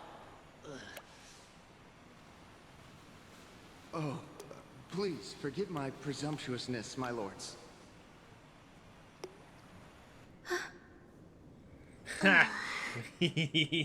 What a spectacle of folly. This is what you get for daring to challenge a Kremnoan without understanding your own place. What I'm saying is, your little game dragged down quite a few innocent souls alongside you. We will personally escort back home the customers left awestruck by our formidable presence. This isn't fair. You're wearing way less than I am. Is this the latest trend now? Getting into the baths while dressed in full armor? Don't look at me like that. It was he who challenged me. There is no word for flee in the Kremnoan language. Very well. Let us bring this farce to a close, shall we? Warriors, it is time to get moving. Ah. After recovery, Fine and Mighty escorted the fainted bathers away from the scene. Oh, that would have been hilarious. This time, Fine and nearly triumphed with a stunning 27 to 25 record in terms of the number of trips safely escorted. Alas, the flame chase journey is destined to be a lengthy one, replete with obstacles. But thanks to those two, all the gloom has vanished into thin air. Well, we just had quite the commotion. It's not every day we find the Marmorial Palace this serene. Shall we continue with our previous plans? Hyacinth, would you care to join us? Such an empty bath is indeed a rare sight. I was looking forward to unwinding after work. I'd be delighted to accept your invitation, Lady Treeby. How about we go to the biggest bath?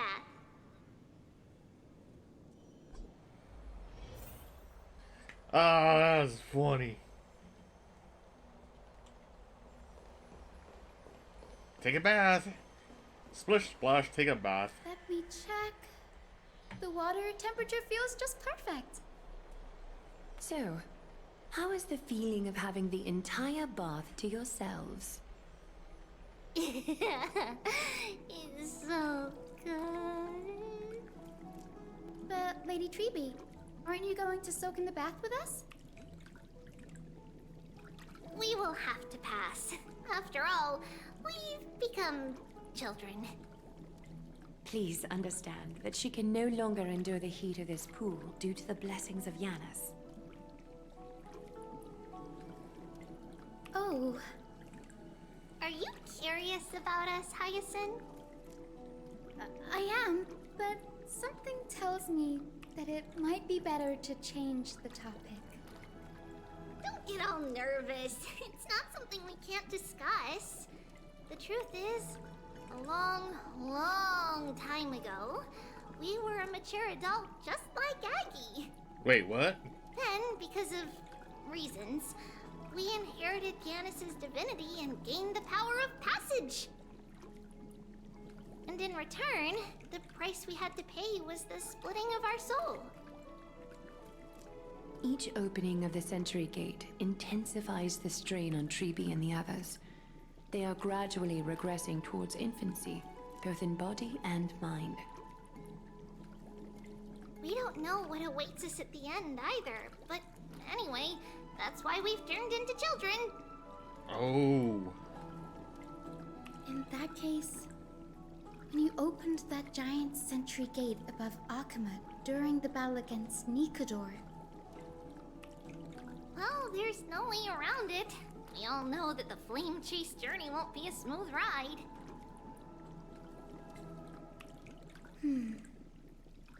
Maybe we can find a way to fix it.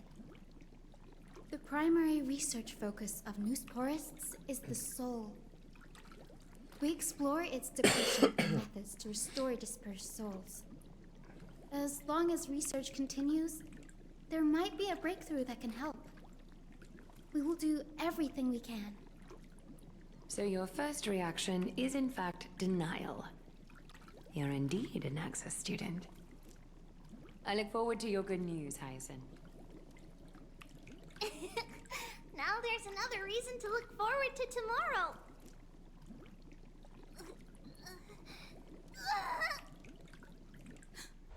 Lady Treeby, what's wrong? Something's off. It's that strong feeling again. Is it Trian? Wait, no. It's not Trian this time. It's Trinan. Trinan is in danger. Wait, what? In the meantime, wait, what is going on? I win this round of escorting the bathers home. How does one contender alone make a valid competition?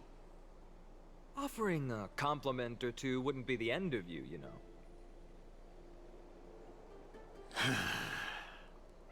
Haikas. What is that word? Is that your native tongue? It means hyena. I'm likening you to a weak hyena. By the way, you emphasize the completely wrong syllable.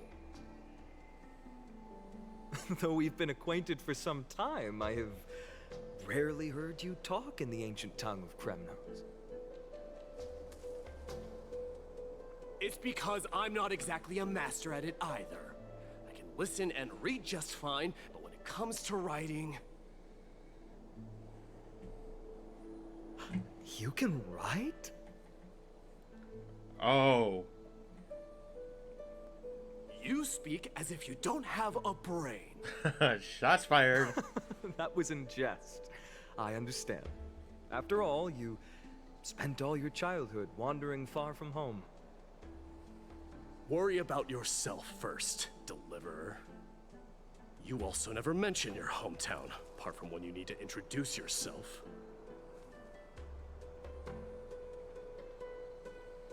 Well, it's because there isn't much to say. Ides Elysiae is simply a tiny village that disappeared many years ago in the flames of war. The only times I get to see it are in my dreams, and in the trial from the Lance of Fury. I knew it. Yes, I saw it all. Ides Elysiae ablaze with everyone. My family, friends, and my kin, lying in a sea of flames. A blood-red half-sun hung in the sky, just like on that day. And before my eyes, that murderer killed Cyrene. Wait, what? But I saw its form this time. A black cloak, an eerie mask, and a broken giant sword that carried an ominous aura. Wait. I fought it in the trial.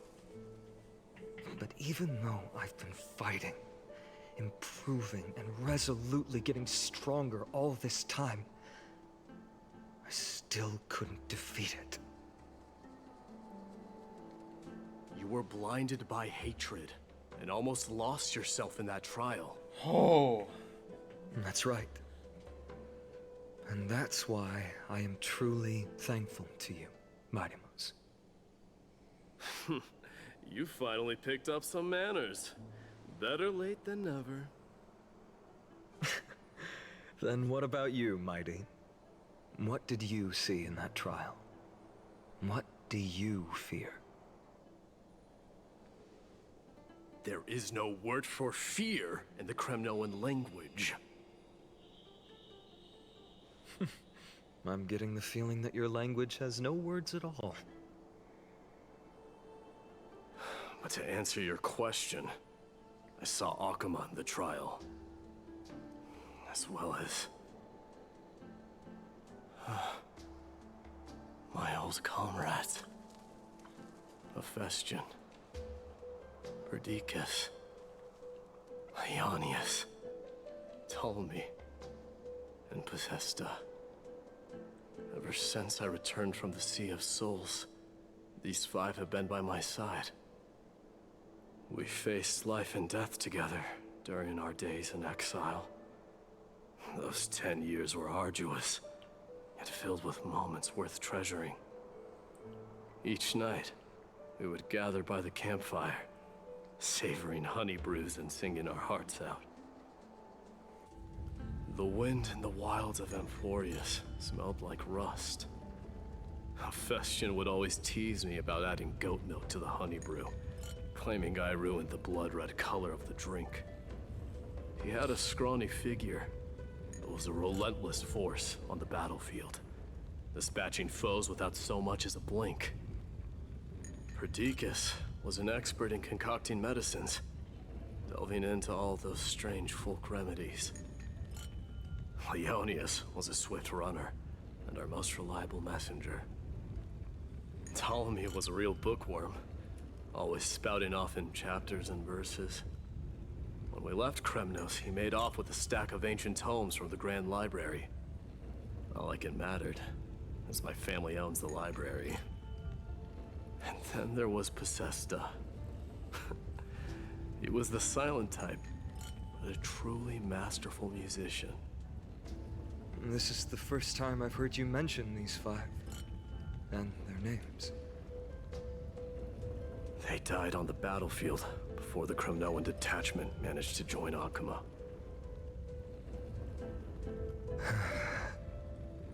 Perdiccas was the first to go. He was shot in the stomach by a poisonous arrow from the people of Ladon in the second month of cultivation. In the end, his remedies mended all but himself. Midamos, do not mourn. I have achieved honor by bestowing a noble death upon the enemy. Leonius died in the 5th winter. Idonia's snowstorm lasted 3 full months. On the night of the fiercest storm, our foes launched their assault. Idonia. Is that the city Castorus used to live in? Yes. Those zealots were as fearless as Kremnoans in the face of death, but they lacked respect for honor. They cornered us in a bottomless swamp. Leonius covered for our retreat, and they cut his legs off. He vanished into the mire of a foreign land, his body never to be recovered. This is perfect. Mighty Most, I can finally deliver the news of you ascending the throne to the Netherrealm. 20 dusks later, we finally breached the walls of Idonia and entertained the tyrant's plea for peace. However, the rebels refused to surrender and set up an ambush within the city. Ptolemy and his cavalry met their end before they could even relish our triumph. Those obelisks that collapsed after being set on fire became their final resting place. Midamos, please tell my family. It was not cunning schemes that vanquished Ptolemy, but the immense weight of Amphoreus' entire history. Then, it was Possesta.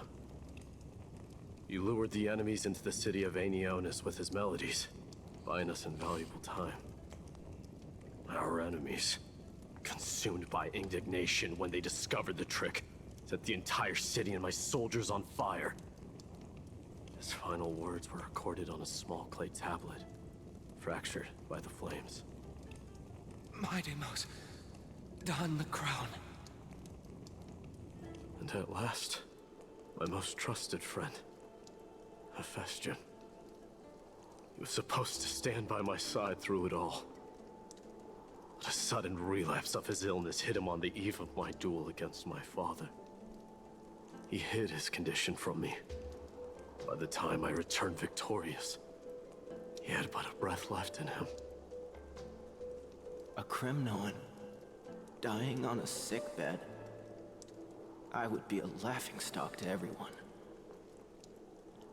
Hephaestion, my dear friend, spare your strength.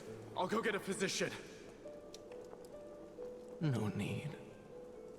Even if Perdiccas were here, he couldn't stop destiny from taking me away. No! None can take you away.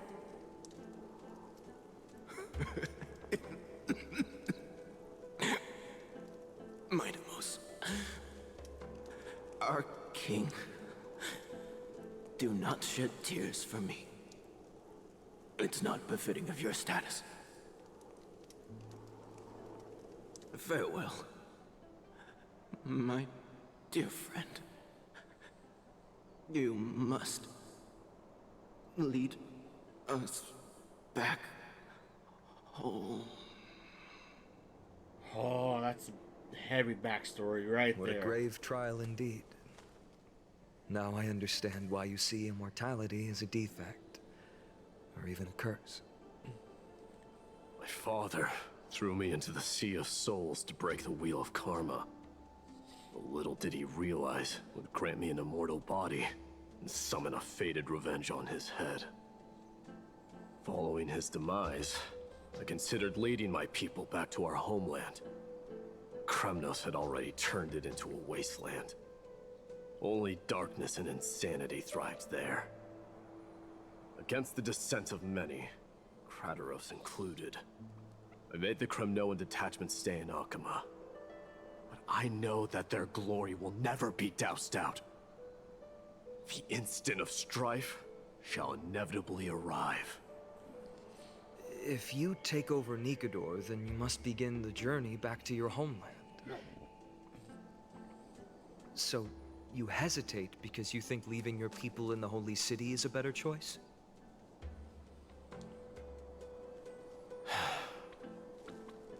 I don't know. But I have never been crowned. And those 5 were never endowed with any titles. None is aware of their glory. Your predicament is truly complicated.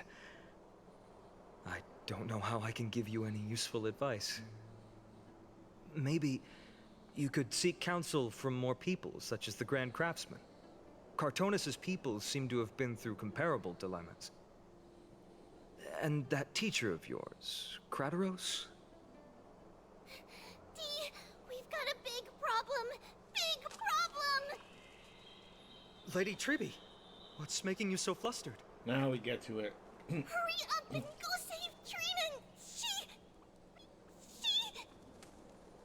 She got abducted by Krateros! Oh, come on. We literally just talked about the guy and he... Oh. What's going on? Mighty Mos. It seems I was the one who exposed my vulnerabilities first. Aglaya, I demand an explanation. This man abducted Trinan by force, and forced her to bring him to the vortex of Genesis. He then brazenly stepped into the trial of the Lance of Fury, and naturally failed. Is she telling the truth? Why did you do that? Because I don't want to wait anymore.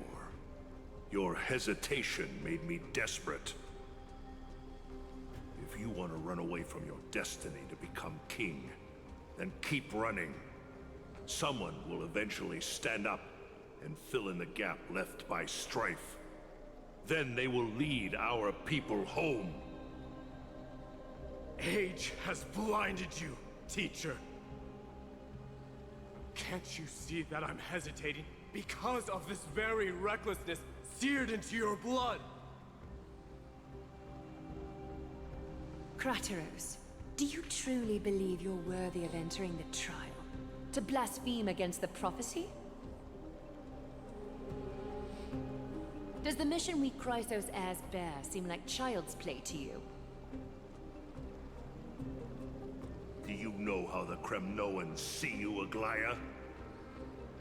You're a hypocrite and a megalomaniac. The prophecy of Genesis and the Flame Chase journey are just excuses for you to seize power. Silence, Krateros. Do you even know what you're saying? Are you defending this woman, Mighty Mos? How many wars did people start because of her and her so-called prophecy? How many cities fell in the past millennium? Their people massacring each other. Oh boy. Even if this so-called Genesis really exists, will there be a place for the Kremnoans in that new world?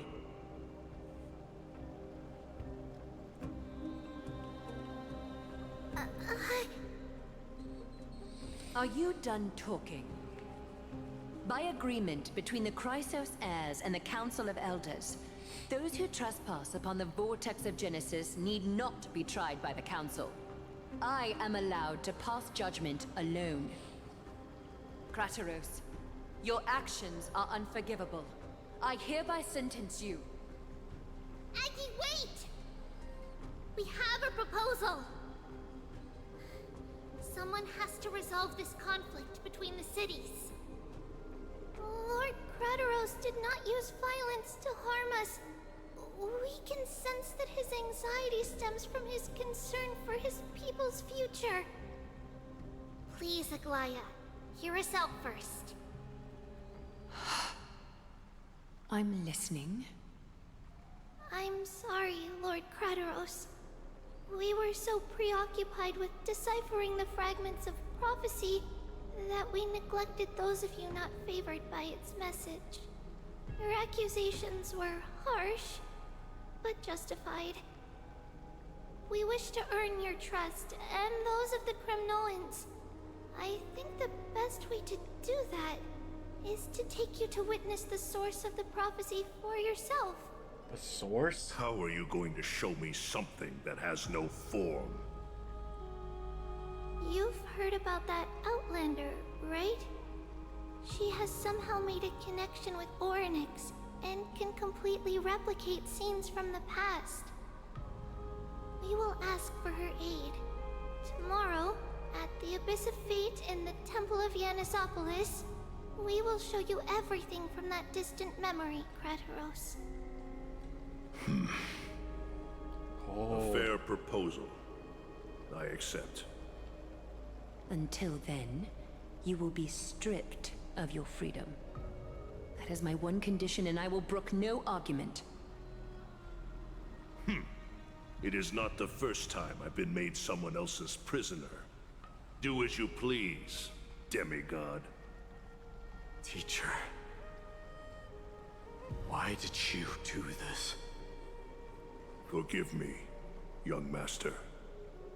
But I just cannot wait any longer. Ever since your father died, our people and I have been waiting for a day to revive Kremnos. We placed all of our hopes in you, but never received an answer.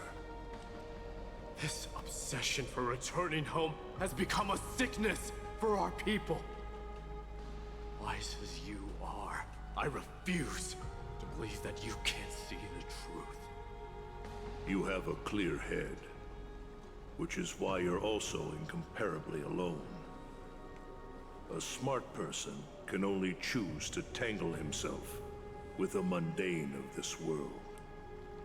If you're truly capable of leading our people beyond this blood-stained fate, then prove it to me once more, Mighty Mos. Just as you did back then. Oh. A fierce fighter. I did not expect such heroism from a feeble Akaman. Fulfill your duty as the victor, warrior, and tell me your name. I seek an honorable death from you. As if you have any honor! Listen closely. I am the leader of the Kremnoan detachment, Midimos. I'm here to finish you, father.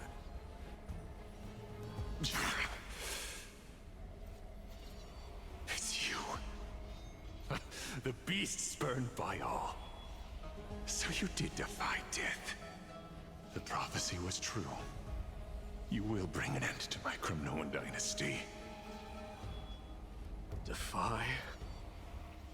You're wrong. Death fears me. It's the reason I have this body of steel. Oh.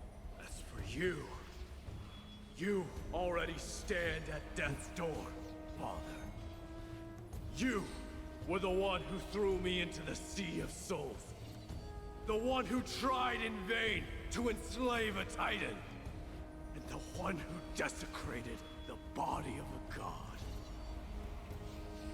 Hyacus! You're a weak king. So weak that even the lowliest hyena is a more noble existence than you. Now, fate's reckoning is upon you.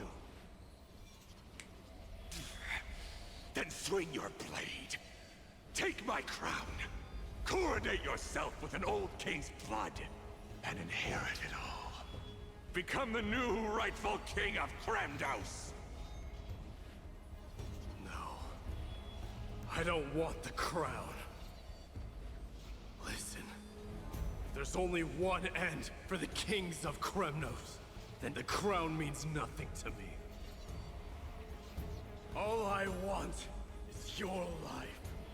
To avenge Mother and my comrades. But the walls of Kremnos won't fall with me. Do you truly think you can escape fate's grasp, my son? You and I, we're both the same. We feast on strife and fear.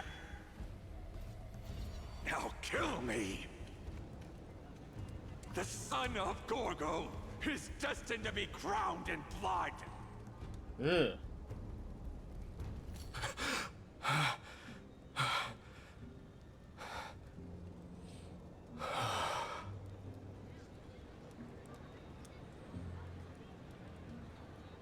Kratos. He said the Grand Craftsman Cartonus might have some suggestions. Might as well go see him. Grand Craftsman. Oh. How have you been? King of Kremnos it is. That you would come, I knew. You knew I was coming? Your matters, I've heard. The path forward you seek. Many questions you have. But before that, take this. Thanks for the hydrate. What's this? A signet ring for the King of Kremnos. Belonged to your mother.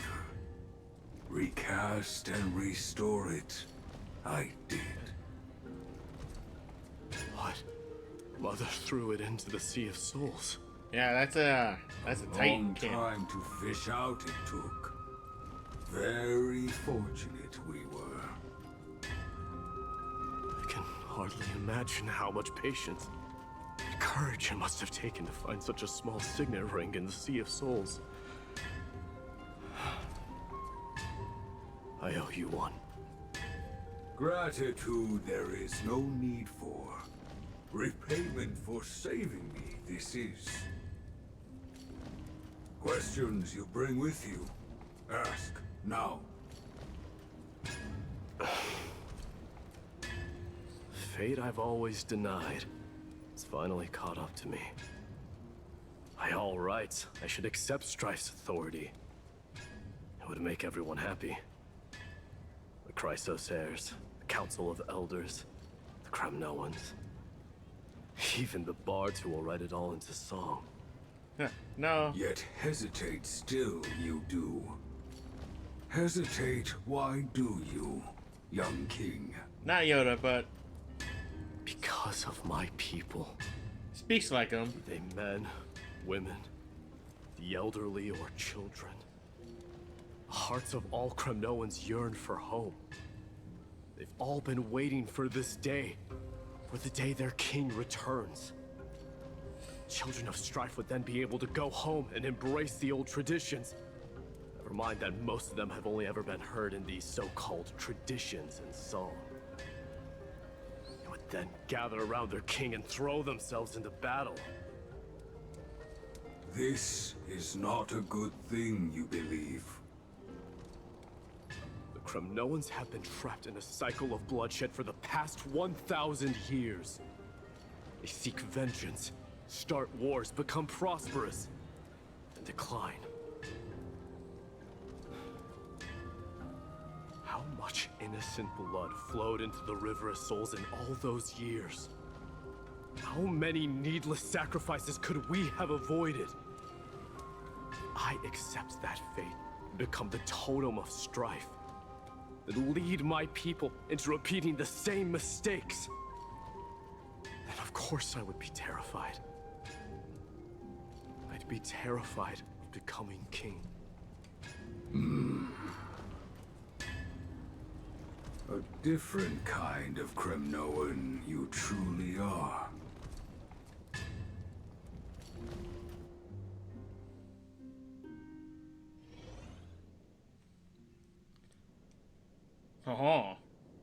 Months later, in Triby's room. Mama! Mama! I had a dream last night. Oh. Now what did you dream about, my darling Trebios? Oh! I had a dream that I turned into many me's. Then we made the moon into a ship and made the stars into our sails. Then we floated on the ocean and let the wind blow us in any direction it wanted. Well, that sounds like a lovely dream. Yeah! The ocean and the sky were really, really dark. But there were so many of me that I wasn't scared at all, because we'd all sing together. The ocean wind blew us onto an island where the wind tasted like flowers. There were bleating sheep and chirping birds inviting us to be their guests. There were so many animals on the island, but none of them ever fought. Giannis's holy maidens can receive guidance from the god of passages. Perhaps what you saw in your dream is a divine land somewhere in Amphoreus. You think so? What's wrong, Trebios? You look unhappy.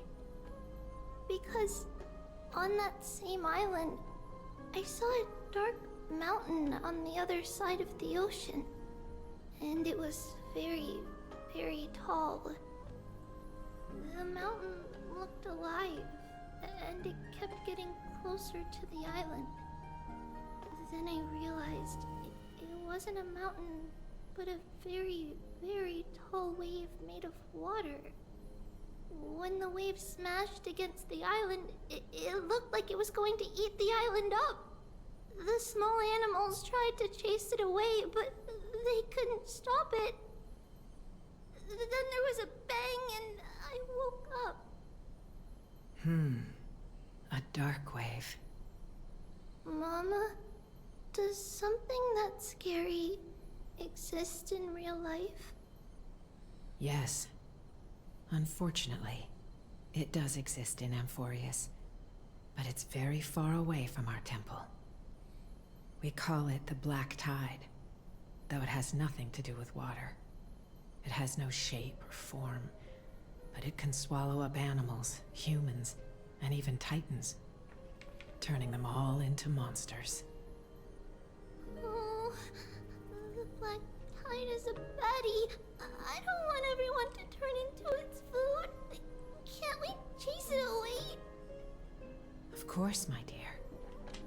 You only need to behave well and listen to what the adults tell you. Study all the knowledge and etiquette you need, then grow up and become a proper holy maiden. The divine Giannis will then give you guidance and help you light the way for the people. Wow, I'm gonna eat a lot and study a lot and become a holy maiden. But Mama, you said the Black Tide can swallow up titans too.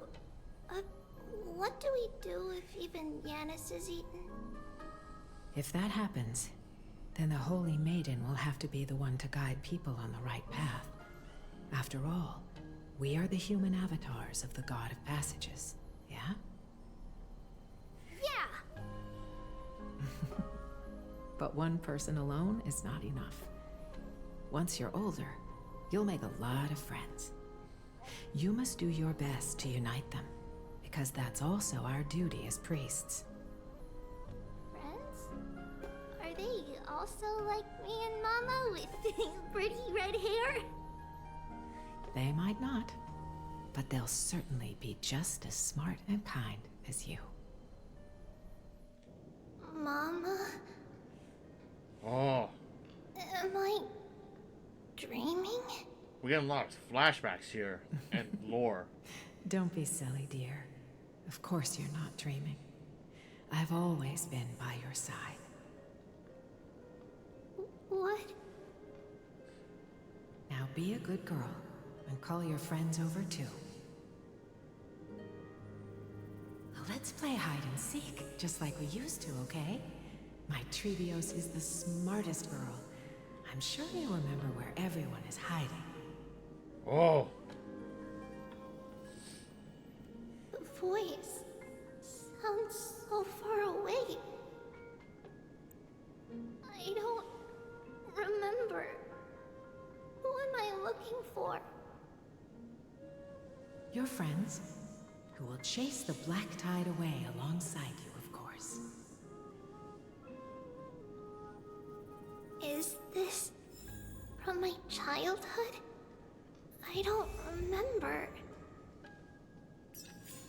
Oh. Use the spindle. There will be an amazing captain on that big ship.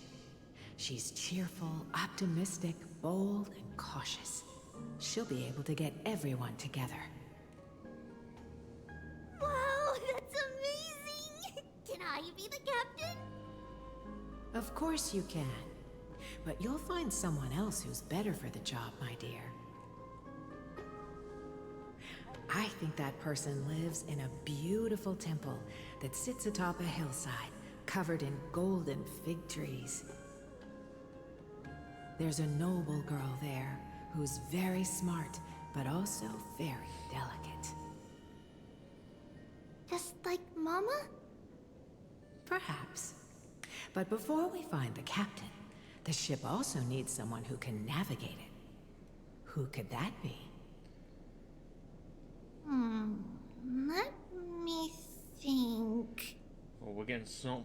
I know! She's... Trevi! I named this doll... after myself? I don't remember it all. Is this a dream?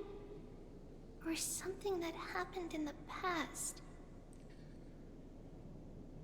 Yeah, we're getting a lot of lore and flashbacks here with everything. Like, oh, I didn't think we'd be getting all this right away.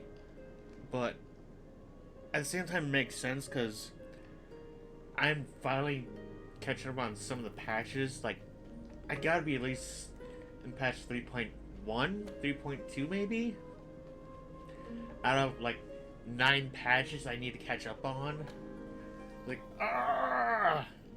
and there's still so much content. Here we go. You can't lock me away! Huh? Why is this doll inside a chest? Because it's treasure. It's holding a sword. Why? Many years later, many brave warriors will board this ship. They're skilled combatants who fear no danger. Ooh, I can learn how to fight too and protect everybody! You silly girl. You're Yanisopoulos' holy maiden. It's not your duty to fight.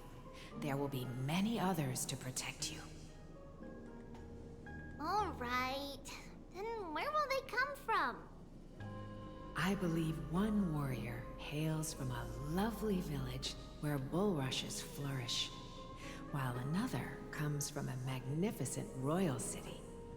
Though each has their own troubles, both are ready to lend their strength for the ship's long voyage. In that case, let Trianne fight by their side. This way, they'll always stay on course. How could I have known the name Trianne back then?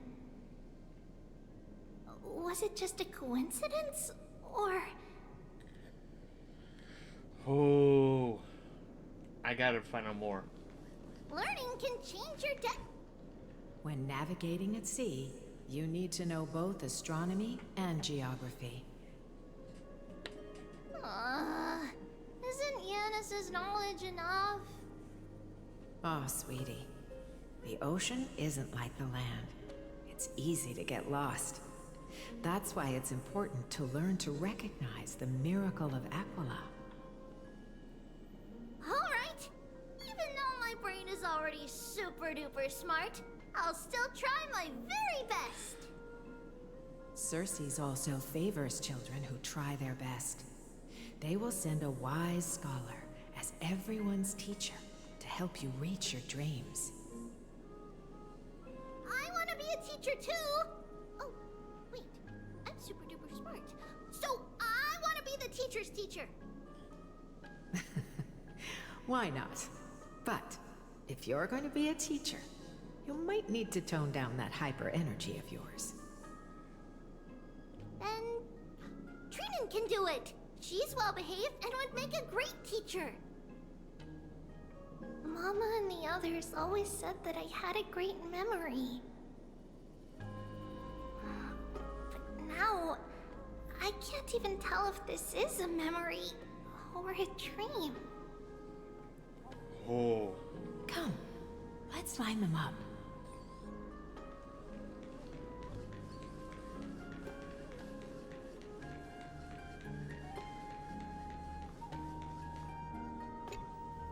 Now, Trebios, set them on this music box and let them compose a melody for our song. Melody. Music box? What's that? Sweetheart, are you still groggy from your nap? You invented it. I invented it? What does it do? Oh, my lovely Trebi. You're usually so bright. What's gotten into you today? Well, you might as well see for yourself. Put your good friends on it and see the wonders it can do. Put the dolls on. It's rotating. And I can hear something. That's right. It's a music box. If you place the dolls in the right spots, it will start rotating and play beautiful music. Out of all your inventions, this one is my favorite.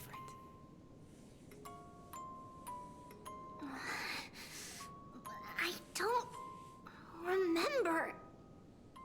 It's all right, my child. I'll sing along to the tune, and it will help jog your memories. Happiness abounded in this lush land by God's chosen. Giants raised their glasses in a toast, beheld by the 12 constellations. 3 carved the heavens and the earth. 3 wove the threads of fate. 3 molded life with their hands, and 3 guided calamity's gate. They declared the world too unstirring, hence wished endless laughter upon the living. Thus you and I were created, with words and song to weave, and love and intimacy to give. Thus creation was complete. Who then will bear the weight of humanity's souls, to lighten the steps of the living as a whole? O great Kephale, all-knowing Father of stature so tall, yet low does their gaze willingly fall. With light of dawn heavy upon their shoulders, golden blood spills unto the land, converging into a boiling river that flows to the heroic heirs of this world.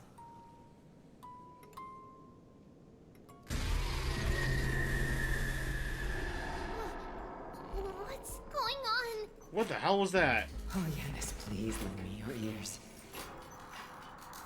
In black mist, as death and fate draw close.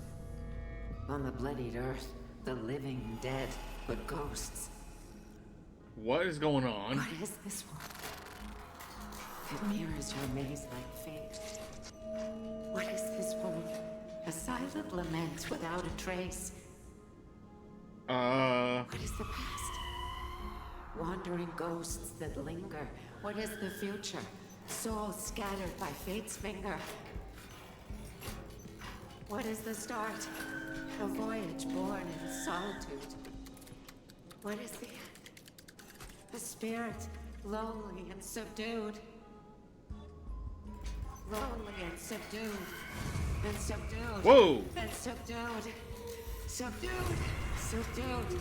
Subdued. Subdued. Subdued.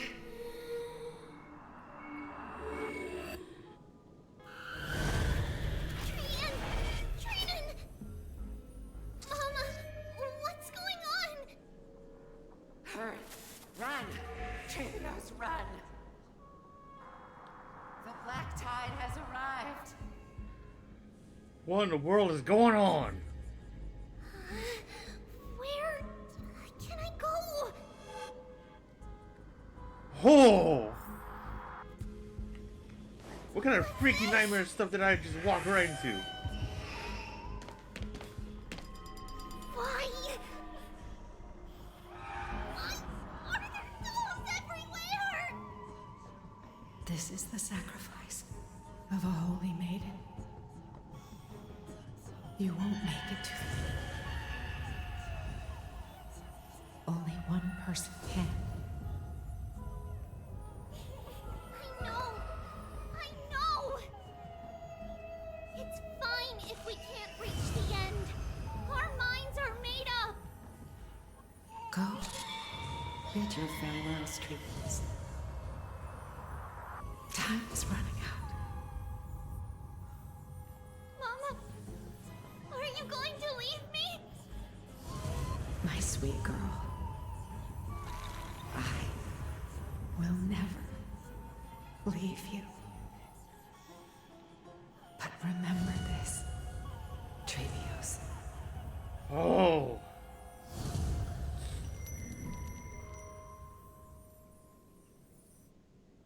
All shall bid farewell to one, and that person alone will witness the miracle. Since your mind is made up, then traverse the black tide and dispel the fog for Amphoreus. I shall see you tomorrow, my dearest Trevios. What the hell was that? Oh!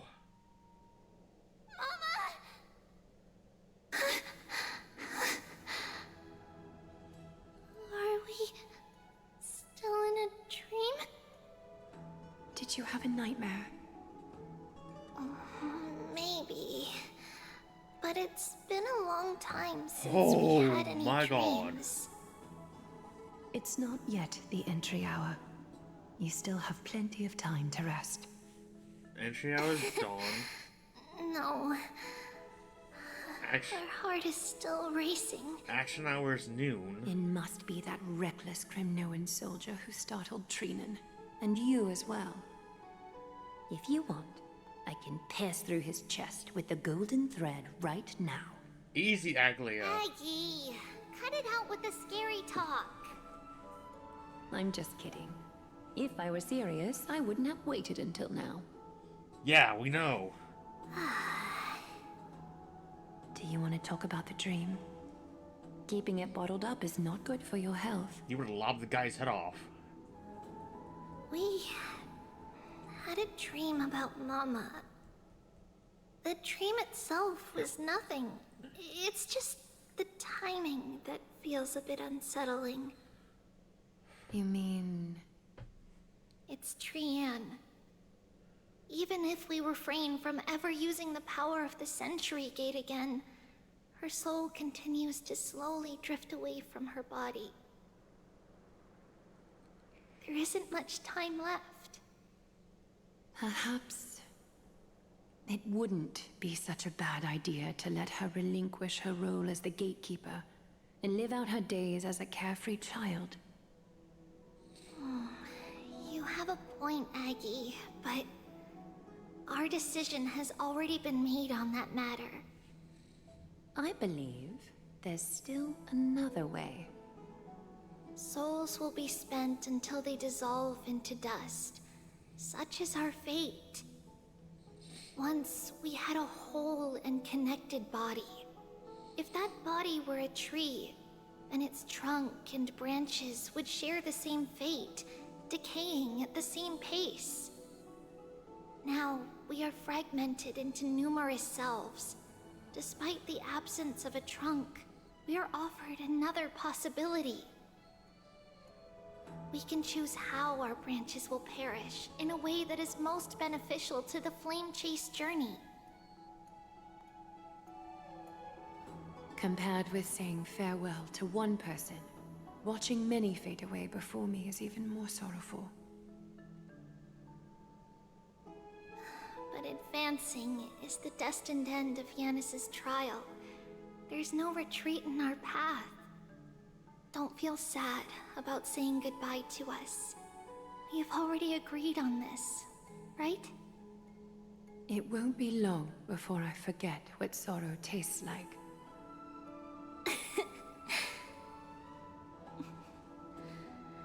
So, what would you like for breakfast, Aggie? What? Where did that come from? Huh. After all this talking, we are feeling a bit hungry. Plus, it's nearly the entry hour now.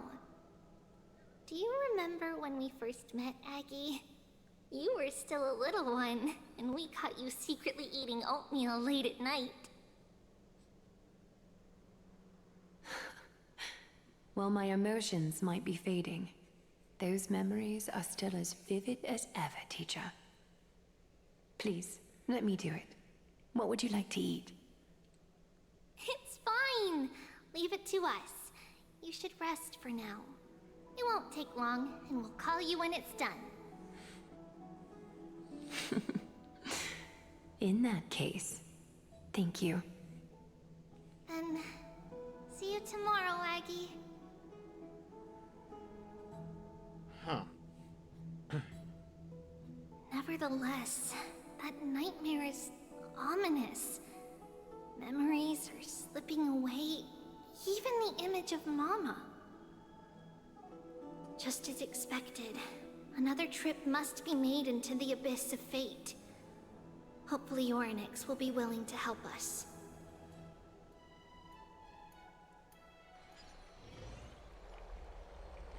At the same time, someone... Akuma. Long time no see, Professor Anaxa. Who are you? It's been a while. I'm the one who once overthrew the entire classroom in that spiritual physics lecture. Haha. Oh, it's you. No way. Do you really still remember that, Professor? I remember that glib tongue of yours. What brings you here? Surely you're not here to reminisce. You could tell. Of course. You only beat around the bush when you have a hidden agenda. That's not true. I'm here to seek enlightenment, as always. Could you please teach me everything you know about the black-robed swordmaster? Rumors sure travel fast. Unfortunately, I too know nothing about it.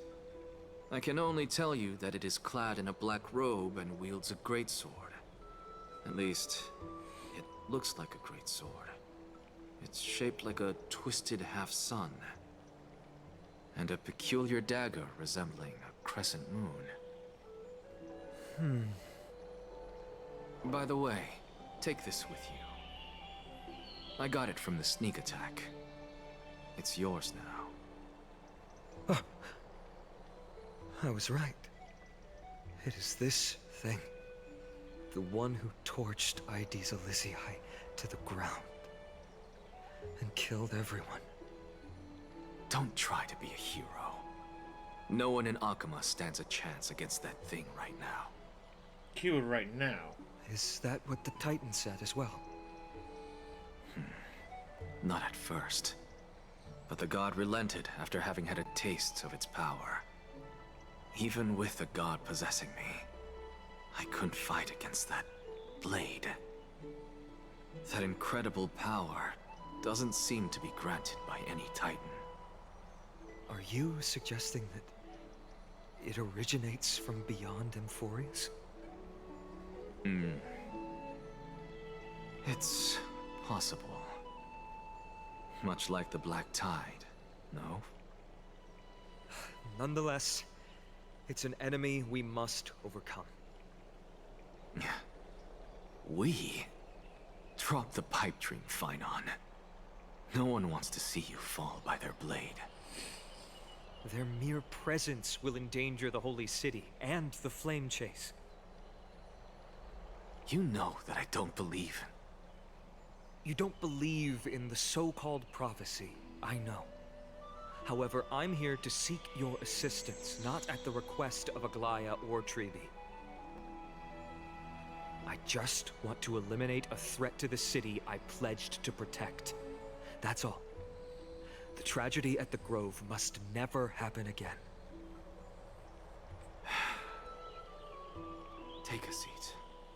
Since you are sincerely seeking enlightenment, I suppose I can tell you one more thing.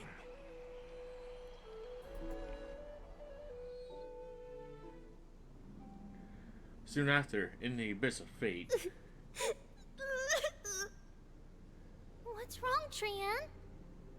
Nothing. Just remembering what happened at the Grove. Monster in the black cloak. So scary. Everyone in danger. Nightmare. I can't forget. Don't be scared. There are no bad guys here. Didn't you save everyone with the Century Gate, Trian? Trian threw it away. Far, far away. It's never coming back. We got back safe from the Grove because of you, Trian. You're the reason the Flame Chase journey can continue. Sorry. Trian feels a bit dizzy. Why are we here again? For the same thing, of course. Remember? Tomorrow we will reveal the prophecies past to everyone. But first, we need to restore the memories that have been blurred by the fragmentation. We hope to present the full truth to everyone, without hiding anything. Since Yanis caused the fragmentation, we can only turn to another Titan or an X for help. Also, remember to get breakfast ready for Aggie before the lucid hour tomorrow. Oh, yes! Trian remembers now! Oh, on that note, we had better prepare some saffron before we meet with the Titan. Saffron?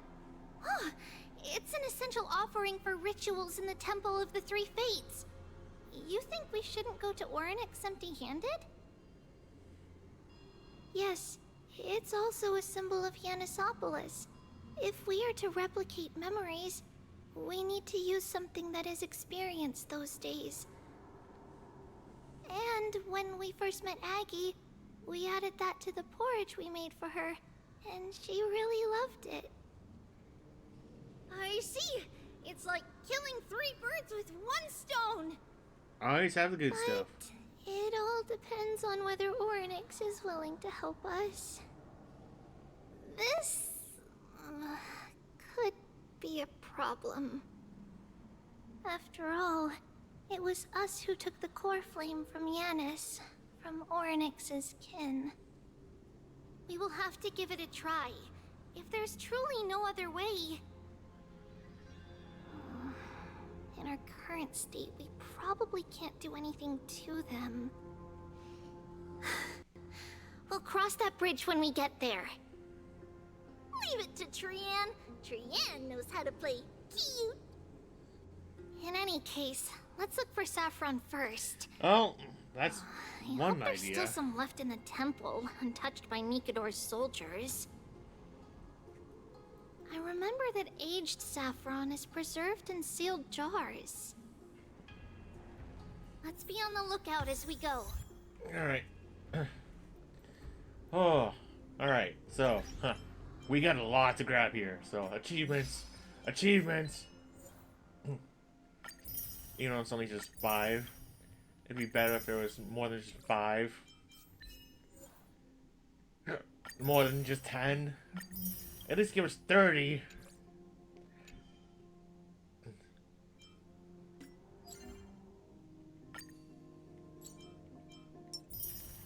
Ah!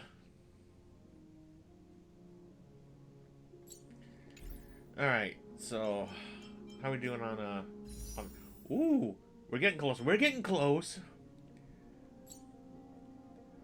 Like, okay. So 1600 for a 10 roll. We're at 1066 on the Jade. We've got 2 tickets. So if we want to do a full 10 roll, let's see now, it's 300 there. So we need at least another 234 Jade.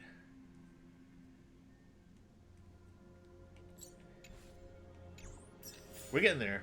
We're almost there. Ah! And we're at the 5-hour mark. Oh, we've been going for a while. It's a dead end ahead. Turn back, teacher. Oh. What? Aggie? No. It's an illusion.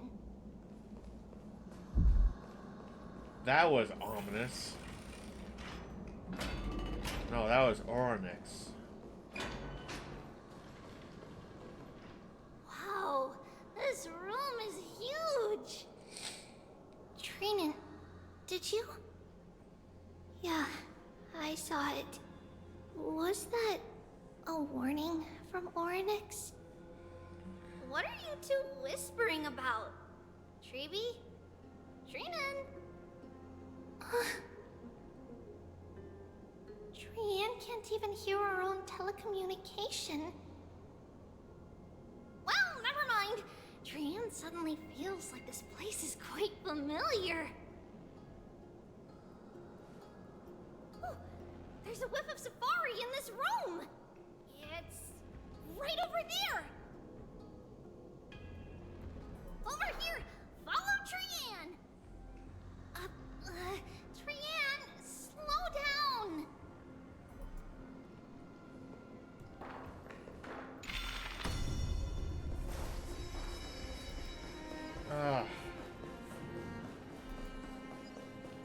Even if separation is our fate, a futile death is not the solution. Oh. It appeared again. That was mighty. Right here.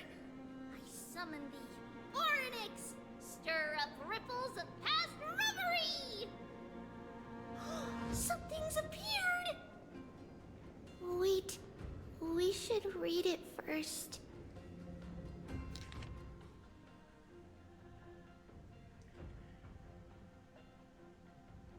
Saffron's secret recipes?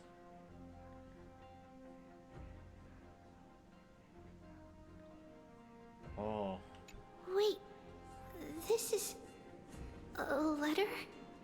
It mentions something about Saffron and Treebios? Isn't that name... Never mind that for now. Why is this letter here? And how did Trian sense it? Could it be our lost memories? Is it possible that we were already noticed by Ornix and entered their trial? Probably. But why haven't they said a word? Ornix has the whims of a child. Perhaps They're toying with us on purpose. Come on, this isn't the right time to be playing games. Yeah, this is way different from the last time we entered. Separation and death are two sides of this. Reconciliation doesn't come easily for a mortal. Are these visions also fragments of the past?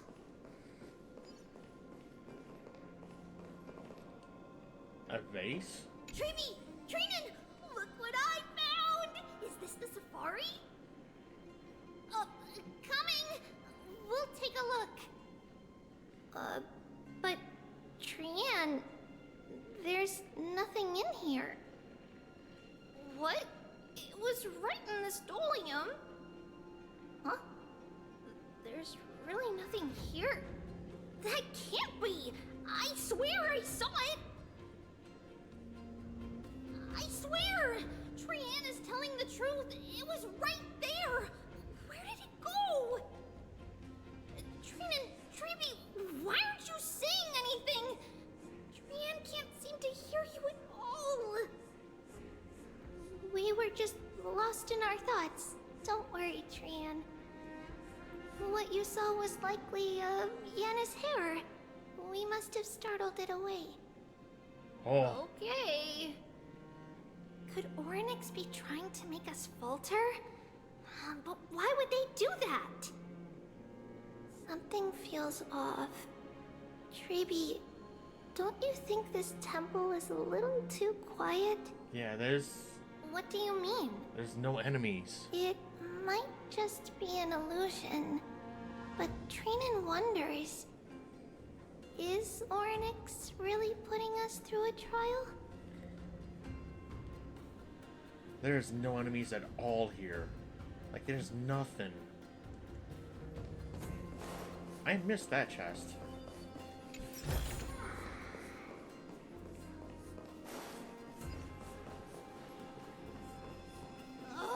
Still no luck finding any safari. I suppose we can do without it. Let's try to convince Orynyx. At least they didn't toss us out straight away.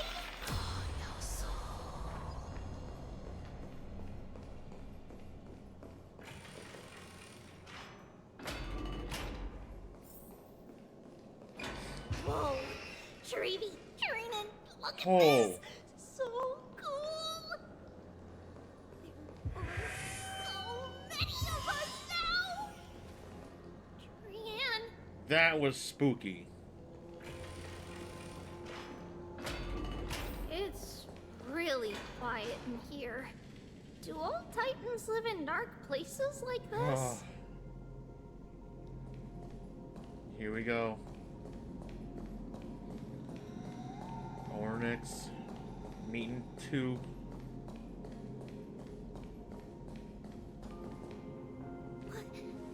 What's going on? Orynyx disappeared? Wait, what? Not long ago, in Akama. Are you saying that the black-robed swordmaster is not just tied to the Black Tide, but is also hunting for core flames everywhere? This is the most plausible possibility. First, it has a vessel that can hold core flames. Second, I'm one of its targets. Let's start with the first premise.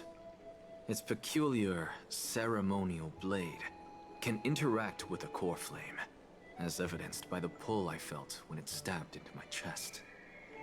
I hypothesized that the blade can sense, absorb, or even retain core flames. The second premise is even more explicit. When it was engaged in fierce battle with many of us and was heavily distracted, it remained consistently focused on me. Or rather, on the Titan Circes inside me. So it's plundering the flames. But if your argument holds up, wouldn't they be headed to Akama soon? The vortex of Genesis is full of the Titan's core flames. Not necessarily. Let's call that person the Flame Reaver for now. If my presumption holds, that person has 3 targets. The first target is me. The second target is Orynyx, who hasn't yet fallen. And the third is Akuma and the Vortex of Genesis, where the core flames are housed. But I suspect Akuma won't be their first target. Kefali's core flame is guarded by the Council of Elders' arcane power. And Fagusa's water curtain should be able to block out any external perceptions. What about Thanatos and Aquila? Their core flames are yet to be restored? The whereabouts of Thanatos remain a mystery to all. As for Aquila... Can you fly? No, I can't. Why are you asking that? Can that Swordmaster fly? Good point. But what if they do grow wings? If they had wings, I wouldn't have made it out of the grove alive. That's a relief. Anyway, since the Flame Reaver has 2 targets, we need to move fast. With the distances between Akuma, the grove, and these potential targets, I believe we should bolster our defenses and... Bad news, Finan. Treepy is missing. The last time the 3 of them were seen was in... the Abyss of Fate. Oh, that's not good. Orynyx! Are you in here? No response at all. Did they foresee that we were coming and hide in the fog? Or...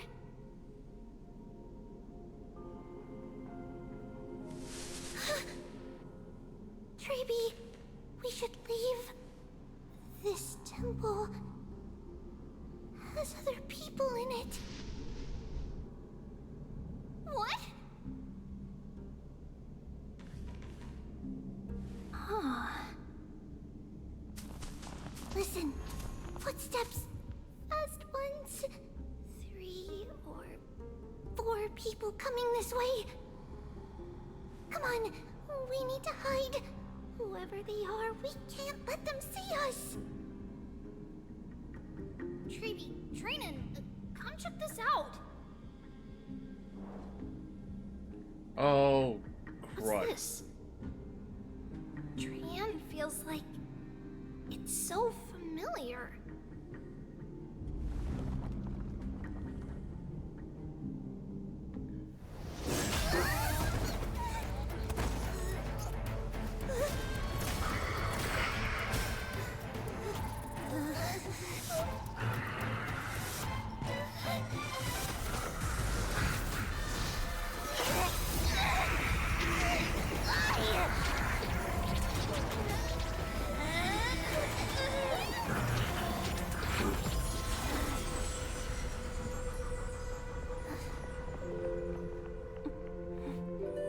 Treeby?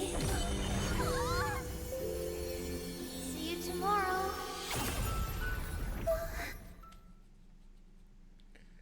Ooh. Ooh. Oh no.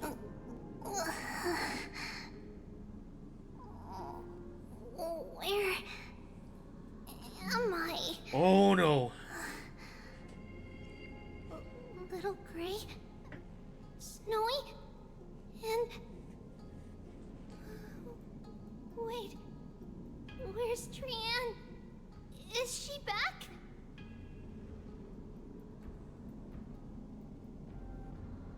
We only saw the 2 of you collapsed on the side of the road when we arrived.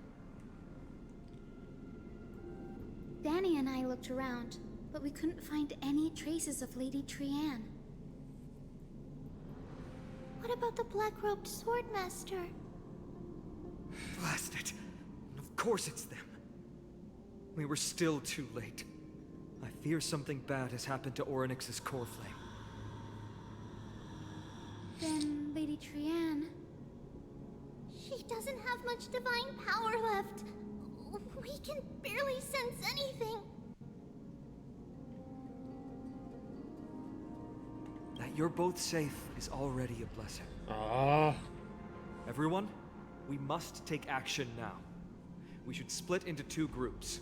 One group will stay in the Abyss and meet up with Aglaya's reinforcements, then search for Trianne's whereabouts. We gotta go back in. The other group will come with me to pursue the black-robed swordmaster and recover the core flame. Do you know where it's headed? I didn't get to tell you this before, but Anaxa and I already have our misgivings about the Black Tide, so we've made preparations. I'll tell you the details as we move. Opportunities are fleeting on the battlefield. We should hurry.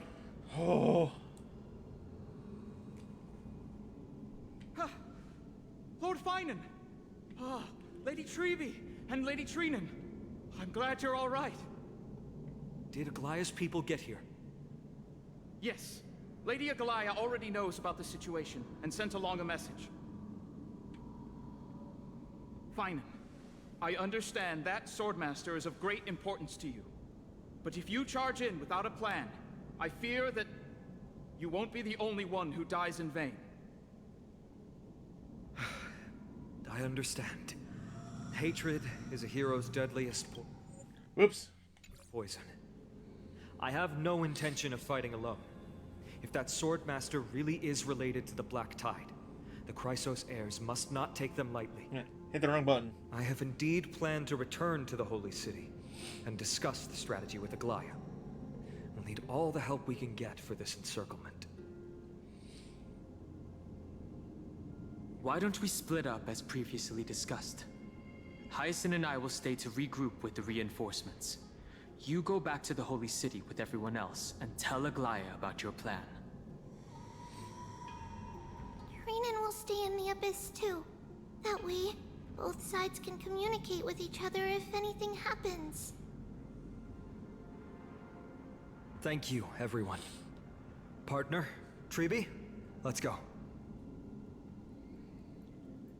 Oh.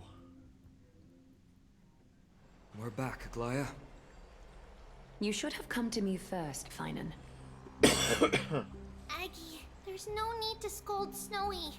Akuma is currently in grave danger. I know. It's beyond my imagination that the only 2 titans humankind can still rely on fell in such quick succession. I've never seen the golden thread pulled this taut, as if it could snap at any moment. Finan, tell us your plan. Time is of the essence.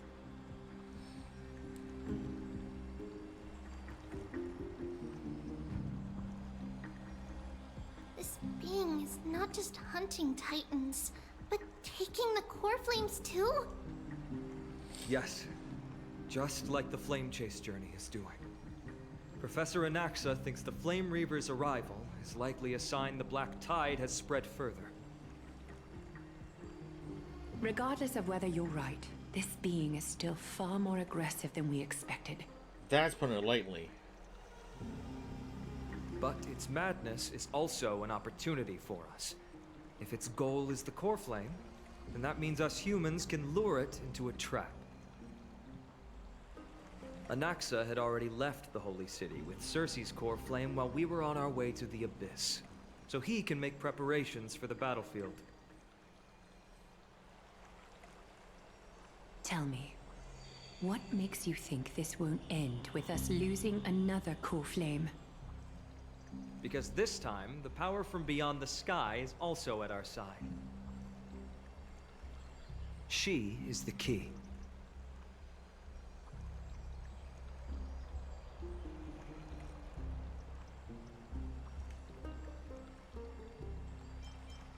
Ooh. We're still wrong. Can we pass off as a core flame? We need your other companion, too. Ma'am, do you mean me? I see. Finan, that battlefield you mentioned, is it Castrum Kremnos? Yes. I'm sure everyone remembers the astonishing miracle our partner here performed with her companion during the battle with Nikador, and how they awakened Castrum Kremnos' past. That will be the key to our victory. We will use Orynyx's power to once again open a passage to the past and lure our enemy inside. Then, we'll seal the Flame Reaver in the maze of time. Impressive. Orynyx has fallen, and Yanis's divine power already belongs to Akima. Once we take back the core flame, the Swordmaster will have no means of escape. It's very clever, using the element of surprise instead of brute strength. Can you do it, little one?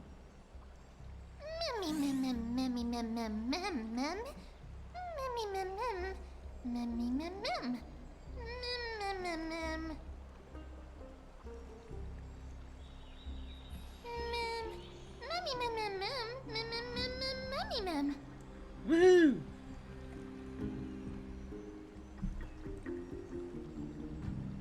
You can do anything.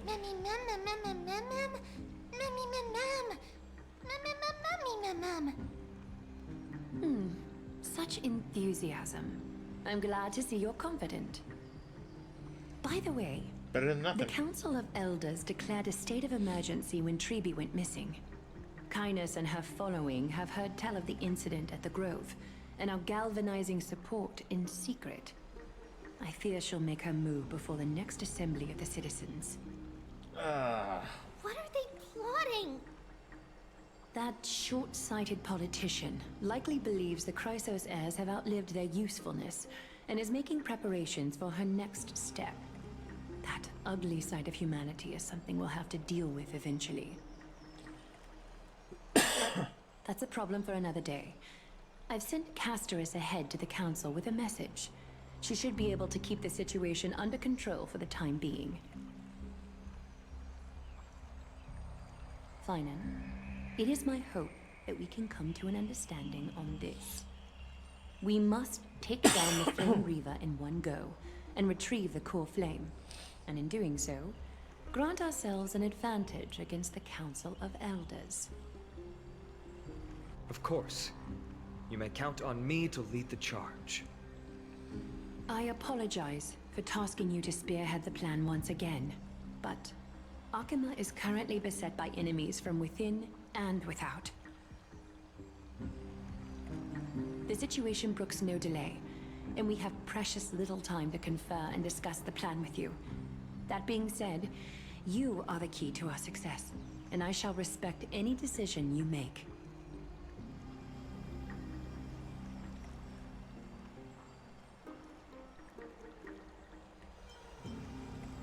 I'm all for it.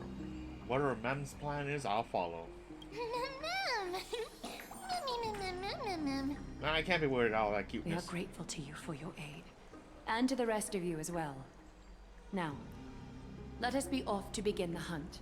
The power of the fluffy cuteness wins. May carefully sharpen our gaze and grant us victory over the enemy.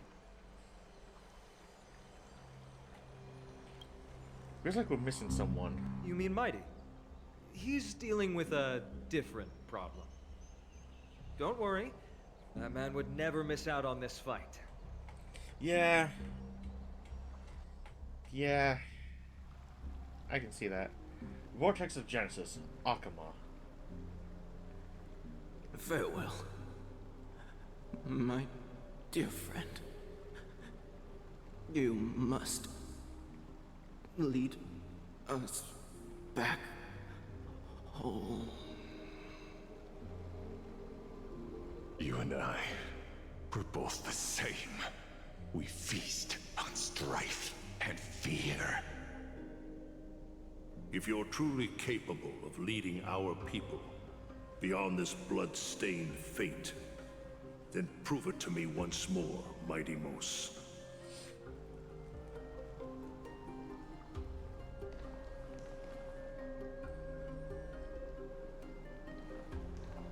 I knew you'd be here. I heard you're about to set off on an expedition. That's right. It's going to be a tough battle, and our destination is... turns out to be Castrum Kremnos. Is that why you're here? To pray to the dead Nikador? No, just the opposite. I'm here to tell you, you can entrust the front lines to us this time. You can't afford to lose your upcoming battle either. Oh.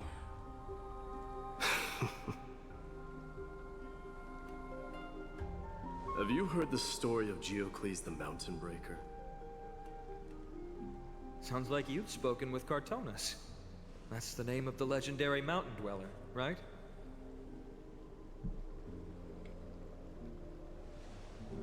Let's have a chat before we go our separate ways.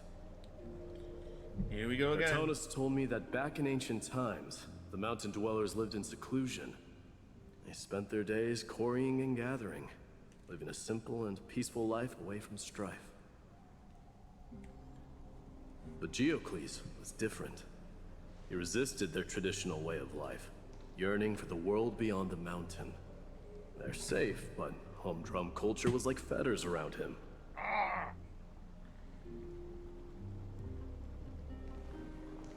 He sounds a lot like you.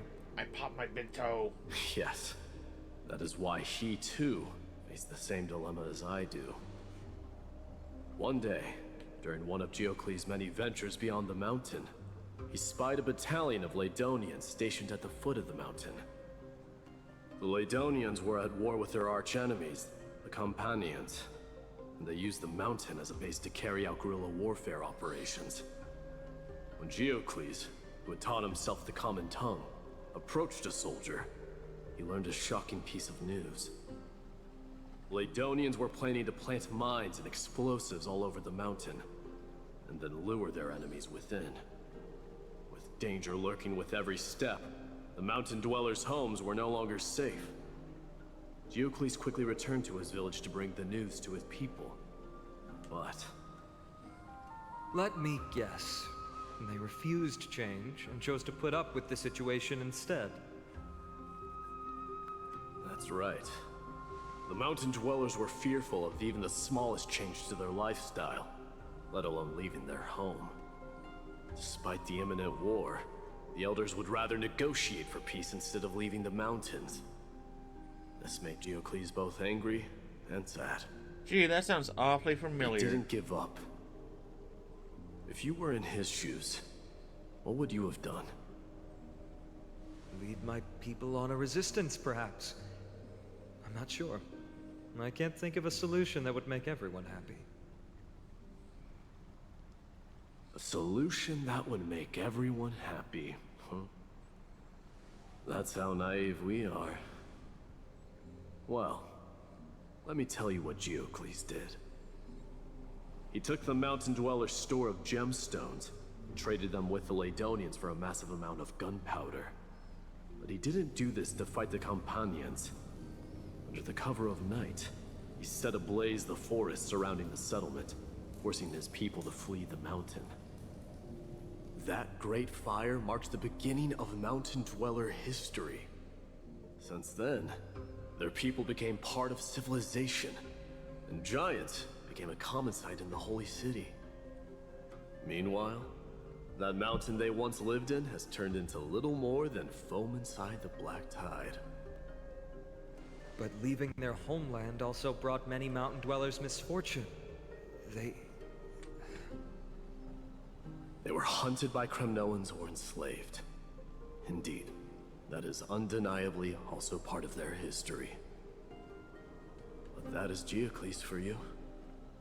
The merits of his actions, or lack thereof, have been scrutinized by many, but historians nevertheless hail him as the Mountain Breaker. Why do you think that is? It's simply because he took action and enacted change with his own hands. He didn't try to make everyone understand him, nor did he even waste time trying to make everyone happy. He started a great fire and burned the shackles of tradition to ashes. And then forced everyone to march toward the coming of a new era. You've made up your mind, haven't you? I'll be leaving Akuma soon to fight the great darkness of this world. To shoulder Nikador's destiny. So, listen well. If there comes a day when we meet again on the battlefield, that I stand opposed to the flame chase, remember to stab your sword into my back through my 10th thoracic vertebra. That's my weak spot, and the only way to kill me.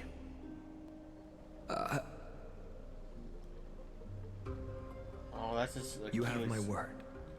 So that's his Achilles heel.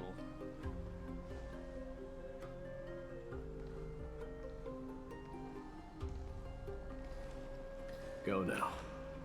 Battlefield calls. Send that flame-thieving hyena to their death. If you find yourselves with no other recourse, pray to that blade in the sky. Loudly call out the name of the new god.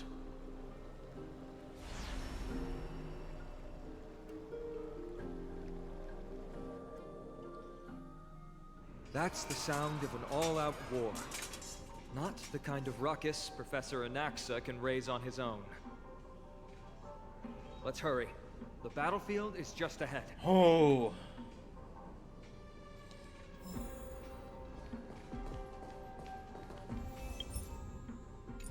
Oh no, I can't even go to the war. No way. A Kremnoan? I didn't think she'd manage to send the Kremnoans to assist.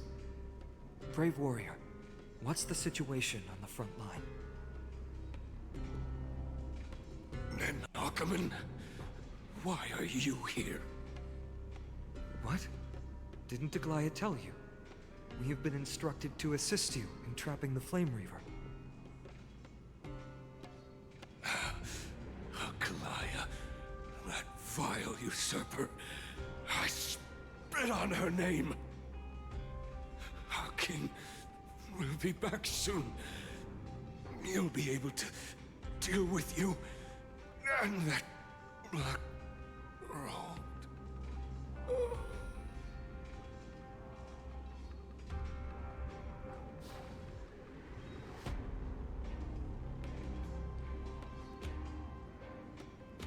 And he's dead. He's dead, Jim. The Kremnoans really are just like their king. Rest in peace. May your glory last forever. Did they come to fight on their own accord? Or... I can still fight. You must become king. Nikador is with us. That sound. We're almost there.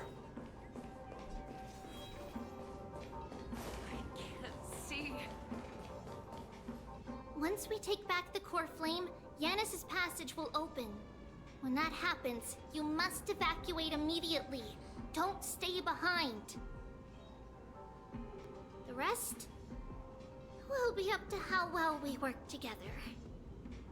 But remember what Mighty said before? Cast aside all distractions once you're on the battlefield. Here we go. Big battle. Big battle. Let's go, partner. Today, destiny shall stand with us! Big battle! Finally. Mem, it's all yours.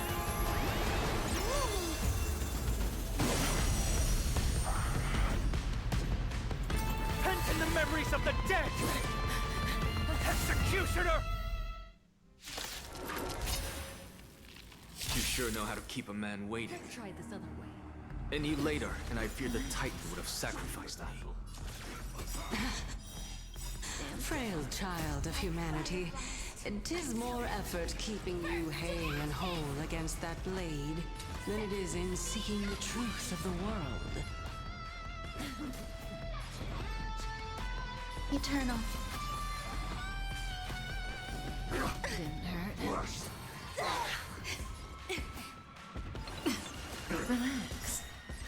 Good times. Never time to say bye. Boom. Fight to live! Here we go.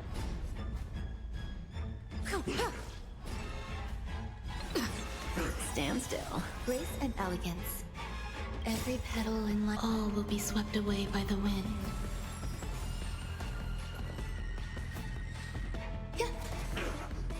This is more set to the seas of blaze! Get ready, Prof. Can't hold out much longer.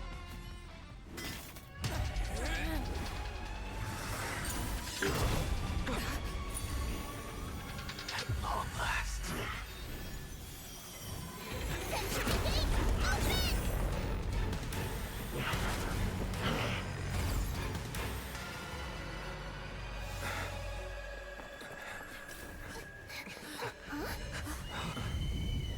You gotta be kidding me. How embarrassing. You didn't come down from the sky? This city is mine anyway. So why shouldn't I go through the front door?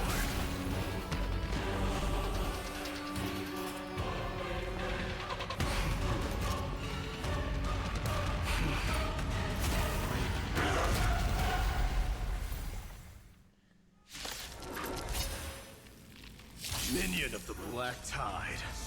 I, King of the Kremnoan Legion, will be your opponent today. Long time no see, Nikador. We trap them in the past. They literally sliced their way through time and space. That's cool, but that's also unfair. I want that from my side. I want one of our characters to get it. I'm not you. in a hurry anyway. Relax. Trust me. We Time can to do beat your anything. face in. Stand still. Let's go. Say bye to breathing. Good times. Time to say bye. Boom.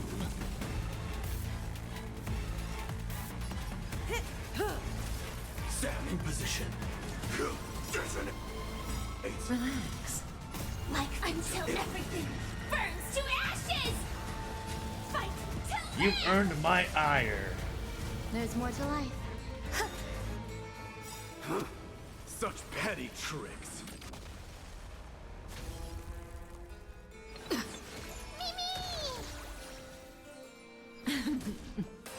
Set the seas ablaze!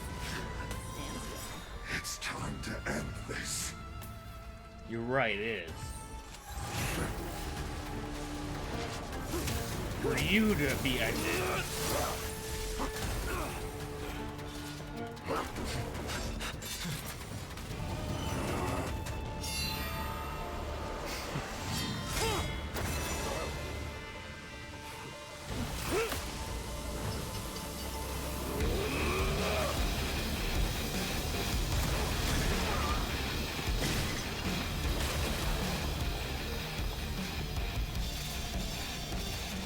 Heroic souls of strife, heed my call. I am the Lance of Fury. The agony this world needs.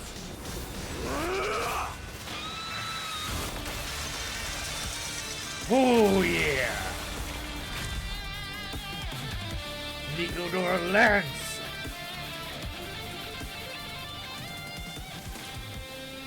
Witness this. New God has come to Castrum Kremnos. Nailed it. Look! The warriors have returned! Oh. Are the rumors true? Has Ornyx fallen? It's as the Council of Elders said. We face a dangerous threat. Yet the Chrysos heirs are only inciting more chaos. They don't care about the people's safety. They really gave the core flame of strife to a Kremnoan at the end. What a noisy crowd. This, doesn't feel right. It's probably because Orynyx is gone. Orynyx was a generous titan in the eyes of the people. They graced us with miracles, allowing humanity to reap many a convenience from the past. What they don't know is that the Titan didn't do all of that of its own volition. Regardless, the Titan has fallen, and we must surrender Orynyx's core flame. A meeting with that woman again so soon? I just can't catch a break. Professor Anaxa, why don't you find someplace to rest first? Matters that require Aglaya's attention are piling up. You two meeting again will, forgive my honesty, only distract her.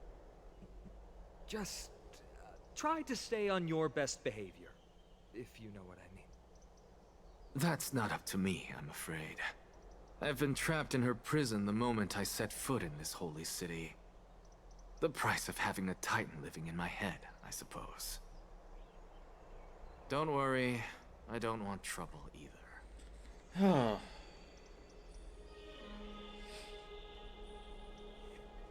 He and Aglaya really don't get along. They have differences in ideology. That's put it nicely, isn't it? Alright, I suppose that's putting it lightly. Don't worry, you'll figure out the intricacies of these relationships sooner or later. I'm sure you don't need my help handling Orynyx's core flame. So I'll be off. I have some personal matters to attend to. It somehow feels like D has closed himself off even more after he completed his trial. Yeah, a lot has happened in the past few days. Very much so. You've been lost in thought for a while now too, Treeby. Did Trinon bring news? Yes. She has found Trian. She was at the bottom of the valley outside the temple, but that's where the good news ends. I'm sorry. It's alright. They also found someone else besides Trian. He was no better than a corpse when Trinan and Hyacinth arrived. He had suffered more cuts than could be counted and leaped off a cliff from a great height, all to free Trian's body from the clutches of the black-robed swordmaster. What a brave soul. Do we know who he is? Yes. It's Krateros.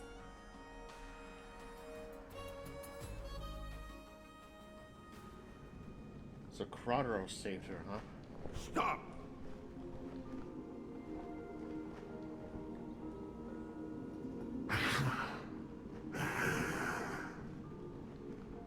If you want this girl dead, you'll have to kill me first.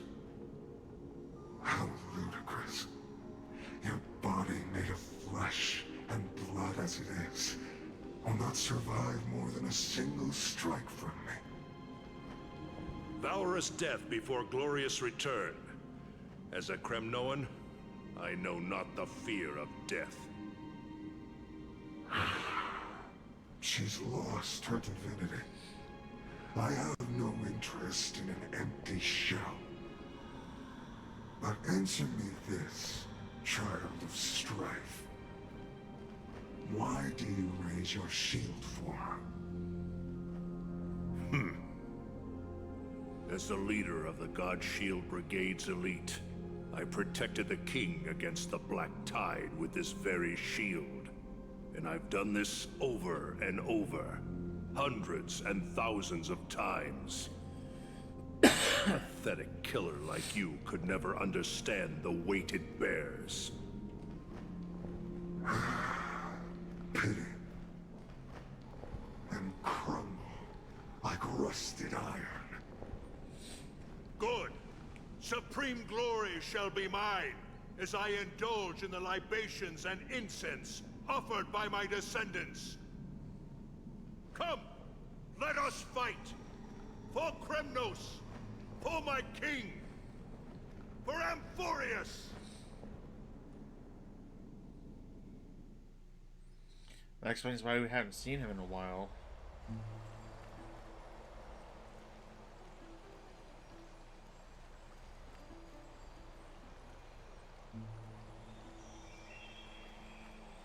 We foresaw this cruel parting 1,000 years ago. Today is but a reminder of that bitter taste. But Lady Aglaya, I don't understand. It wasn't life itself that Lady Trian lost. Why does she look like she really turned into a doll? I don't understand. Don't be sad, Hyacinth. Trian has used up her borrowed time from Yanis, that's all. Her spirit is now riding the west wind, flying ahead to a world free of sorrow. If a world like that truly exists, does that mean everyone from the Grove is there too? It exists, Hyacinth. Do you not remember? The prophecy that guides the Chrysos heirs is the voice of Kefili before it fell silent. It loves all of its creations dearly, and would never bear to lead us astray with lies.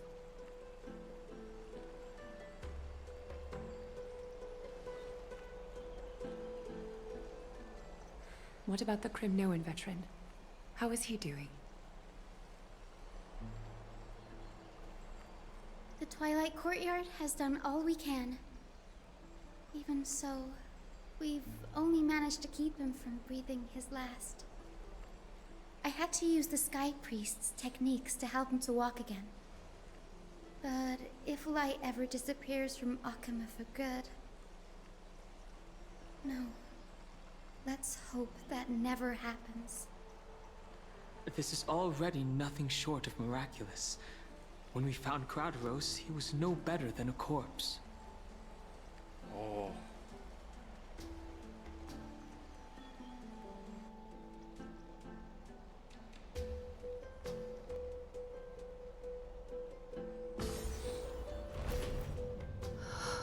The parting hour is upon us. Yet the golden thread runs slack. The heroes have returned with their spoils. So parting hour is Everyone, please take this opportunity to rest and prepare for what awaits us. You've returned unscathed and brought tidings of triumph. Truly a moment worthy of celebration. Oh. Hey, hold on. Just make sure. I knew it. Oh, we got two of them.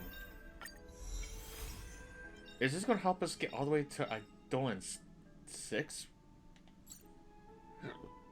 I don't think we've managed to get to Eidolon 6 with any of the other...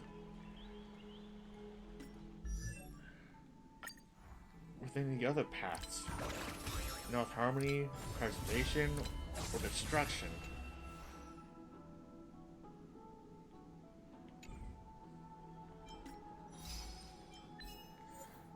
Oh.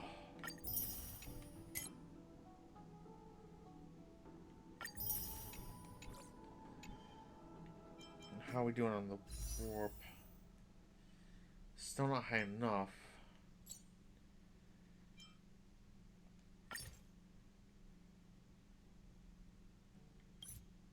Yeah, 1280. What, 140 short? Oh. So close to it. So close to it.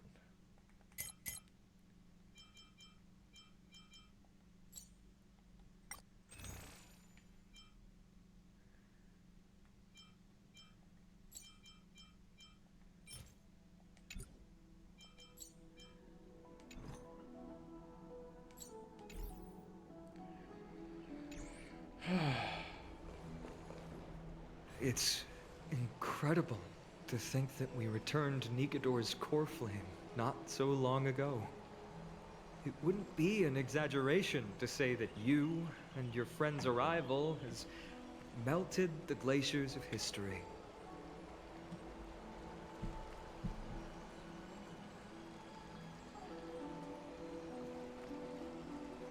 This is what trailblazing is. You could say this is the true face of history. It slumbered for 1,000 years, only to awaken for this one moment. Alas, now is not the time for a study of history. I do not see a Naxa around. Was this under your instructions, Finan? Yes. It just seems much more efficient than letting you two go at it endlessly. A rash decision. After all, he still bears a core flame with him. I do concur with your assessment of efficiency, though. Now, let us table the issue concerning him for the moment. The more urgent matter is the core flame of Orynyx. The Chrysos heirs had initially crafted a plan regarding the order to return the core flames. For titans like Orynyx and Circes, who harbor no intentions of harming humanity, our strategy entailed assuming their divinity only at the very end. But this unforeseen turn of events has thrown everything into disarray. Yeah, no kidding. If we don't return the core flames to the vortex of Genesis, and we leave the Titan's divine positions vacant, we can't even begin to imagine the disaster that would follow. But the most pressing issue at hand is that we haven't found the Chrysos heir capable of bearing Orynyx's divinity. Finan, Castrus, Mighty, and Hyacinth. Treepy and I devoted a millennium scouring the world, only to find these few people. Only a chosen few possess the capacity to assume divinity, the elite among the Chrysos heirs. We would never hastily extend our invitation without first verifying their potential to bear such power. Yet, we cannot compel anyone into divinity, as it would be no different from sentencing them to the gallows. Oh.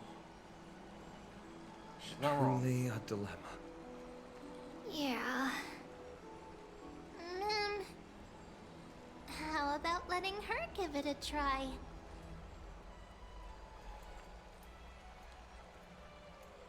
You sure about that? Mem special, mem. Mem.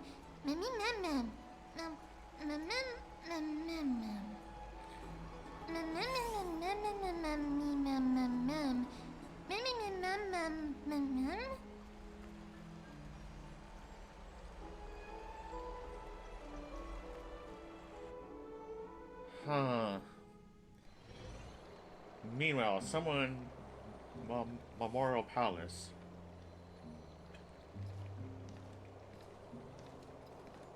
I see the Reaper has forsaken you too, teacher. It simply put my life in the hands of the Twilight Courtyard. That priest girl's medical talents are truly exceptional. She might be far from the ordinary girl we envisioned. But this isn't about me, Mighty Mos. I saw it. You finally decided to embrace your own fate. Power of strife is stirring a tempest within me as we speak. My bones have turned into steel, and my blood is seething in a blaze. Past rulers of Kremnos could only aspire to this might, yet I have merged with it. I've made history, and henceforth divinity and kingship shall coexist as one. Indeed, you've realized the aspirations of every former king of Kremnos. And now, you can at last bring our people home and reforge the glory of Kremnos. Unfortunately, I harbor no such desire. What? What do you mean by that? Over 2 millennia past, devotees of Nikador's might banded together beneath their feet and erected a city of their own. Ever since then, Kremnoans have served as the blades wielded by the god of war, following the Titan's path in its conquest. Yet, gazing upon our history through the lens of my newfound divinity, I now see it with unprecedented clarity. This history is sheer absurdity and inferiority. People surge onto the battlefield like ants, plundering and slaying for their own greed, only to be trampled upon like ants. The city and the beliefs that Kremnoans hold so dearly, alongside the supposed tradition, mere anthills that could be crushed with a single touch in the eyes of the Titan. You! Are you trying to strip Kremnoans of the pride we've amassed over thousands of years with mere words? That pride holds little significance, Krateros.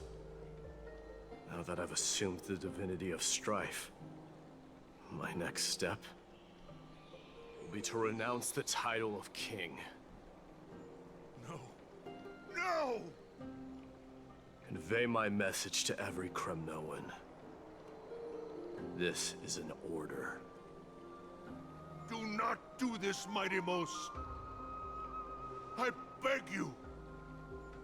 Our history commenced in the year 2506 of the Light Calendar, concluded in the year 4931. I, Mighty Mos, last king of Castrum Kremnos, son of Gorgo, do hereby proclaim the Kremnoan dynasty comes to an official close today. You have killed us. You have killed us all. No. I am granting you a new beginning. What is this? My mother's signet ring. It served as a symbol of kingship, and I now imbue it with a fresh significance. Take it, and rally those who have lost their identities. Convey the words of Mighty Mos, now ascended to divinity. You no longer need to chase fleeting honors or face death on the battlefield as if it were your sole destination.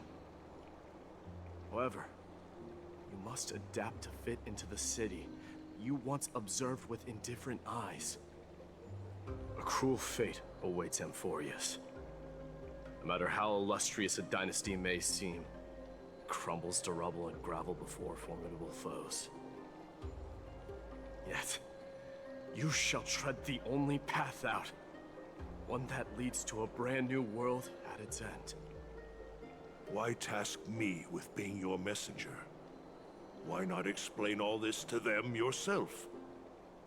Because only humans can guide the path to be trodden by humans.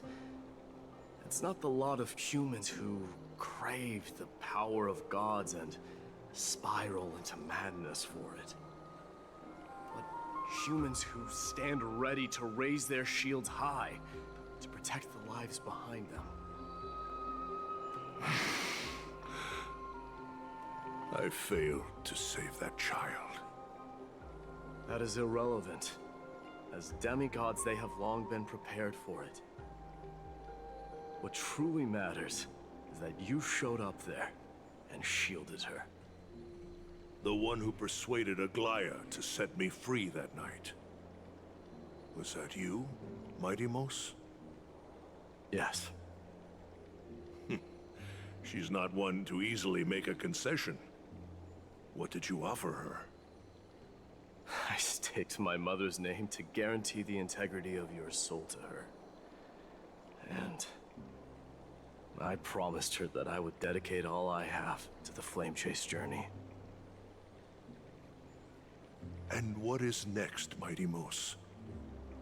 Where will you be headed now? To the place where I belong, to fulfill my promise. The madness that has plagued Nikador and the darkness that has consumed Amphoreus. It's now my turn to fight against it. Yep. I have some people to meet with before I leave. Let's go. Yep, I have full-on new respect for Mighty there. And I had high respect for him, but after all that, oh my goodness. The man's become high honor marks. Like, so, like, he's changed everything for his people. His clan, everything.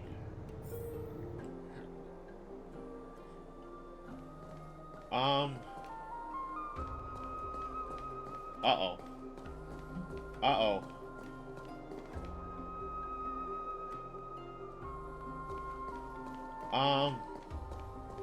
I think I broke the game.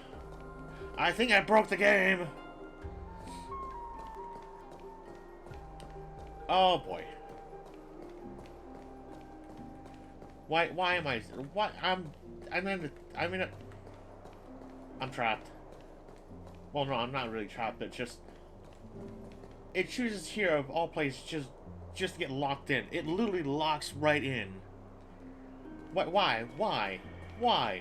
The floor literally vanishes, and I'm just floating on. I'm not even floating. I'm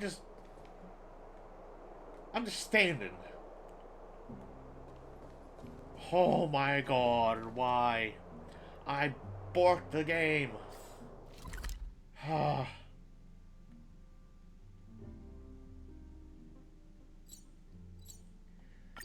Alright, we'll teleport.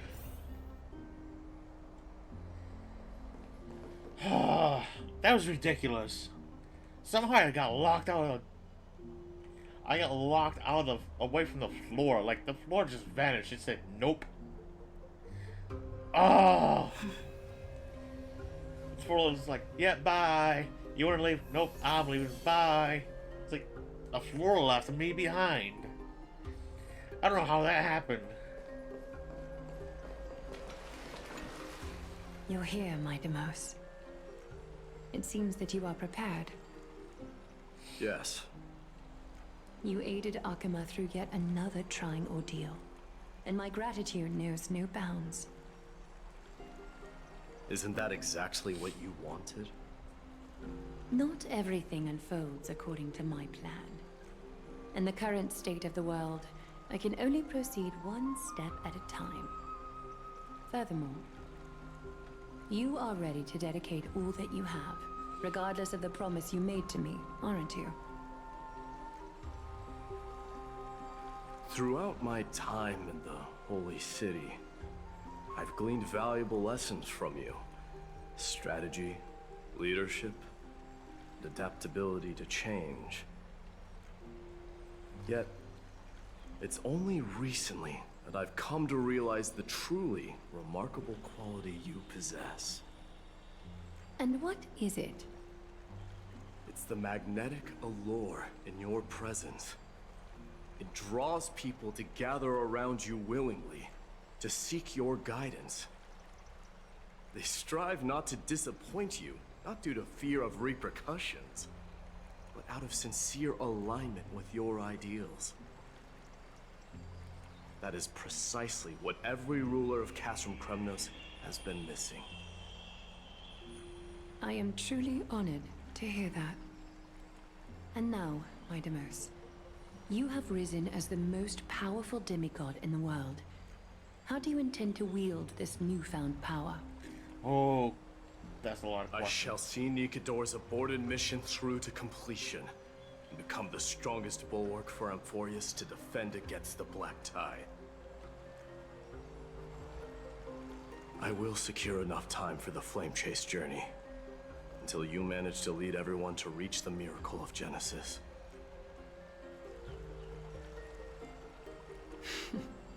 My Demos, a new chapter awaits Amphoreus. Yet, the one who guides the people to the destination need not be you and I. Huh. What did you see after assuming Nestia's divinity? Despite the passage of 1,000 years, Every word of that prophecy remains as vivid as ever. You shall have your final bath in warm and radiant gold. Just as cryptic as all the other prophecies. What's the reason for the laughter? I was just thinking, if an ordinary person encountered these words, they would probably stay away from the baths for the rest of their life. But I cannot forgo the delightful experience a bath offers. So, I assume you also glimpsed yours, my Demus? One day, you shall die with a wound in your back. Well, that is a rather straightforward scenario. If I were to be terrified by drivel with no basis, I would not have attracted your gaze and joined the flame chase journey in the first place. That's one way of thinking it. You speak the truth. May you be destined for a powerful fate, and may we reunite in the promised new world. Farewell, mighty.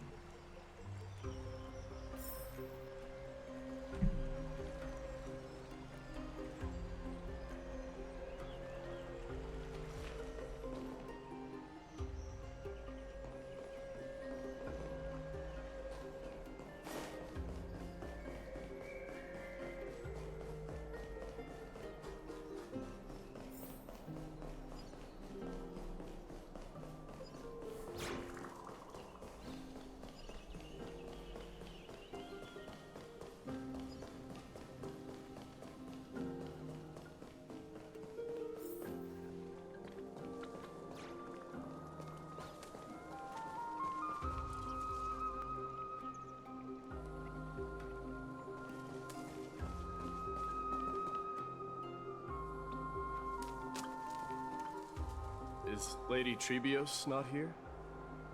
Lord Mighty! Oh, huh. Hyacinth. Maybe right So there. you are the Sleep well. physician Kratos spoke of. Thanks It's no for- wonder then that he was pulled back from the Thanks for brink of looking death. around and You have fun my with the stream. gratitude. I can take that as a compliment, right? I've heard about what happened at the Grove. I'm deeply sorry for your loss. I've heard far too much about death and grief recently.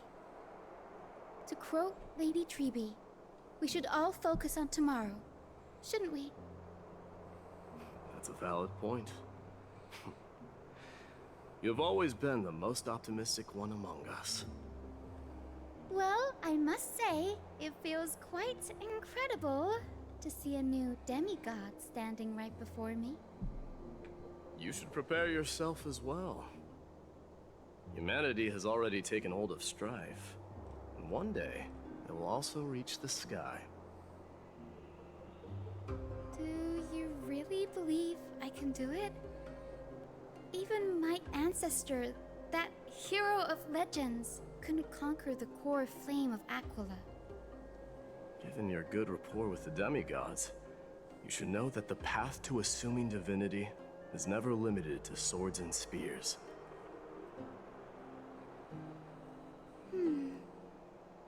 You've always been so perceptive, Lord Mighty. Rest assured, if fate has truly selected me, I'll be ready. Right. You are here looking for Lady Treby and Lady Trina, no? They're not around at the moment. Is there a message you'd like me to pass on to them? No need. I've already bid farewell to Aglaya. Meeting with the Oracle is simply a matter of courtesy. You've bid farewell? I'm heading back to Castrum Kremnos to fight against the Black Tide. In all likelihood, I will never again return to Akuma. Oh, On second thought, there is something that I'd like you to help me convey to them. I'm all ears, Lord Mighty. I'll make sure to convey every single word. Tell them that there is no longer a need to send scouts behind enemy lines. With a single message, the Lance of Fury will target anyone who dares oppose Akuma. Woo!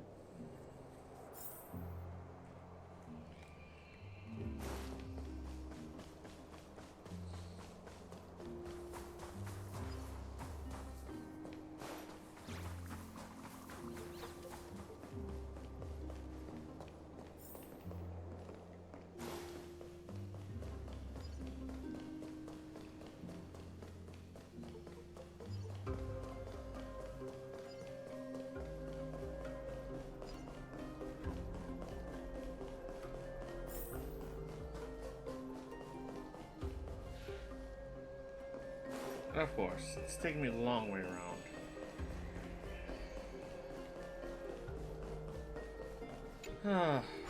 Alright.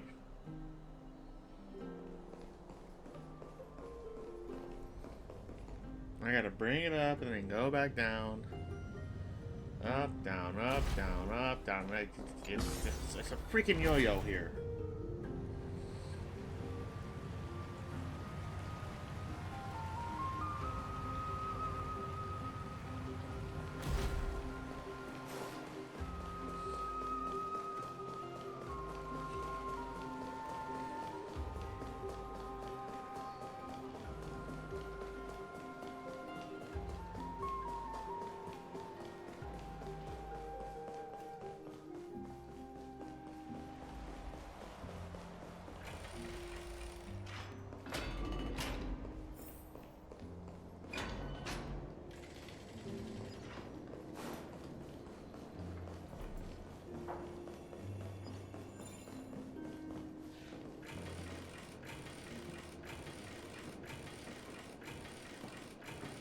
Why must they take so long?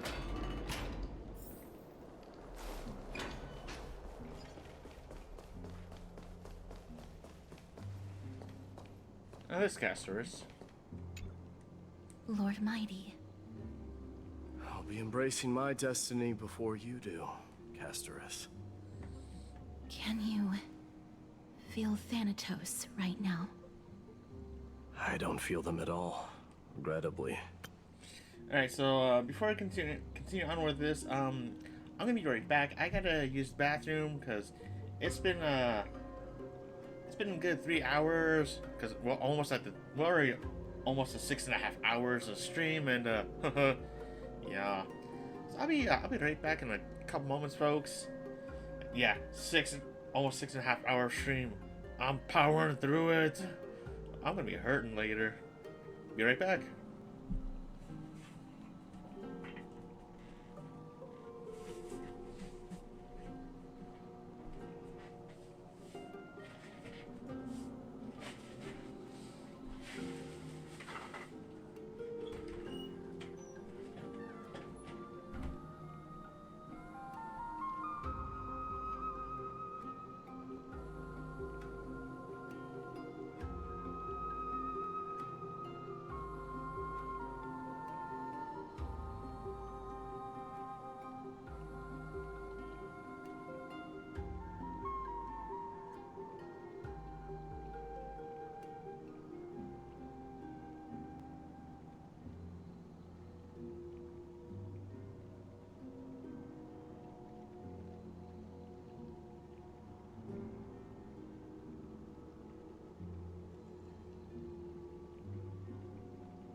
Alright, and I'm back. Sorry about that, folks. You've been painstakingly seeking that Titan for so long. Have you ever considered reaching out to me for help? You mean... Death refused to ferry me. If you were to send me to the Netherrealm, I may uncover clues along the way back. I would never do that, Lord Mighty. Death is not a game. You're right. That may very well be the reason why my people have struggled for millennia. They underestimated the significance of death. So, are you returning home alone, Lord Mighty? Returning home, you say? Maybe. At this moment, Castrum Kremnos is not just my birthplace, but also my fated destination. Work harder, Castorus. Go and do what you have to do, so that the trials we have endured may have meaning. I will, Lord Mighty. May we reunite on the other side, where the warm west wind blows. Oh, alright. No, I thought this is a Grand Craftsman.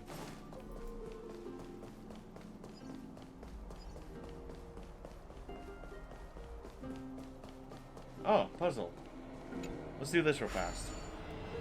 Honestly, I thought I would have hit the Astral Express by now.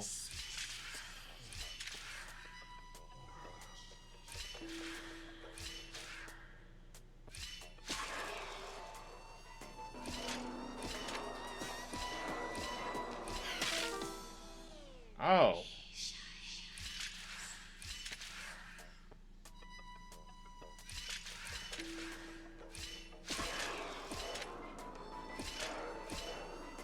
Huh. Yeah, honestly, I thought I would have got another point of view return back to the Astral Express by now. Especially after what happened last time. Cause, yeah, yeah. We did, it did take us back there after seeing what was going on with, merch and everything, and, after they decided to have, you know, Sunday and, Vault, but the Hura, about, sudden disappearances, you know?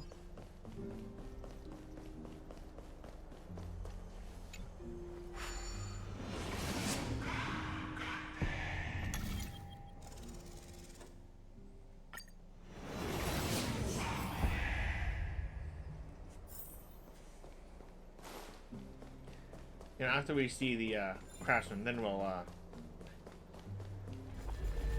just teleport back. It just feels right doing it like this for Mighty, since, you know, who knows when we're gonna be seeing him next, if at all. The King of Kremnos, without the signet ring, but looking more like a king now. No longer the king, Grand Craftsman. Matters not the title. Surpassed all former kings your achievements have.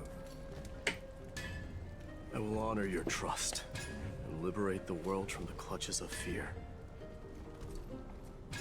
Nevertheless, I must request that you continue to watch over Phainon, Cartonis. I have a feeling that his fate will weigh heavier than all of ours combined. Keep Phainon in mind, I will. Return to your home, brave king. Together with everyone, I shall remain here. That thunder from Castrum Kremnos, we wait to hear. That's everyone.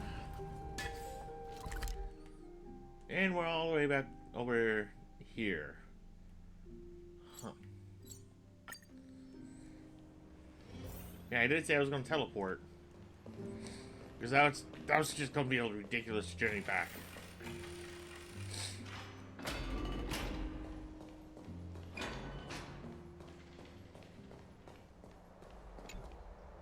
Mighty? Outlanders? No.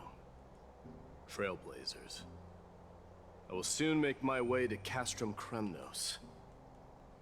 If all goes according to plan, this may be our final meeting. I just want to let you know that I appreciate everything you have done for Amphoreus. Reflecting on the past and moving forward to the future. A challenge I faced as well.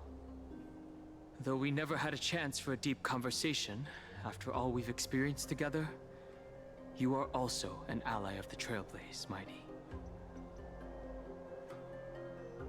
That means a lot to me. May success accompany your trailblazing wherever it leads. How about you let me guess what's on your mind?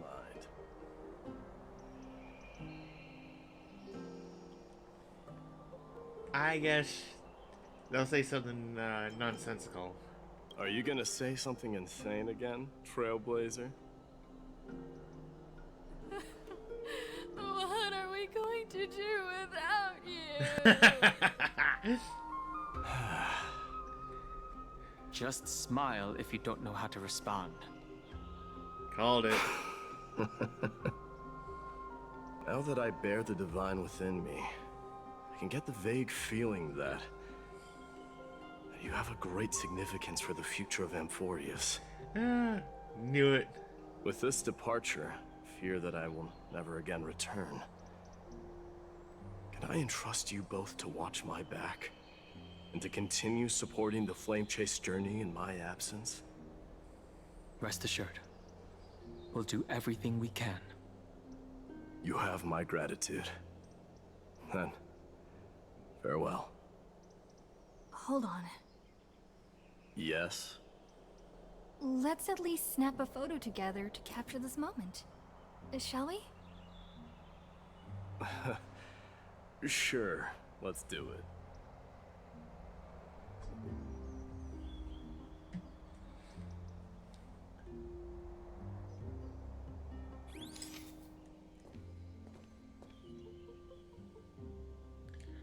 Snap. Looks pretty good. What do you think, Mighty? Well, feels peculiar, I suppose. I'm not talking about your photographic skills. It's just that I rarely take photos. But this one, it's pretty good. I never fail to impress. I'm glad you like it.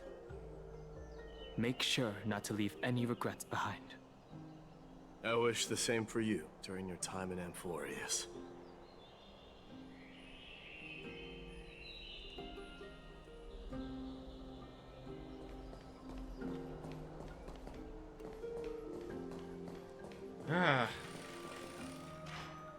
Never go find him. Where's he at?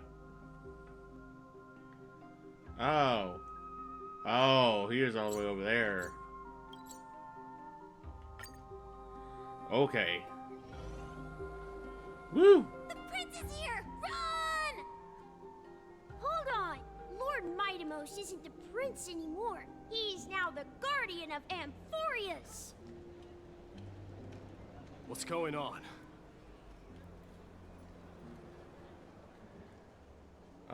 Yeah, good question.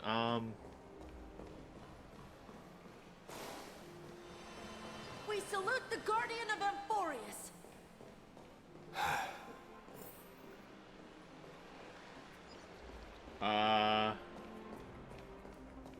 Hello. Farewell, savior of Kremnos. It's been a while, guardian. I should have known you were the mastermind behind this. Hey, don't go pointing fingers without cause. I swear I'm innocent this time. Keyword this time. See those kids over there? They're the ones who brought everyone together.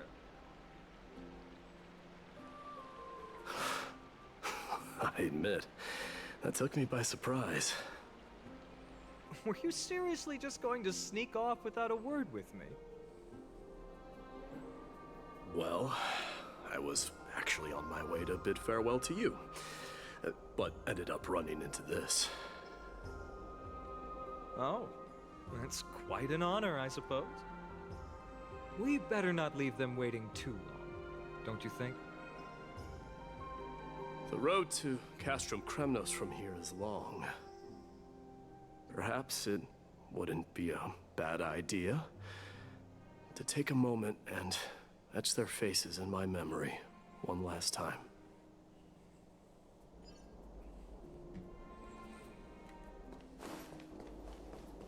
I think I see more than just the Kremnoans here. I'm thinking maybe it's about time the god of strife gets a new name. How about the god of solidarity or preservation, Dongheng? All right, it's about time for us to part ways. Any final goodbyes you want to share? This might be your last chance.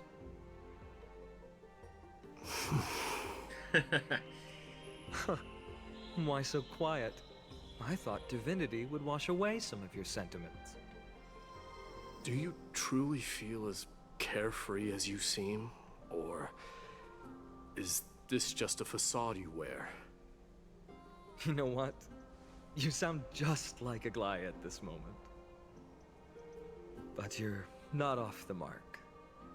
I just thought that putting on a nonchalant front for this occasion might help us preserve some dignity. I can see through your deception, even without the power of mind reading. Am I really that terrible at controlling my facial expressions? Yes. Well, with that said, thank you for aiding me in defeating my archenemy, Mightimos. No need to thank me. This triumph brings no delight, nor does it signify closure. You understand that more than me. Indeed. In the end, I still haven't unraveled the mystery behind that black-robed swordmaster. And I can't even ascertain their demise. Maybe I've never managed to cut off my destiny. But that matters not.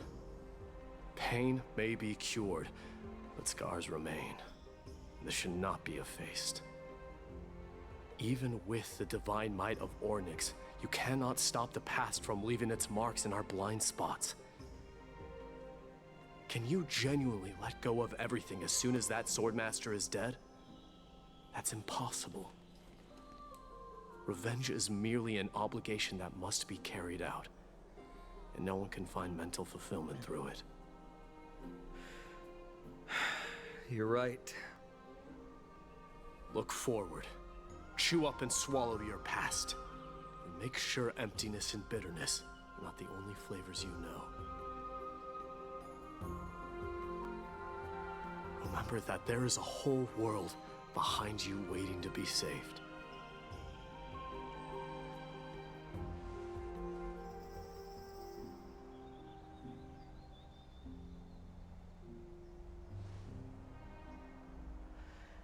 I will keep that in mind. Good.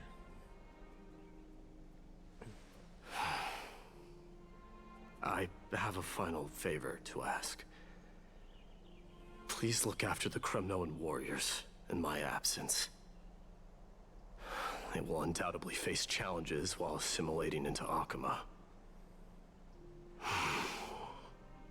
It is my sole regret that I cannot stand by them during this time. Do not worry. Leave it to me. And, while I'm at it, I'm going to find out if the Kremnoan language is really missing that many words. The Kremnoan philosophy can never be encapsulated in a mere dictionary. I'll find a way. But If there's a chance in the next life, you should come visit my library.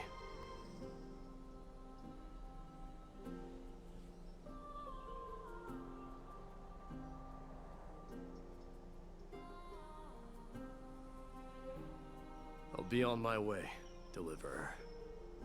Remember to stay alive till the final act. Yes. Same goes for you. Don't die too easily.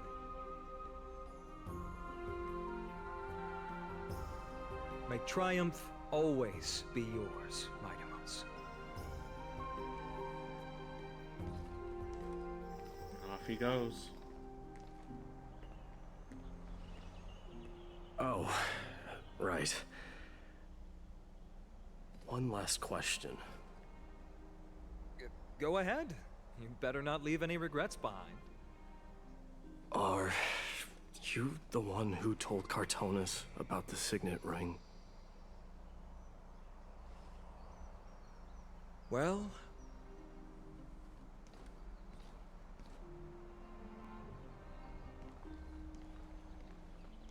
who knows? That's Violent's way of saying yes.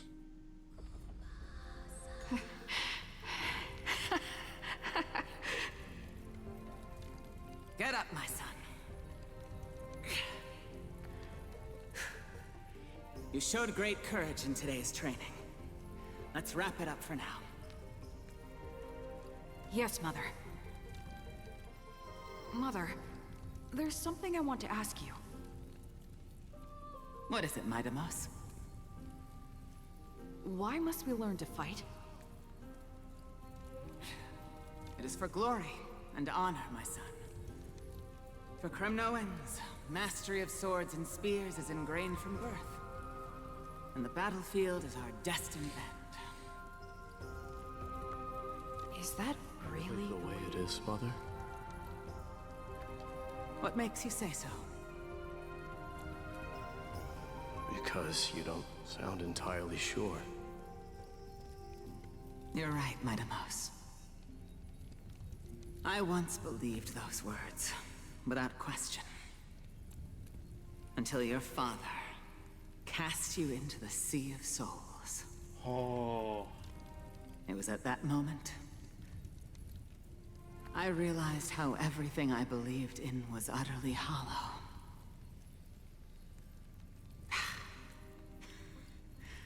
Perhaps the spirit of Kremnos had once existed. But as greed bloomed in the hearts of humanity over the years, such spirit had long faded alongside our glory. I no longer put my faith in any oath or doctrine. Now I have just one role. That of your mother, Mightimos. Your guardian.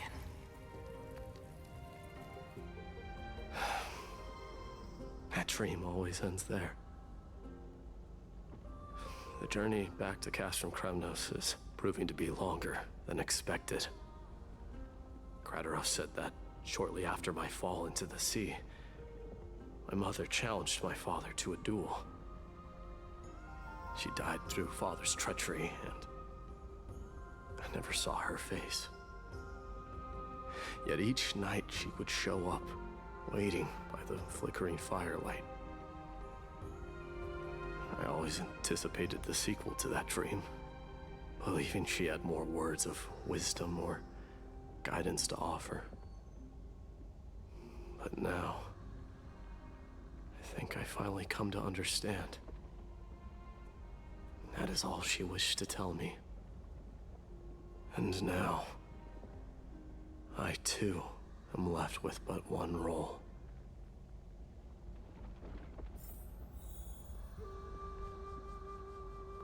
Alright. Time to reach that final path. It is time for this journey to reach its end. Look! Mightimos is back! Glory belongs to you! We've got fresh pomegranate juice. Welcome Want to back. try some?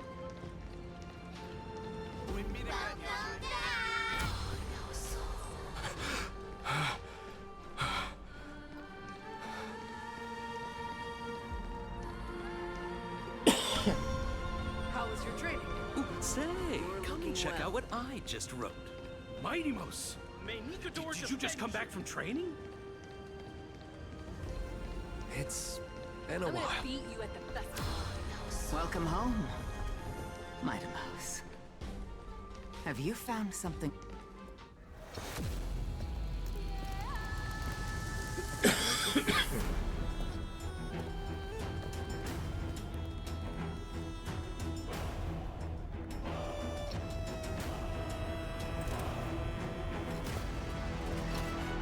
The son of Forgo will be drowned in blood!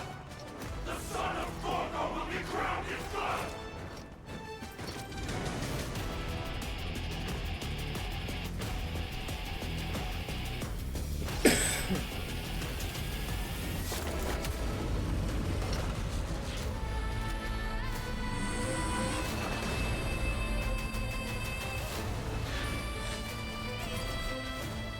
Mother.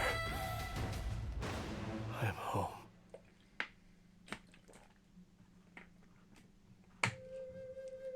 Year 4931 of the Light Calendar. Month of Balance, Nikador, the Striped Titan. Lance of Fury fell. Midamos, King of Krumnos, tribe of the Lance of Trial, and a new god was born. On that day, the Cremonian dynasty, which had lasted for 1,000 years, came to an end.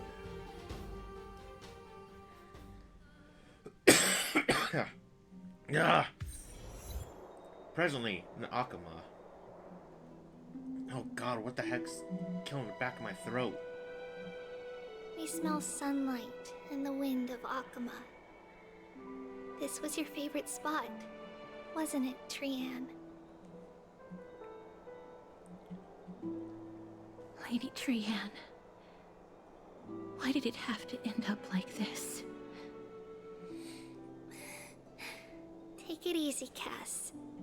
Departure is a part of life. It's just that ours isn't as tumultuous as it is for ordinary folks.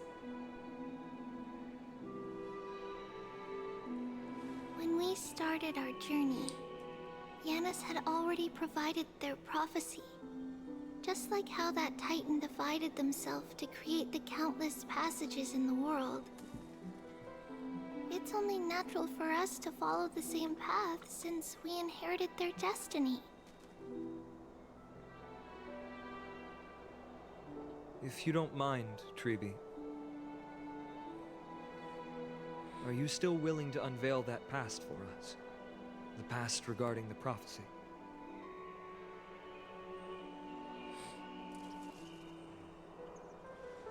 What do you seek to learn, Snowy?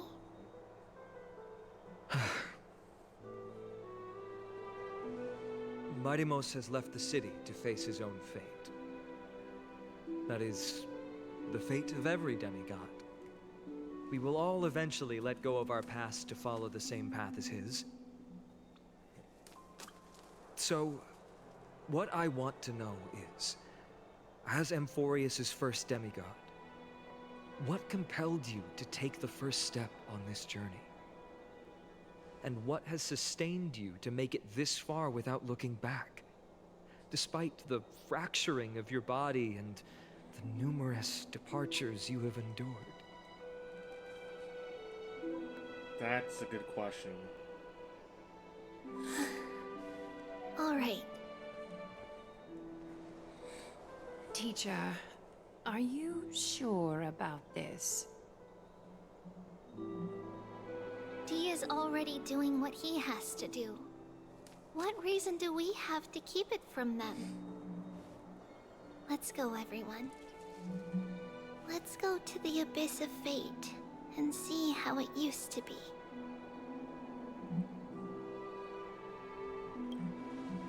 Count me in. That's great. Thank you. Trinan, would you mind? Treeby, are you not coming with us? I want to stay here with Trian for a bit longer. I see. We'll be off then. Take care. Since you have made your decision, then let's proceed as you wish. See you later, teacher. Cass, are you not going with them? No. I'd prefer to remain here to accompany Lady Trianne. She hated being alone. What's this? A little gift that I had hoped to deliver to her personally, though fate had other plans. Oh. So you saw us arguing that day? Yes. I figured Lady Trianne would like it a lot, so I bought it. I see. Cass, you know, I recognized it immediately that day. It truly is an authentic piece from Yanisopolis. Then why? It's just that Trianne had forgotten far more things than I. For example, she forgot that this glass object meant something unfortunate according to the traditions of our homeland.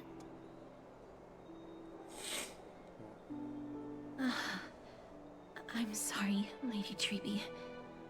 Should I... No need to apologize, Cass. At that time, I simply didn't want her to be trapped by our past, especially considering how much time had passed since we left home. But now... it might just be the perfect gift for Trianne. All shall bid farewell to one, and that person alone will witness the miracle. While you and I have long accepted this absurd fate, they remain fresh and inexperienced. Teacher, don't let the weight of that cruel prophecy crush their spines. But it would be even more cruel if we allow them to ignorantly fall before the gates of the new world. They will eventually need to know the truth. We just need the right opportunity. This, to me, feels like the right opportunity. Whew. So, this is how the Temple of the Three Fates looked back in the day. At this point, Yanisopolis still resides under Aquila's protection. But it is already fated for decline, and only contains a beautiful facade. Is it because Amphoreus has entered Era Bellica? Yes, strife remains distant from this part of Amphoreus right now. But in 5 years' time, at the same entry hour, this temple will become the source of another war. Then, where are you at this time? Right over there. Why does she look somewhat different? It's because we don't quite recall how we used to look. Oh, my apologies. Ouch. Please don't. We should be the ones apologizing. Come, everyone. It's time to witness our last conversation with Orynyx.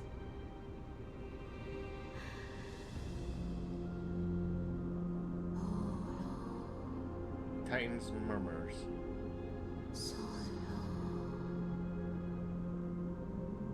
You're here, Orynyx.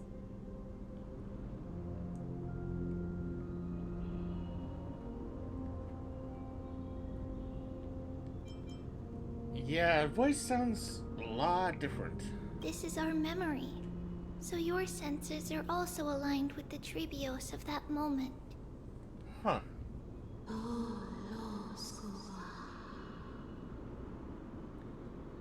False prophecy, huh? So you still think that way?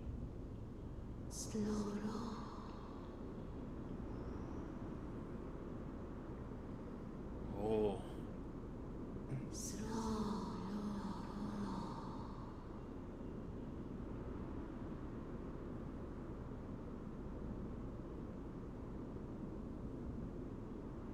black tide has already arrived, and Yanis remains in slumber. If even the god of passages, known for guiding mortals, cannot resist this catastrophe, then what can we do against the incoming destruction?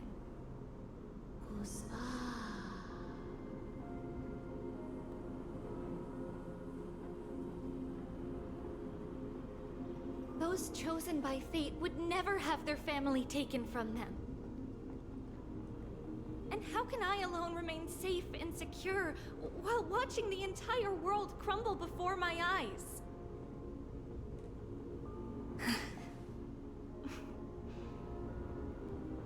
This might be our last conversation, Orynyx. I will do everything I can to protect you from the black tide.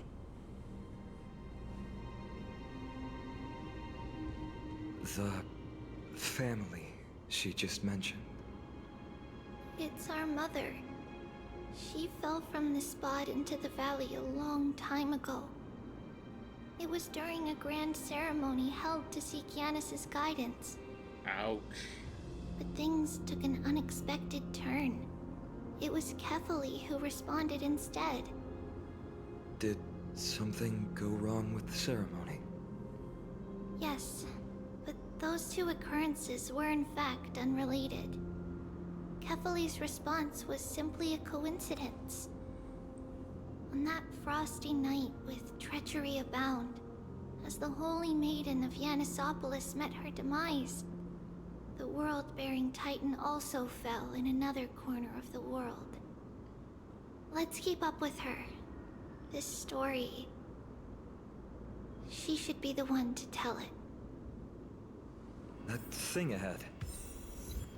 It's the altar of Talantin. But that's not our destination. We're heading to the left. This place used to be passable.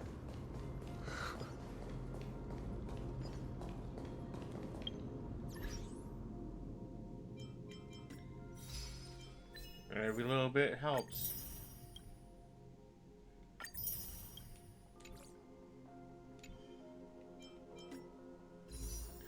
Okay, we definitely have more than enough now.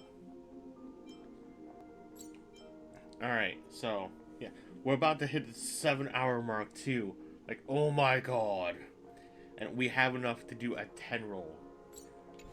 But before we do that, I gotta see what happens next. This is getting way too invested. Like, I did not expect this.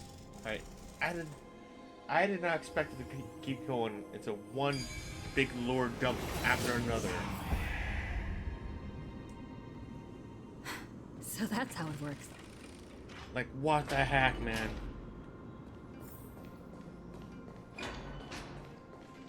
I never thought there would be such a hidden space in the abyss. This is the... Is this Yanis' maze that Trinon used for divination in the past? Not only that, it also serves as a lock. Our childhood abode lies sealed within. This is the largest puzzle I've ever laid eyes on. And it even acts as a door lock. Should have expected something like this in the homeland of puzzles, I suppose. So, how are we going to solve it? Good question. Just follow the designated path and let the stone ball fall into the pool twice. Twice? Seems pretty straightforward. Even Mighty might be able to complete it in a single try. How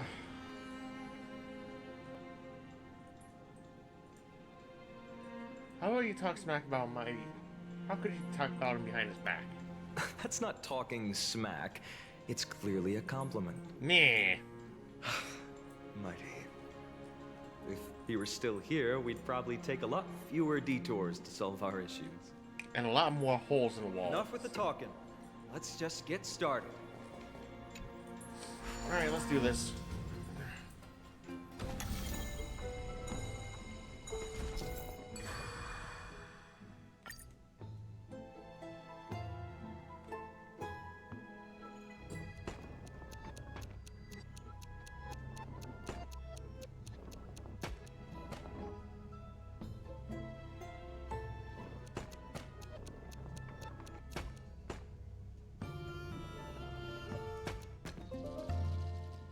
Oh, got it! Haha! Impressive. You too have the makings of a high priest now. I almost had it fall right over the edge.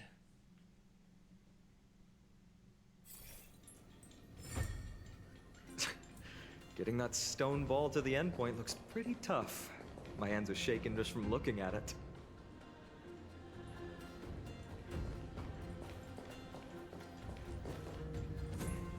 Alright, we have to do it twice.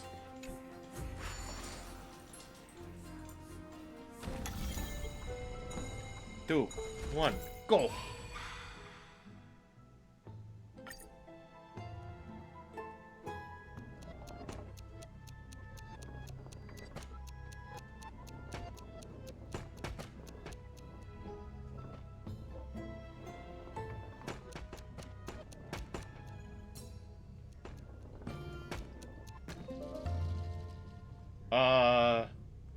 Okay, that was kind of unintentional, so, 2 for 2?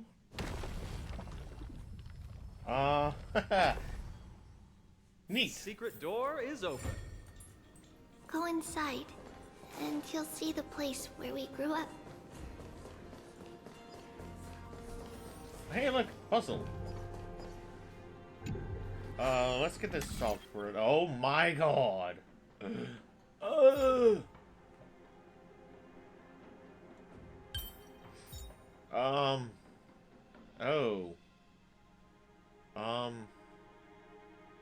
What am I supposed to do with you?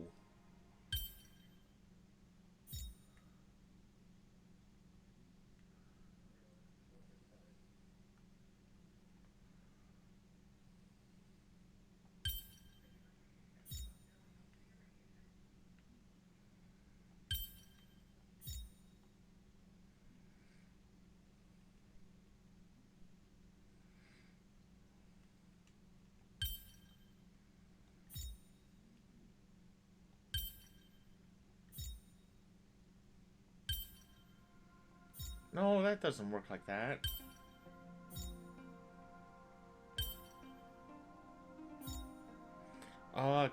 Come on.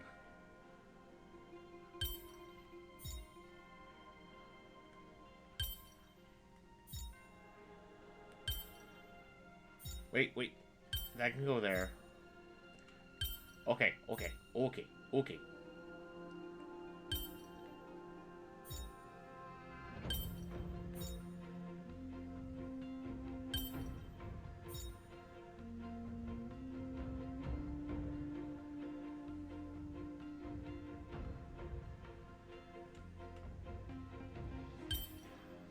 Okay, now you see, I almost have it.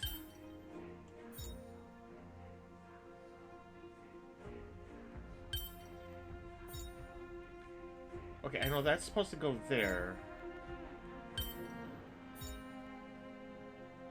I guess that's supposed to go there. Oh, what are you supposed to go?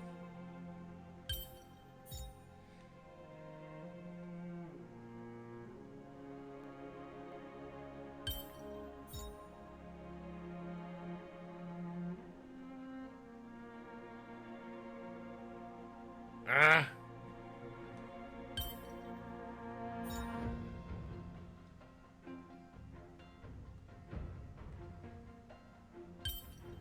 Oh wait, hold on. Oh hey, look! We got it! Nailed it! Give me that trick. Oh. Oh.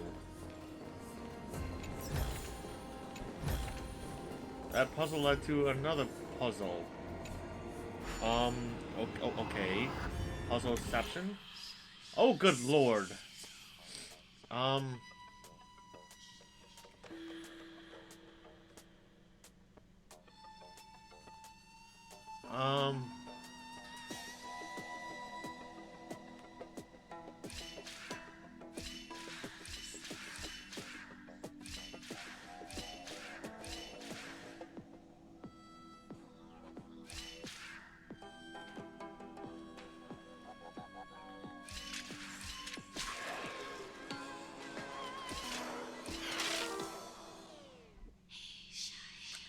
Oops.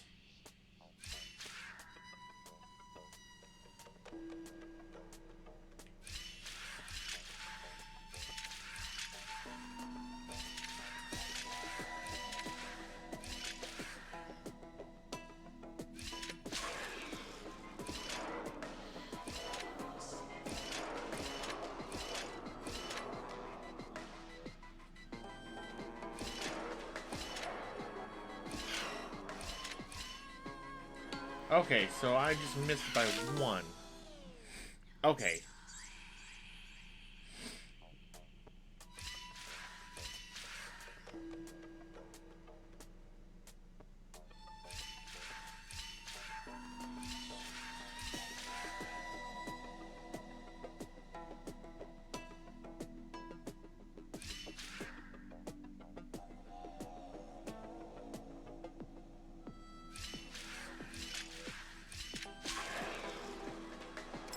No.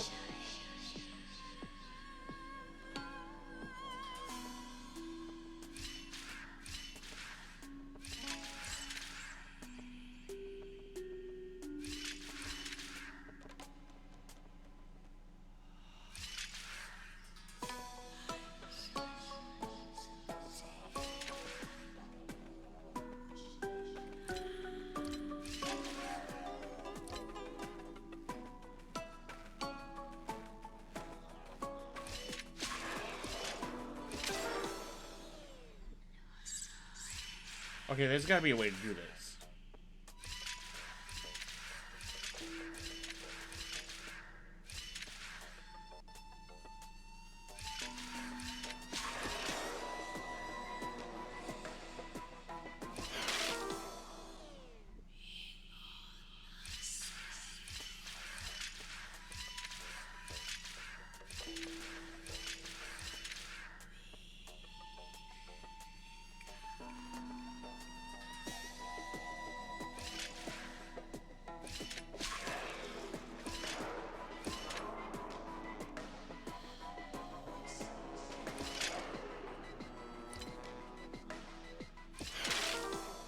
Okay, I gotta look up to see how to do this. This gonna... Oh, what is it? Okay.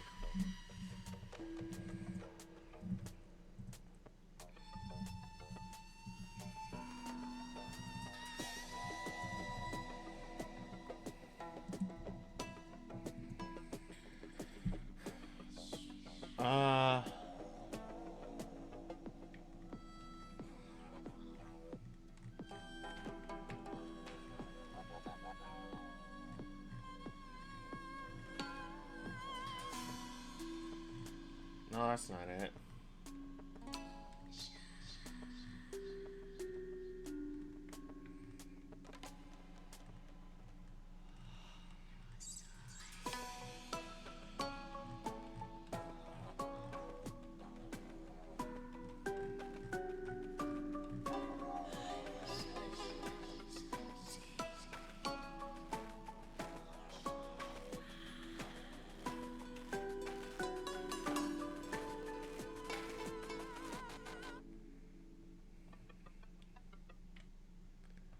Huh. You know what? I'll have to figure this out later, because, Oh, hold on.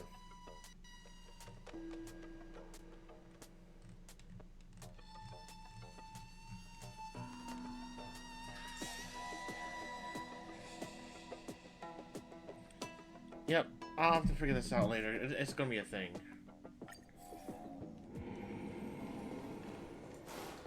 I don't want to deal with that headache.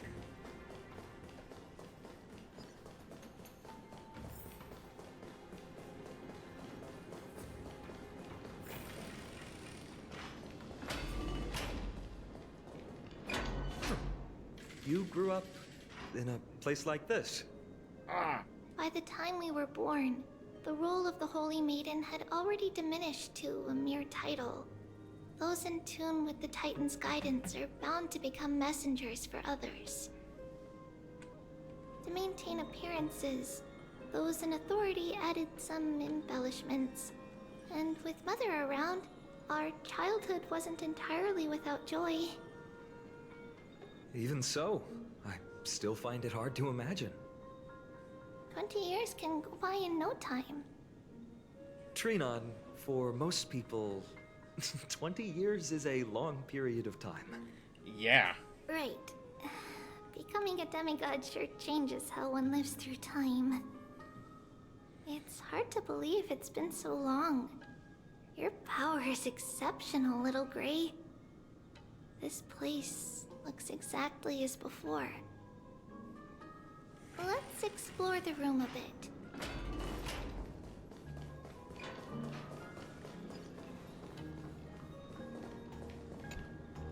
There's so many boxes here. These should be our belongings. What's this? A red glass fragment? I've seen this before. We were still very young the first time we saw it. Mother came back with a beautiful glass piece, but her face was streaked with tears. She simply placed it on the table. It looked so sparkly that we couldn't resist playing with it, but we ended up breaking it by accident. Mother didn't get angry. She simply held us quietly for a long time. It wasn't until we were older that we learned in Yanisopolis, if someone gloriously died for destiny, the Holy Maiden must pick a piece of glass from the volcano's quarry and polish it, then give it to the deceased's family. On the day Mother returned with the glass, her friend lost his life on the battlefield. Since he had no family left, Mother had to keep it herself. Later, on the eve of the ritual, Mother also gave us a beautiful piece of glass. Let's move on to the bedroom.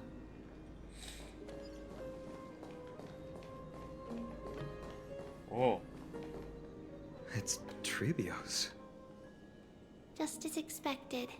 It's time to get going after all. Mama, are you going to that ritual tomorrow? That's right, my sweet girl. What's the matter? I wish I could go too. I have something to ask Yanis. Oh. What do you want to ask? I want to know how to chase the black tide away. Ah, I see. Unfortunately, it's a secret ritual, and only I can preside over it. If you want me to consult the Titan on your behalf, you'll have to promise me something. What is it? Be a good girl and go to sleep now. And whatever you dream of, don't be afraid. Just sleep through the night until morning comes. Until the next time Aquila opens their eyes. Can you do that for me, sweetie? Boy. That's it? Of course I can! Trebios is the most amazing Holy Maiden of Yanis! Well, little Holy Maiden. But why, Mama? Because this ritual might take a long time. How long? Tomorrow, my sweet child. I'll be back tomorrow. If not tomorrow, then the next tomorrow. If not, the tomorrow after that. But if I still haven't returned for a very long time, that means the ritual has succeeded. It means I found a way to chase away the black tide and reach the new world on the other side. But for various reasons, I can't return to bring my sweet girl with me. But I'll be waiting for you there. As long as you stay brave and kind, we'll meet again in that new world. It's the end of the West Wind, the black tide's other shore. A radiant sea of flowers, blessed and protected by the gods. In the rosy horizon, you'll see a silver-white shoal. It marks the end of your voyage. A haven, free from storms, cold, and heavy rains. No sorrow can linger there. That is where I'll be, waiting for you. Wow, that sounds just like the island from my dream. Oh, I know. I'll turn the moon into a ship and the stars into sails to go find Mama. Pinky promise? Pinky promise. As long as you sail toward tomorrow. As long as the sun will rise for the next day. Our wishes will come true together. If the final murmurs of the Titan are true, if such a place really exists on the shore beyond the Black Tide at the end of Genesis, then our promise still stands. Please, wait for me, Mother.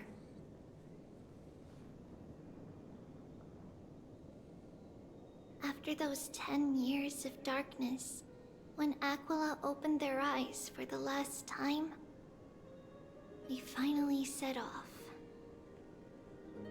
Where did she go? This way. Now, we'll go through this shelf. Wait, through the shelf? But how? With Yanis's power?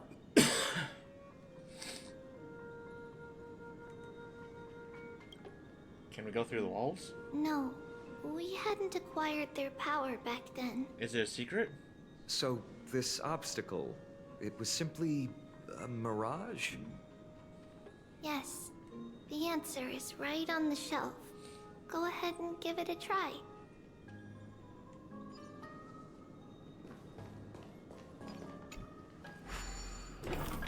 Oh, neat. It's a secret passage. It was a secret passage prepared by the Holy Maiden's supporters for Mother and me as a precaution. Whee! And now, it is turned into our passage to escape, just as anticipated. That worked out. Saved a whole bunch of time.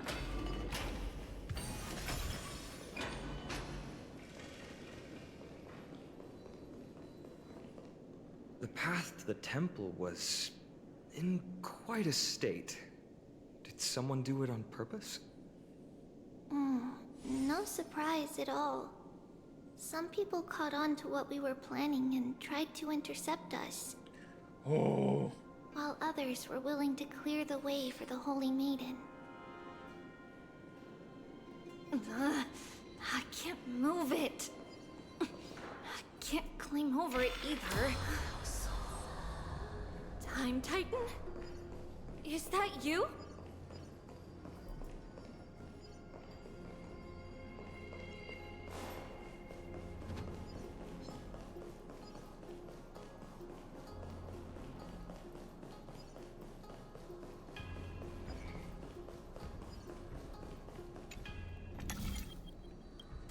Just like this. Is this replicating the memories or this disrupting the space-time dimension? Regardless of our actions, the past will remain unchanged. It was someone else who helped Trebios in the actual events of history. Are you sure? We don't remember the details. As for why memory recreated the past to be like this, it must be because it's closer to the answer within our heart. The hurt. The hurt. The passage is now cleared.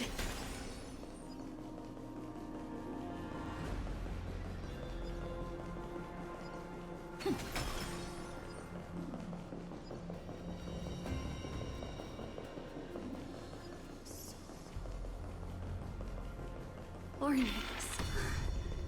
Thank you, nameless god. I'll leave that alone for right now. I don't want to rack my brain anymore.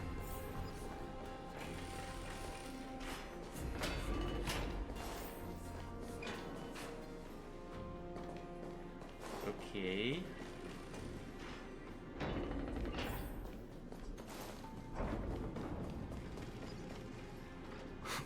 Whoa! It looked truly magnificent back then. Oh. Relax. Take it easy. All these people, they're just civilians, not enemies, correct? Mostly, but it might not be the case later on.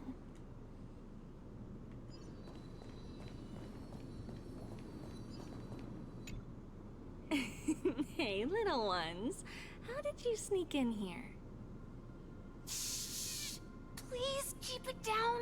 We had to be really sneaky to get in here. Really sneaky. Okay.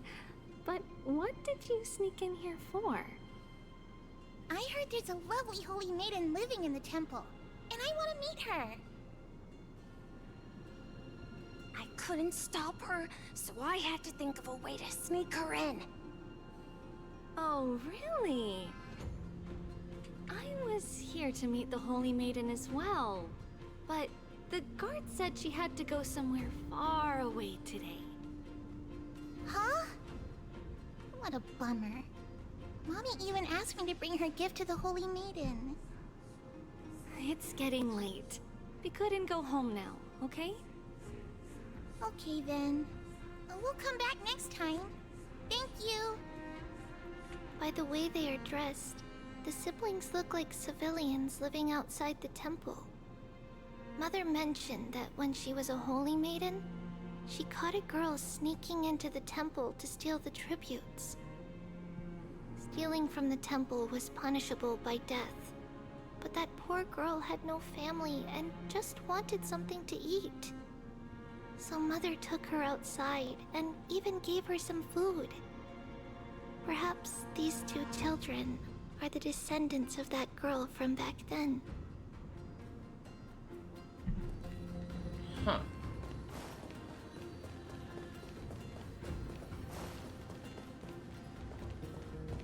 Ah, Lady Maiden.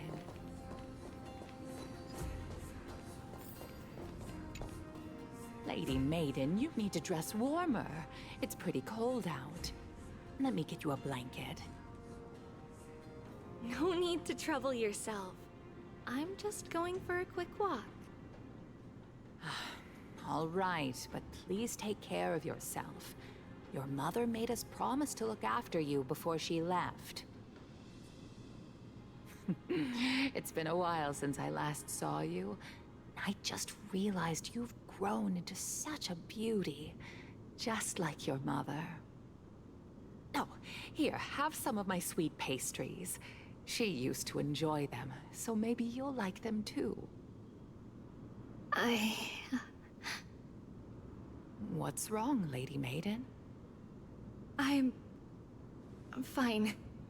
It tastes really good. This lady is Mother's old friend. When we were little, we sometimes got to eat the sweet pastries she brought back. We've always remembered the familiar taste, and only now do we learn where it came from.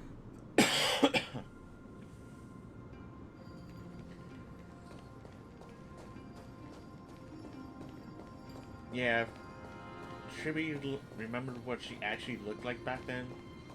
She'd probably be a knockout like her mother.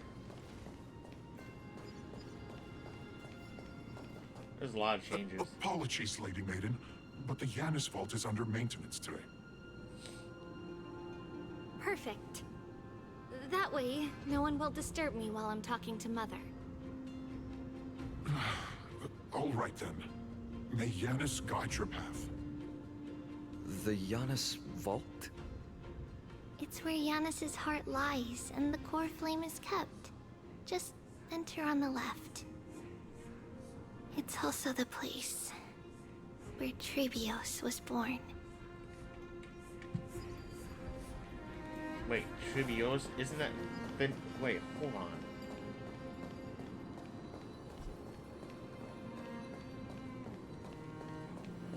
the actual name?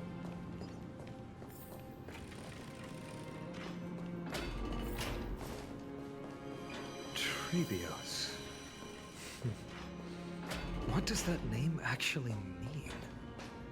The one with 3 lives.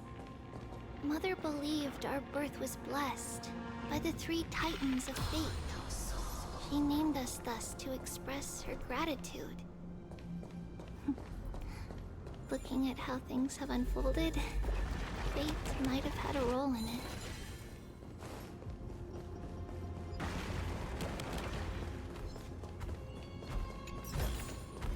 Looks good.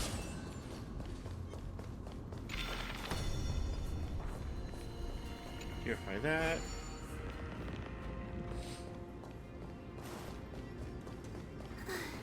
Finally, the Yanis vault is right ahead.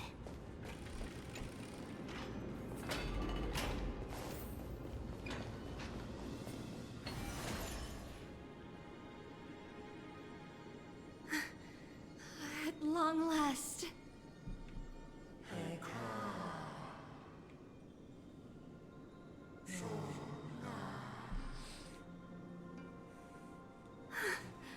I knew there was some sanity left in you, Yanis. Just as I thought, you too have been confined.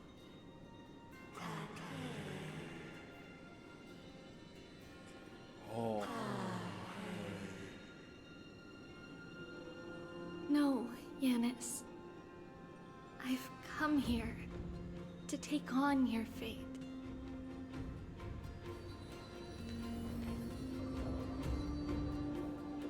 By the blood of the Lamb and the strength of my blade-wielding right hand,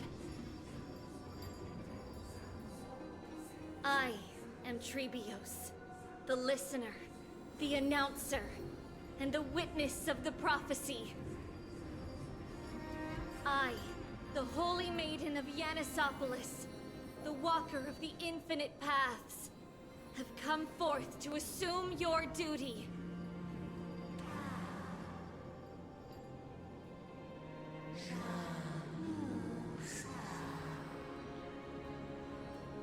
Oh, oh no. So that's what happened. Just as I wished. This journey promises to be a long one. With 1,000 selves to accompany me. I'll never be lonely.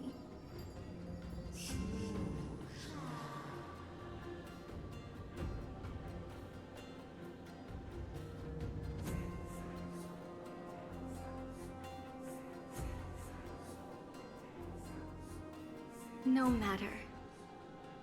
My hands are not made for bearing arms.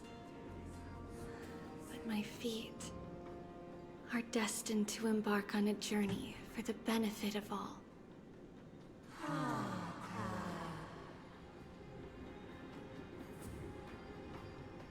The flame chase.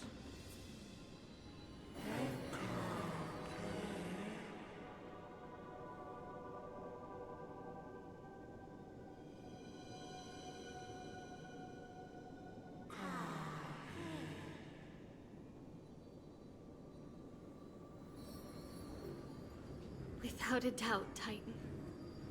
Let the prophecy shatter me. So that I may open a myriad of paths for this imperiled world.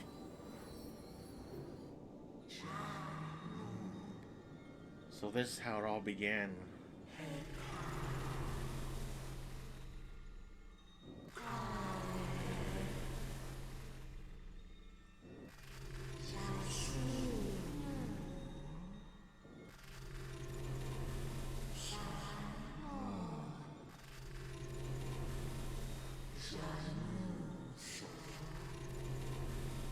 So that's what we experienced before.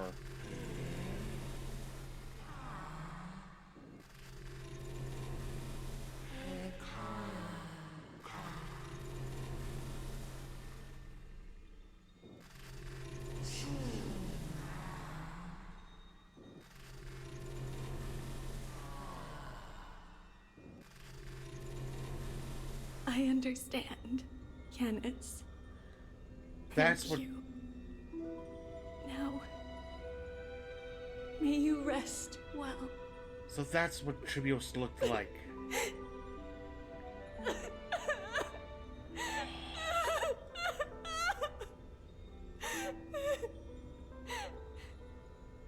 So that's the. Mother, did you see that? So that's. I have assumed my duty and stand ready to set out. So that's the true Tribios. We will step over the gods' corpses and wander among humanity.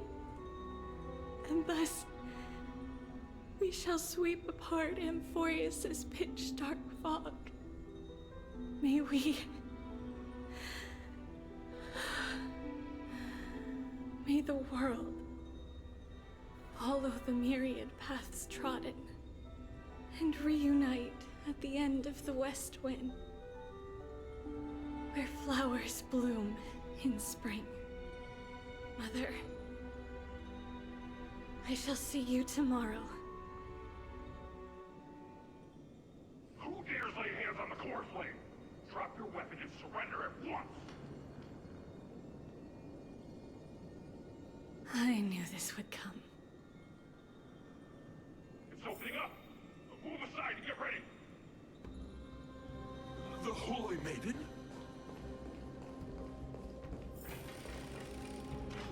So that's what Tribios looked like before.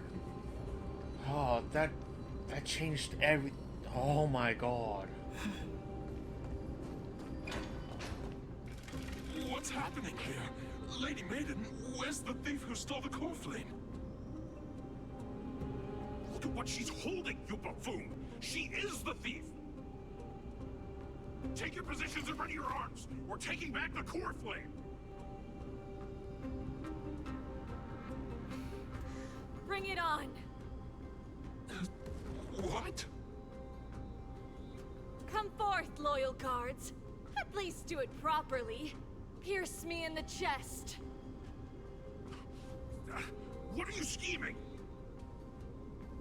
This is your last chance.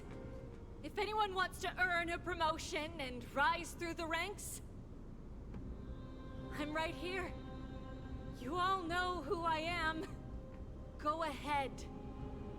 However, if there's still any loyalty within you, step aside for the Holy Maiden. Otherwise, by the decree of the Holy City's Codex, anyone who dares to harm the Holy Maiden shall face execution!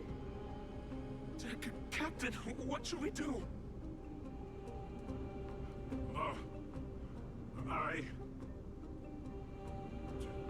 Do it.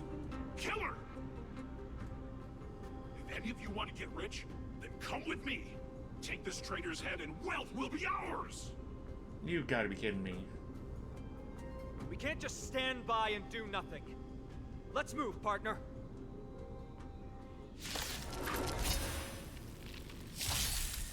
Good times. Time to say bye. Let's end this fast. Boom. Stand still. Sam in position. Relax. Say bye to breathing. Like I said, fast. How's that possible? Could the Titan actually be on her side? That woman is the traitor!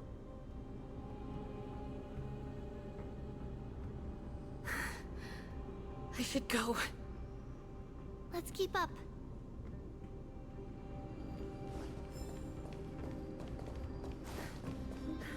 The path is opening up for me. Oh, Yanis, protect me.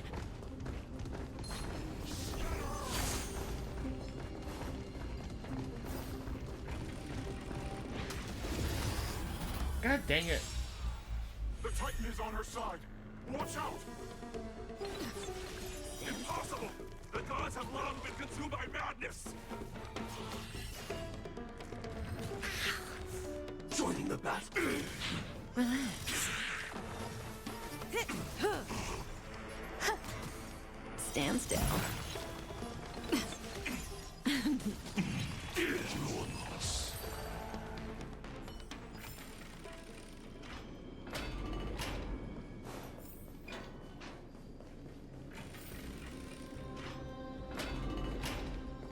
main path is likely well guarded. What do I do? Just as I thought. Inside!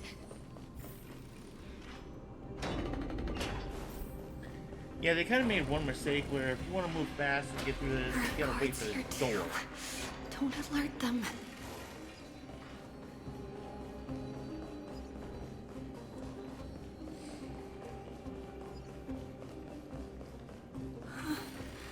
At long last.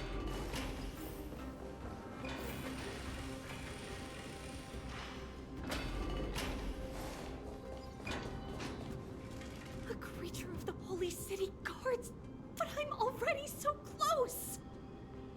This should be the last fight. We have to help her get through. But I don't get it. This has been puzzling me for a while now. Who has been aiding Trebios in her escape?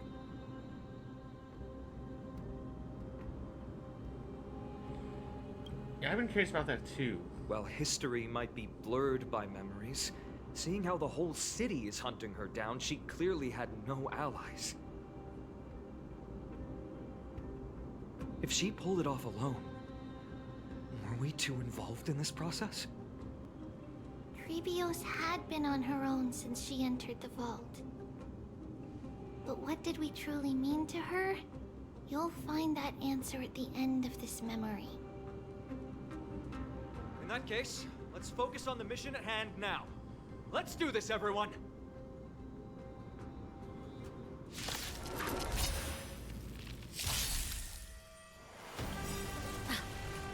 Good times. Time to say bye. Boom. I'm sorry. Let's try it this other way. Just leave this unfinished. Relax. This would have just irked me to no end, leaving Stand it still. completely unsolved.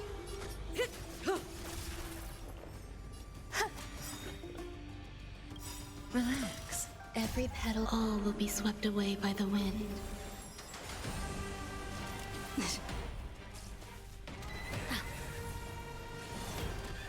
I'm on it.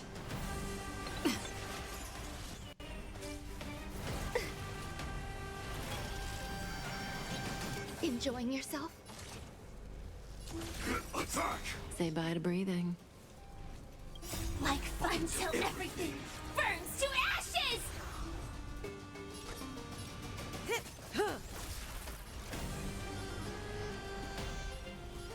Sets the seas ablaze! Stand still. This is being in sync.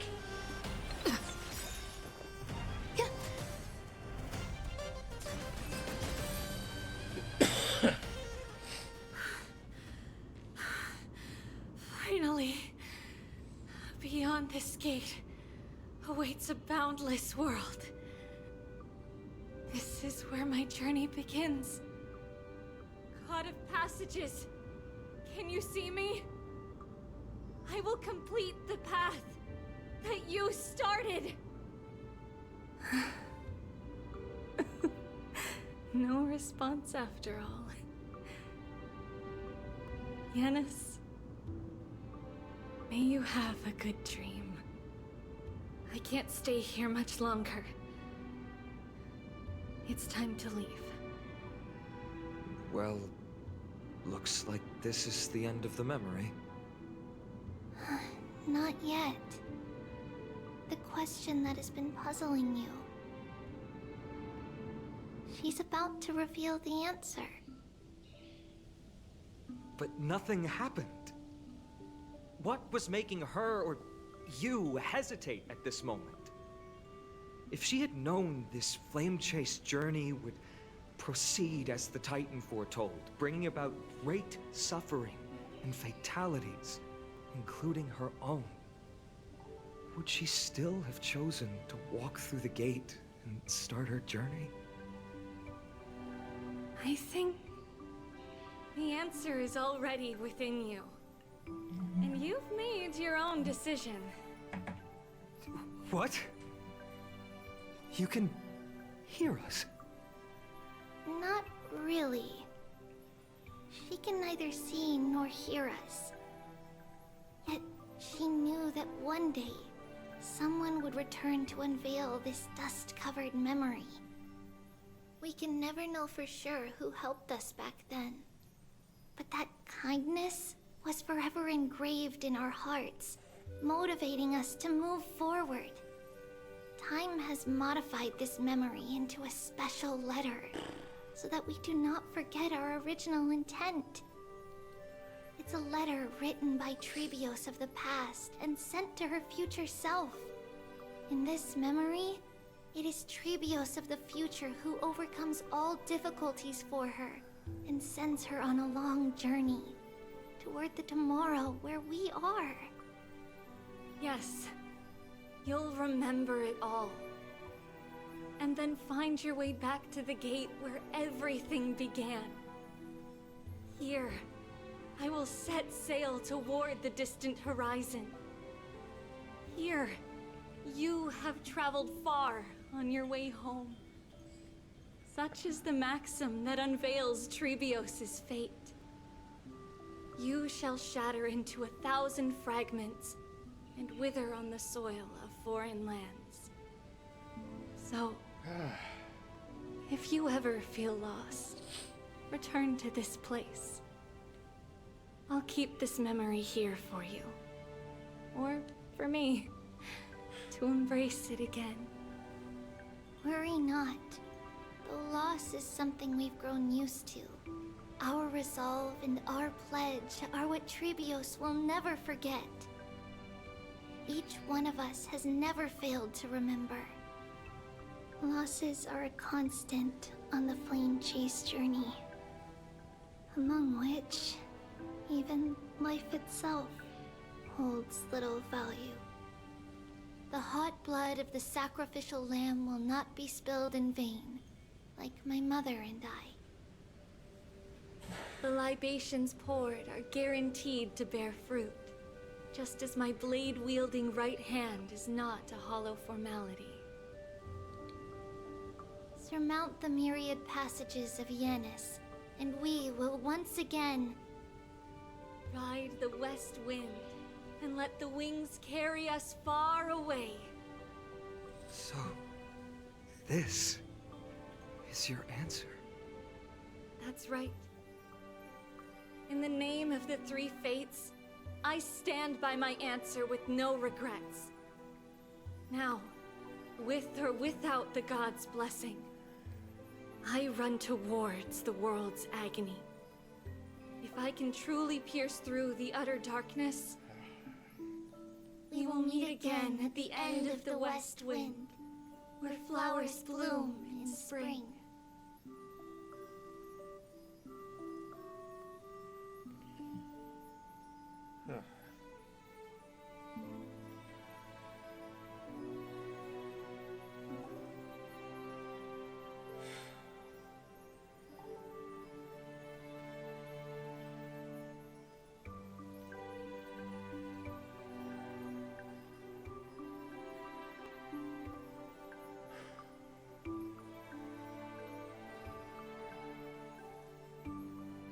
That was wild.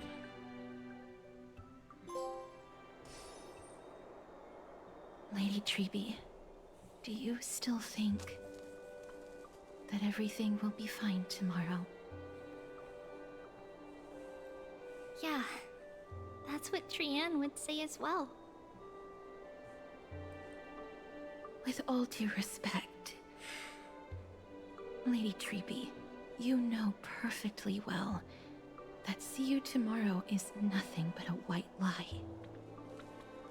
I hope your toughness is not a mask hiding a lonely heart.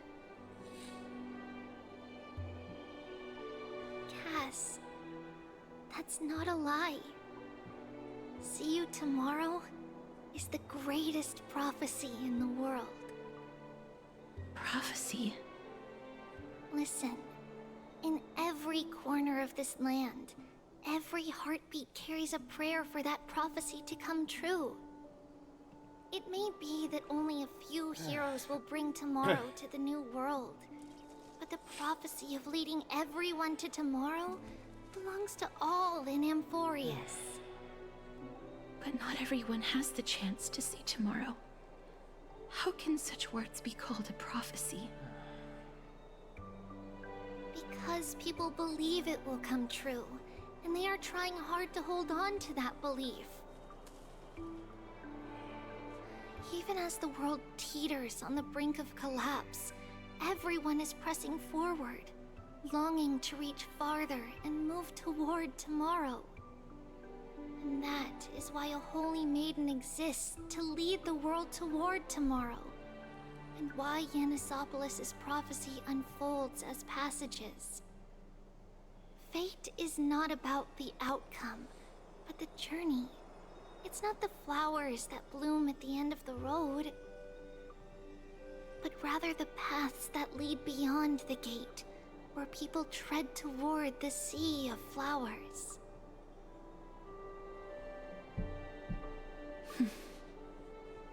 So, Cass, if anything is troubling you, just set it aside for tomorrow.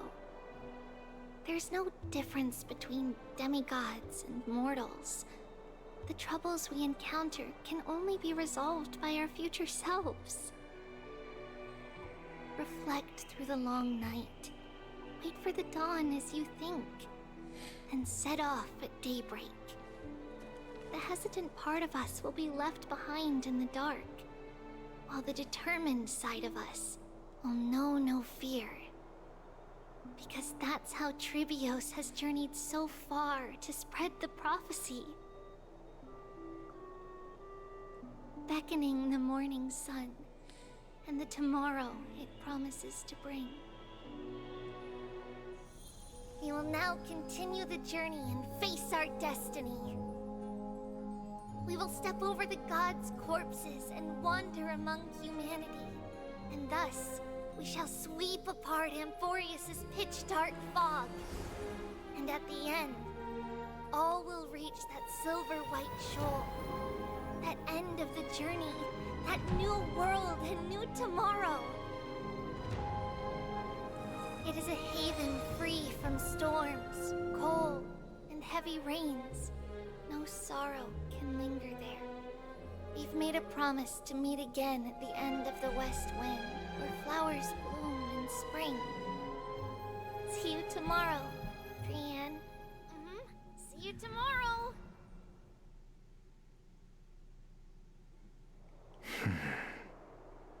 Child of humanity, surely you are not waiting for the arrival of night. Nights do not fall upon Akama. That's why it's futile for you to wait here.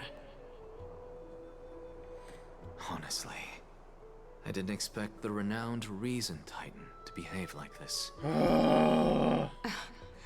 And that's all thanks to you. If your soul weren't as prickly as a hedgehog, I wouldn't have to act this way.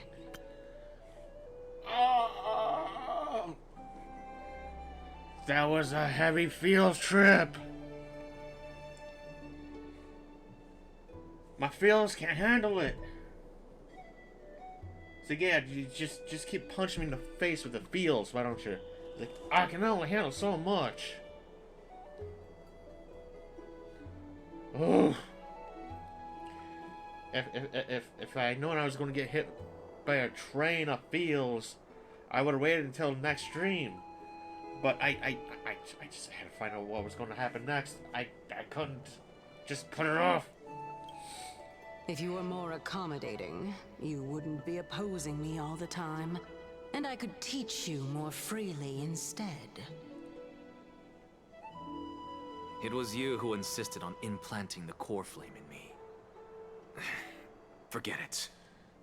Cut the sarcasm and just say what you need to say. Fine, fine. All I want is to remind you. There's not much left in your soul. If you don't do something soon, I will have to take over this body. If I'm not worried, why should you be? I know what you're planning. You just want my help answering the question.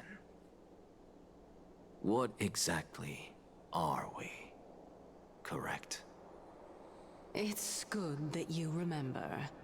Thus, equivalent exchange. It's only fair. Then rest easy. The answer will soon be revealed, and you'll have to return my body shortly. Is that true? Certainly. I initially thought this extremely frail state would hinder me from getting my body back. But I didn't expect the answer to be right within it. That saved me a lot of trouble. I don't even need the black-robed Swordmaster's ceremonial blade. Blade. That's certainly worth celebrating. Regrettably, I can't carry out the upcoming experiment alone. The girl who's walking with death, is she fully prepared? Be patient, Titan. If we're always so guarded, how can death reach us easily? Unfortunately, on behalf of Okima, I must ask you to slow your pace. Uh-oh. I forgot about you. My apologies. A child's words are always carefree. I'll just dismiss these words as nonsense from a cheeky child. Come now, conceited performer. It's time to address your relationship with that Titan. What if I refuse? Provocation will only tip Talantan's scales further toward your demise. There's no need to go to such lengths. Oh, monster neither human nor divine. Don't forget that you won't dare kill me. If you snuff out the core flame of reason, what else can you use to stand against the Council? Do you two mind if I cut in? Go for it. Do it. I warned you. Do not interrupt me. I just have been meaning to ask. Does death really matter to you? What do you mean? What I mean is, before I implanted the core flame into your heart, you were already a silent, cold corpse. I'm back. Whew, finally have a moment to catch my breath. Want to chat? Oh, jeez. It's unusual to see Mem isn't with you.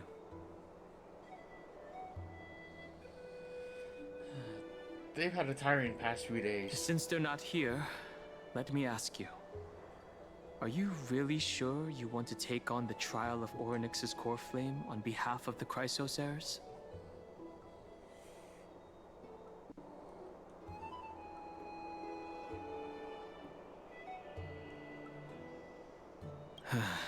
We've ended up at this point after all.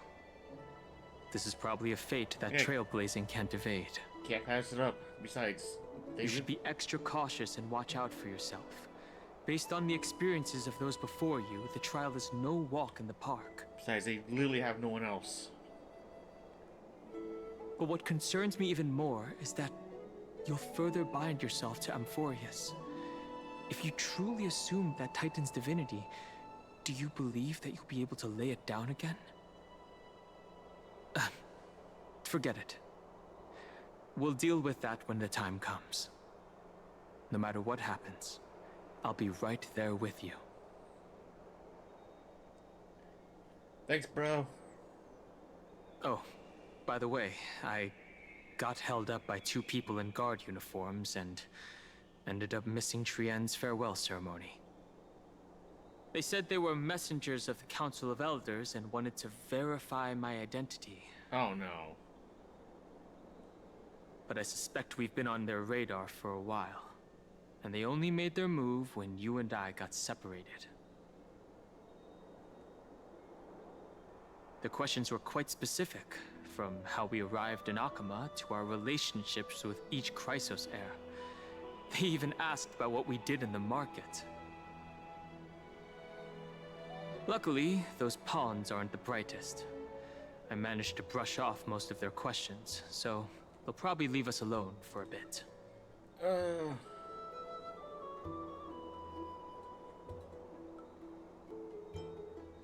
Looks like dark undercurrents are rolling in Akama. Their conduct is certainly irritating. But on second thought, Aglaya also initially kept her guard up with us. It's best not to provoke either side until we know the full truth. The only thing we know for sure is that some members of the Council of Elders aren't happy with the Chrysos heirs. In the worst case scenario, we could be caught up in the internal conflicts of the Holy City.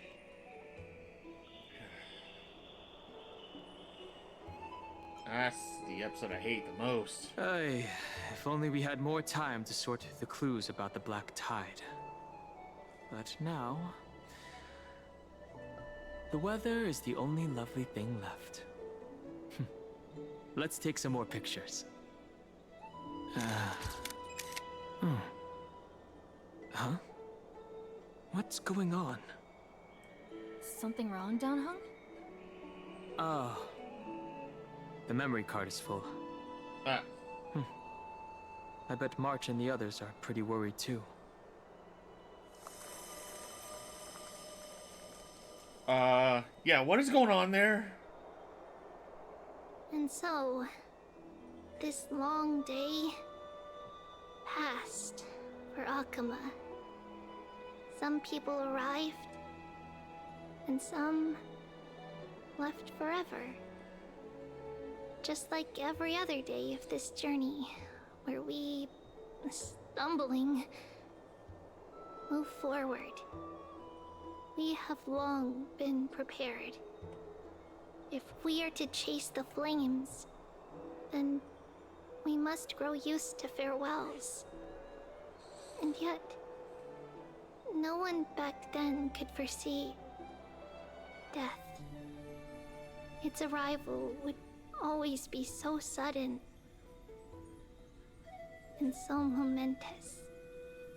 Even little Gray, coming from beyond the sky, could not escape the Reaper's two hands. And what people gained and lost in that trial of death. What? Was far heavier than life itself. What? Just like the destiny that the prophecy revealed for Cass. At the end of the Sea of Flowers, the souls of the living shall warm thy fingertips. What? And after an embrace, there shall be eternal separation.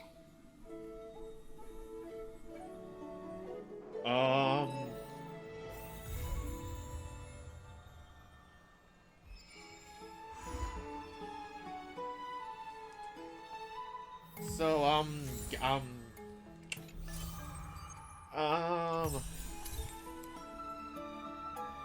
so does that mean, does that mean we, does that mean we cleared, 3.2? I mean, 3.1? Which, I don't know which one we just cleared. Are we in 3.2? I don't know. It's been almost 8 hours.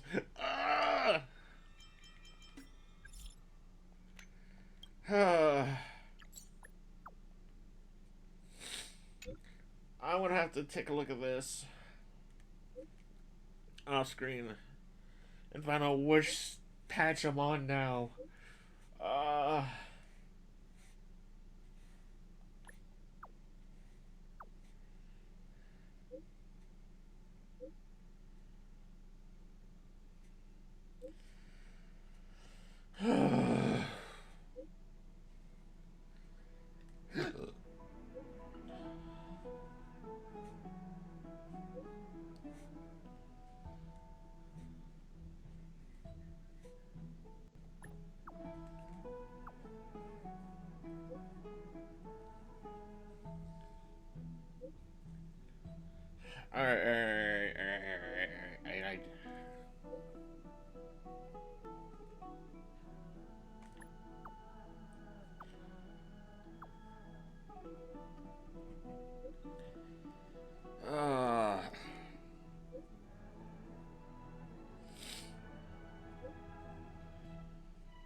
comedy.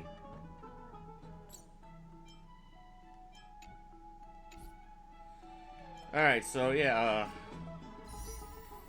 we're definitely gonna be ending the stream here soon, so we're gonna end it off on a 10 roll.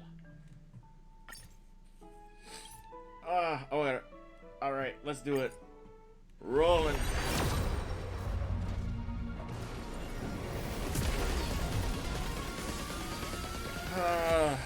Hey, I built up enough for, alright?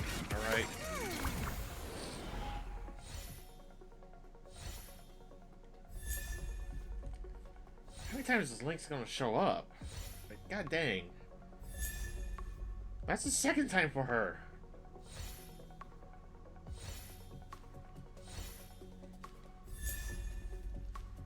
Okay, that's okay. So it's 3 4-stars.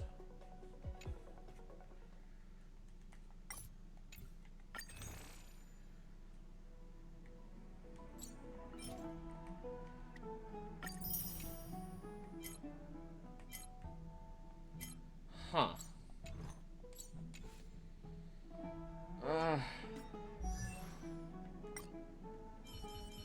Might as well take care of that real fast.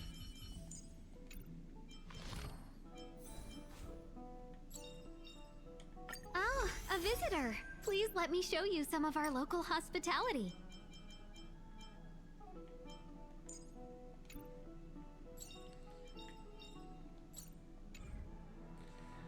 Alright. So, main menu, login page, whichever. Alright, so we are gonna call it a stream here, because we've been going for about 8 hours now. I think it's safe to say we got far enough.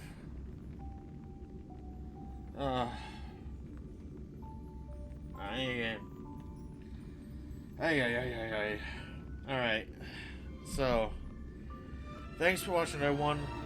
I hope you all had fun. If you enjoyed it, you're more than welcome to hit the follow and subscribe button if you like. Up to you. And I shall see you all in the next stream, which probably won't be for a couple days. I am hurting. So, this is Lumra, and I'm heading out. See you all later. Bye. Oh, my aching body. My body hurts.